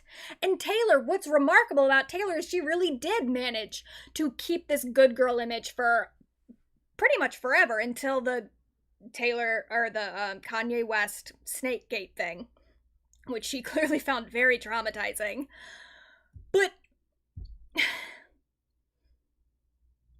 it feels at this point that she's somewhat held captive by this image of her as like the all-American girl next door. And with the Miss Americana documentary, it felt like she was becoming more aware of that, and she was becoming more cognizant of how that has restricted her. And then what happened after that? She just kind of slid right back into it and decided that she was going to be a girl that had nothing to say. I mean, that was what so much of the Miss Americana documentary was about, was like, she thought that she was too much of a good girl to have opinions on politics, and she didn't want to do that anymore. She wanted to be a woman with an opinion. Where are her opinions now? The world around her is more political than ever. The White House is using her songs in their propaganda, and she's nowhere to be found. She has no commentary on the matter because she's just the good girl again. She's Travis Kelce's fiance. She's feeding him fucking food with airplane noises. And then also I thought this part was a little, telling. Somebody at RCA Records liked her music and offered her a 1-year development deal. That's when the Swifts moved to Nashville. Taylor was finally where she belonged, or so she thought. I would go and turn in songs, and more and more I would just get suggestions that I write, that I sing other people's songs. And, you know, I just didn't want to. And at that point, she said, my contract's coming up, Mom. I need to just walk. And I thought, you're kidding. How gutsy was that for a 14-year-old? Gutsy? No. How about unheard of? Scott Borchetta was an executive at another label. You don't have artists walking out of one of the biggest record companies and saying, you know what, I don't think I need another year of development. I'm going to go. All right. She did it, though. She absolutely did it at 14. Borchetta heard Taylor, liked her songs, and offered to sign her as his first artist on a new label he was starting. She took the risk, and it paid off. As of this week, Speak Now has sold 5 million copies worldwide. Speak Now is her third multi-platinum album, and she's been on a worldwide 76-city tour to promote it. The show is an extravaganza with aerialists and fireworks on stage and frantic darting about below as Taylor runs in and out of quick change rooms and braces herself inside this glass contraption, preparing to be tossed in the air.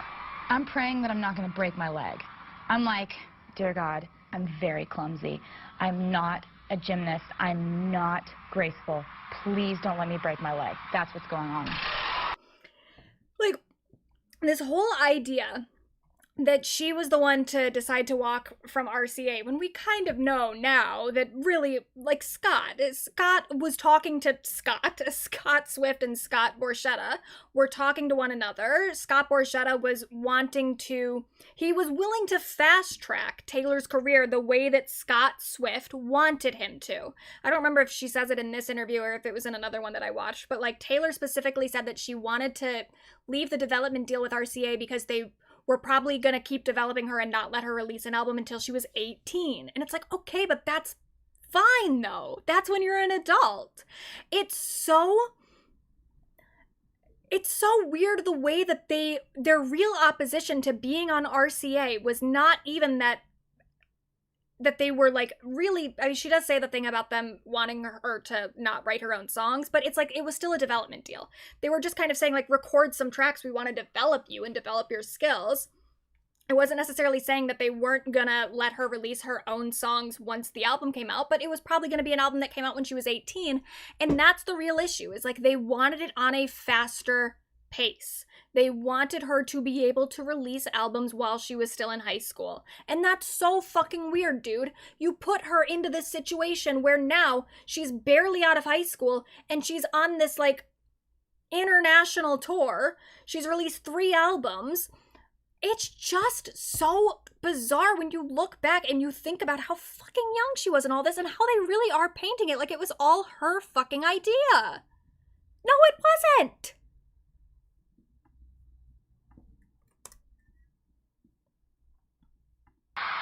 Like big-time musicians today, Taylor makes a bundle on her tours. She's become a brand, with merch, as they say, like t-shirts and show programs, product endorsements, like for CoverGirl. She even owns her own buses. Taylor Swift is big, big business. Yes, she is. Well, I've seen figures. They're big. 100 to 120 million just on this tour. I've seen those figures. That's like a major corporation. Taylor Swift is a major corporation. And who's at the helm? Look who we found running the management meeting. It's like they messed with the color. Unlike other stars of her caliber who sign up with management companies, Taylor created her own. As CEO, she manages herself. It's fine to... No, she's managed by her fucking parents. Yeah, it's a company, it's 13 management, but her parents are the ones running all of that shit. Of course, I do think, and this is the thing, and I think this is how you get to this point where you can make it seem like she was really in control of all that stuff, because I do think she was creatively in control of a lot of it. I do think that she was the one picking out, like, what the stage show would look like. She was the one writing the songs. So, of course, yeah, you can be like, oh, okay, she's in more control than, I guess, like, Britney Spears was, who was very restricted in what her label would even let her release. But the management side of things, obviously a barely adult young woman is not doing all this shit on her own. It's her fucking parents, the people who got her to sign with a record deal when she was fucking 15 or 14. I don't even remember how old she was, but young. But then this is the part that like really, really got me, where I was like, oh, this says so much about how we get to the point where we're having a wedding at Madison Square Garden. Scott Borchetta said she's a cultural leader and she knows it. Well, I definitely think about a million people when I'm getting dressed in the morning. And that's just part of my life now. And You're a role model and you know it. I think it's my responsibility to know it and to be conscious of it. And it would be really easy to say, you know, I'm 21 now. I do what I want. You raise your kids. But it's not the truth of it. The truth of it is that every singer out there with songs on the radio is raising the next generation. So make your words count. What are you raising them to be? That's the thing that I find very kind of sinister about this idea. That if you are policing your own behavior like this to be an example to other young girls, what you're an example of is the idea that women should police themselves, that they should restrict their enjoyment of life based on what other people want from them. And that's, again, why I even find her silence on politics so upsetting. It's not just the silence itself. I do wish she was calling out the Trump administration for its own sake, but also to set this example for young girls that you clearly know you're a role model for, even if it's to like a self-destructive degree. If you're a role model for young girls, be a role model and have an opinion. Be a role model and be a woman with things to say.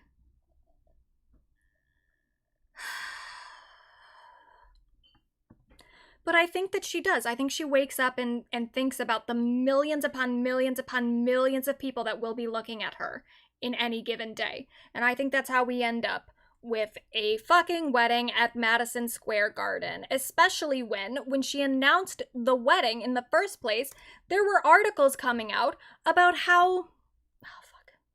about how cities... Oh, I hate these. I hate these because I know that I'm just training a fucking robot.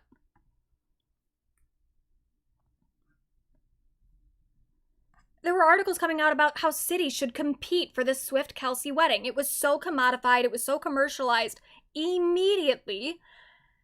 And it does seem like she's given into that by having her wedding be in the middle of fucking Manhattan. It really, at this point, it doesn't appear that this was a decoy at all. TMZ's been doing this, their website's kind of fucked up recently. But it doesn't appear that it was a decoy. There's a whole bunch of news stuff, and maybe this is all fake, who's to say? But there's a secret stage that TMZ is reporting is being built for the Madison Square Garden wedding celebration. The theory at the current moment is that the wedding itself will take place somewhere else, but this is like some sort of reception. This is like the after party. But they're building a stage. It's being built at a campus called Rock La Tits. I don't know if that's how you say it, but it's like La Tits. La Tits now. Show me La Tits now. It's a massive facility where bands often rehearse before going on tour. It's also where stages for various tours are constructed. We're being told it's a massive stage, is being constructed in a warehouse under lock and key with security guards patrolling the area. Our sources say the stage is not affiliated with any present or upcoming music tour. Taylor has a history with Rock La Tits. This is where Taylor's massive video columns were constructed for her 2018 Reputation Stadium tour, blah, blah, blah, blah, blah. Something also worked on the sound for the Eras tour. So it's like she's just putting together a fucking concert. It's like she's putting together a tour.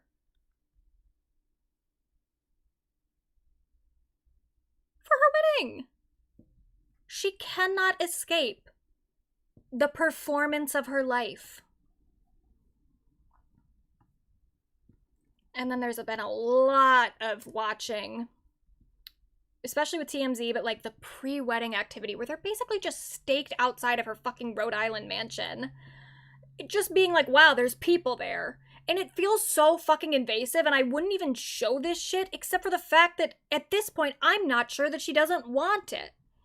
Because there's so much stuff about the wedding where I'm like, you could be moving in so much more silent than you're moving in currently.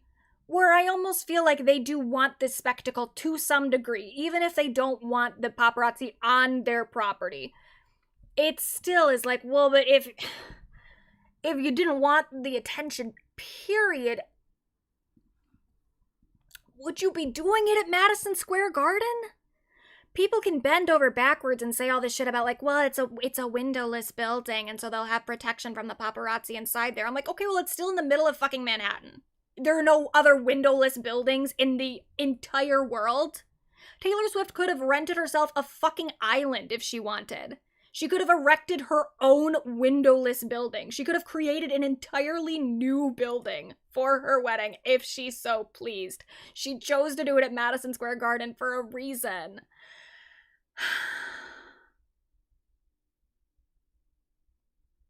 I don't fucking know, man. I think she's lost her mind. And the thing is that it fits in with the lore. People love it because the significance of allegedly throwing a bachelorette party at Holiday House, the lore of it all. I mean, yeah, I guess, but is that all her life is at this point?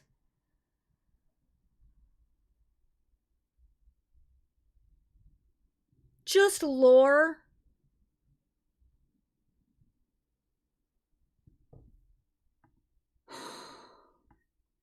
And there was a massive tent apparently outside a house near her Rhode Island house. So it says massive event space set up down street from singer's Rhode Island house. There's the tent right there, but then it also says sources with direct knowledge tell TMZ a wedding will go down at Ocean House, a ritzy hotel just a stone's throw from Taylor's digs. So people were thinking that that's where the actual wedding will take place, is right next door to her house, which again, if you're really trying to hide it, I don't know why you would do it next to the house that everyone knows you live in, the house that you fucking wrote a song about on one of your most popular albums. Would you do it right next door? Probably not. But also it doesn't even seem, it's hard to say if this tent was even for Taylor. There are reports that it was actually for a different wedding. It says this is not for Taylor's wedding. Stop trying to ruin another couple's wedding. This is from some, like, event hall thing. We are the planners for this weekend's wedding at the Ocean House, and it's not Taylor's. So, like, that fucking sucks. Can you imagine being the bride and groom for another wedding and people think it's Taylor Swift's and they show up at your fucking wedding hoping to see Taylor Swift? Like, this whole thing, it's just, it's chaos all around. And then there's all the reports about whether or not Blake Lively is invited. So some media outlets right now are saying Taylor Swift extended an olive branch to Blake Lively with a surprise wedding invite. Then there were other outlets coming out and saying, no, she's not. Taylor Swift and Blake Lively reconciliation call reports are false. Blake Lively is not invited to the wedding. And then TMZ is reporting that even when this alleged bachelorette party was happening at Taylor's house, which we don't even know if there actually was a bachelorette party, they saw Abigail on the fucking porch, and that's it. Like, they saw one of Taylor's friends. And that's the evidence that we have for this bachelorette party. But if it was a bachelorette party, Blake Lively wasn't there. All of this is turning into a spectacle that is not even just affecting Taylor at this point. It's like Blake Lively can't get a fucking break. She can't walk around town without people speculating on whether or not she got invited to a wedding or to a bachelorette party. It's so absurd. And then also, this is the thing too, is like everyone, because there's the assumption that the wedding is next week, it's on the 3rd. Or the week after, whatever it is. Yeah, 2 weeks from now, on the 3rd of July. Anything that Taylor Swift or Travis Kelce do by themselves at this point is getting portrayed as a bachelor or bachelorette party. It's like, well, maybe they're just existing. I don't know. But what I find very interesting too is the fact that all of the stuff around the bachelorette party, we have no real insight into what is actually happening at this alleged party, like what celebration is happening, and that's fine. I mean, it's invasive in the first place that we even know that it's happening at all. But okay, if we are going to hear about it, I want to hear about it. I want to hear about what's actually happening and like the celebration and everything. Like what's the event? I want to know. I'm nosy.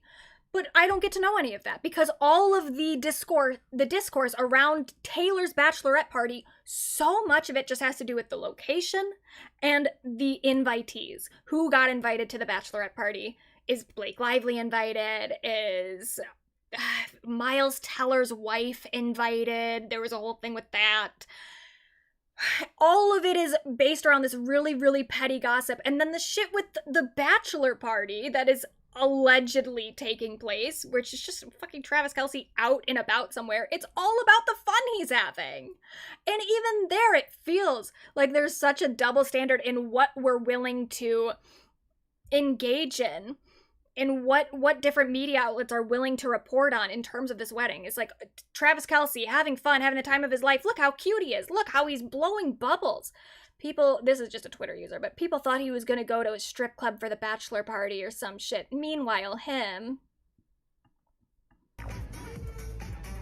just blowing bubbles. Wow.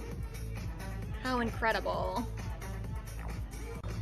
And also, who thought he was going to go to a strip club?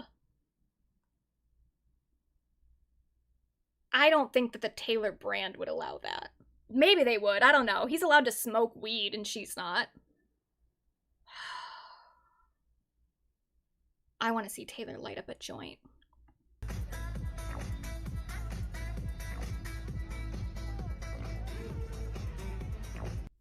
That being said, it did look like he had a good time. I'm very confused because they were supposedly adding Taylor Swift into these remixes, but I really don't hear Taylor very much. But here's Travis up there with the DJ. I bet y'all didn't expect to hear Tay-Tay tonight.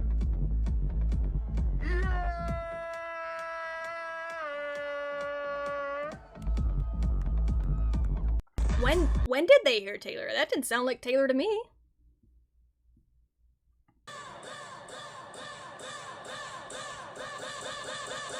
This is a remix of Taylor Swift.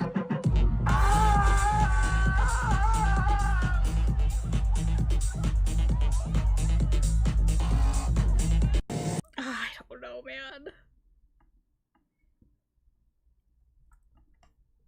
But apparently Benson Boone's still invited. He was out with Alex Earl. They asked him if it was a date and he said no. But like, as this tweet says, can't even judge her. I would do anything to be a +1 at Tay's wedding. Yeah. I agree. And Benson seems like a nice guy. You could go on a date with him whether or not he was gonna take you to Taylor's wedding.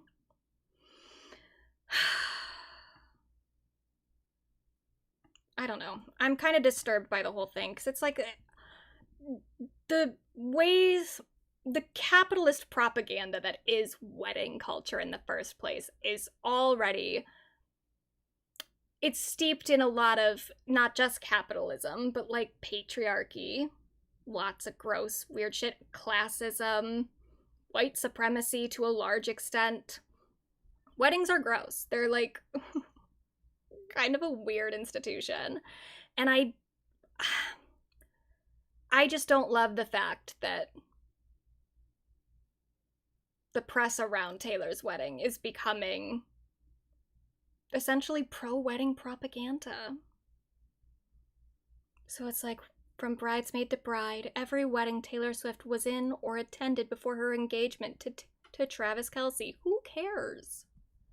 What is this whole bridesmaid, always a bridesmaid, never a bride? Okay, so that means that you have fucking friends. It's not terrible. It's okay to always be a bridesmaid and never a bride. That means that you have friends. And you don't have to have a partner that you're married to for your life to matter.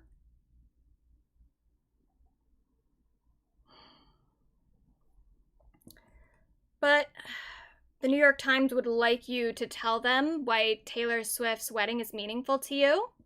You can fill out a whole little thing here. Tell us briefly about how and why you became a fan of Taylor Swift.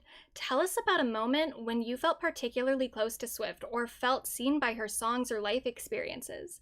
Tell us why Swift's wedding is meaningful to you. Are you doing anything to celebrate in early July 3rd? And do you have plans to be in Manhattan around that time? Dude, if you fucking go to Manhattan just to be around... I don't judge a lot of stuff in relation to parasocial relationships and fandom and stuff, because I get it. Sometimes you have like a weird dedication and you do things ritualistically just for the sake of doing them as a part of the fandom. I understand traveling a very, very long way to see someone live, even to stand outside of their concert if you don't have tickets. I get it. Follow your favorite band around when they're on tour. Stand outside the stadium and listen if you couldn't get in. Cool. Don't go to Manhattan to stand outside Madison Square Garden for a fucking wedding. It's so weird. It's so bizarre. Now, if you already live in Manhattan, and you're not far from the arena, take a trip down there, tell me what you see. But don't travel there for it. So yeah, you can do that. You can tell the New York Times all about how important Taylor Swift's wedding is to you. Yeah, and they stood outside Jack's wedding to see her. I know. That was really upsetting. At least this one will be her actual wedding.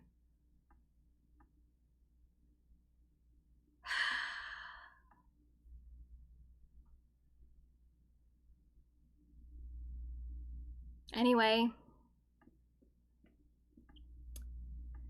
let's do our honorary pop girlies and get the fuck out of here.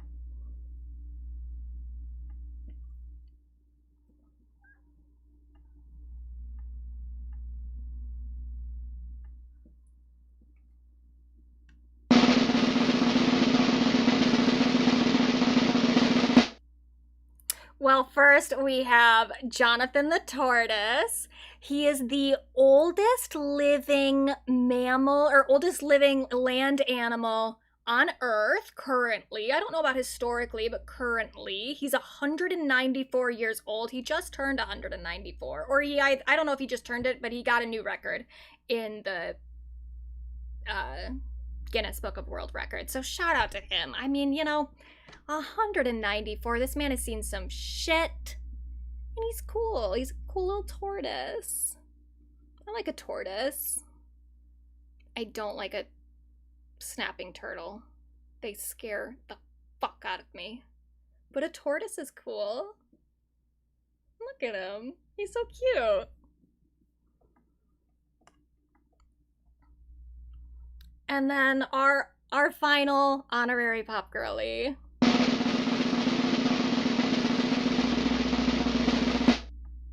Angelina Jolie. She is currently promoting her movie that I think came out, it like premiered at some film festival or something last year. I believe she directed it, because that's more of what she's been doing recently. Or she acted in it, or both, I don't remember. I haven't seen it, and I don't know if I'm going to see it, but I do just love, she's on a little bit of a promo campaign right now.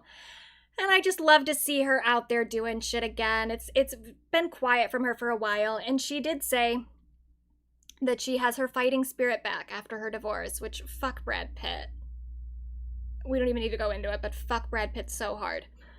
I lost it for a bit. I got kind of taken down a little bit, and it's coming back in large part thanks to my children, who are now older and encouraging it. My kids are almost all 18, so now they want to see me traveling the world. They want me to get out and do things. They know me more than anybody, and they still like me, which says a lot. I think they're very encouraging of me kind of getting back to aspects of myself that I hadn't felt as free to do. Love that. And her kids really do love her. I mean, a lot of them, I don't know about, she's quite a few, but I know quite a few of them have changed their last name to Jolie from Pitt, which says a lot. So yeah, they very much do seem to really love her. She has a great relationship with her kids, and I'm glad that she feels like she is ready to come back into the public life. I'm happy to have her back. Anyway, there will be no public stream next week. We'll do the member stream. And that means that when we come back for Pop Girly News, most likely, if all the rumors are true, the Taylor Swift wedding will have happened. So, who's to say how much of a spectacle it'll be? Who's to say how much of a shit show it'll be? But I guess I will see you all on the other side. Goodbye.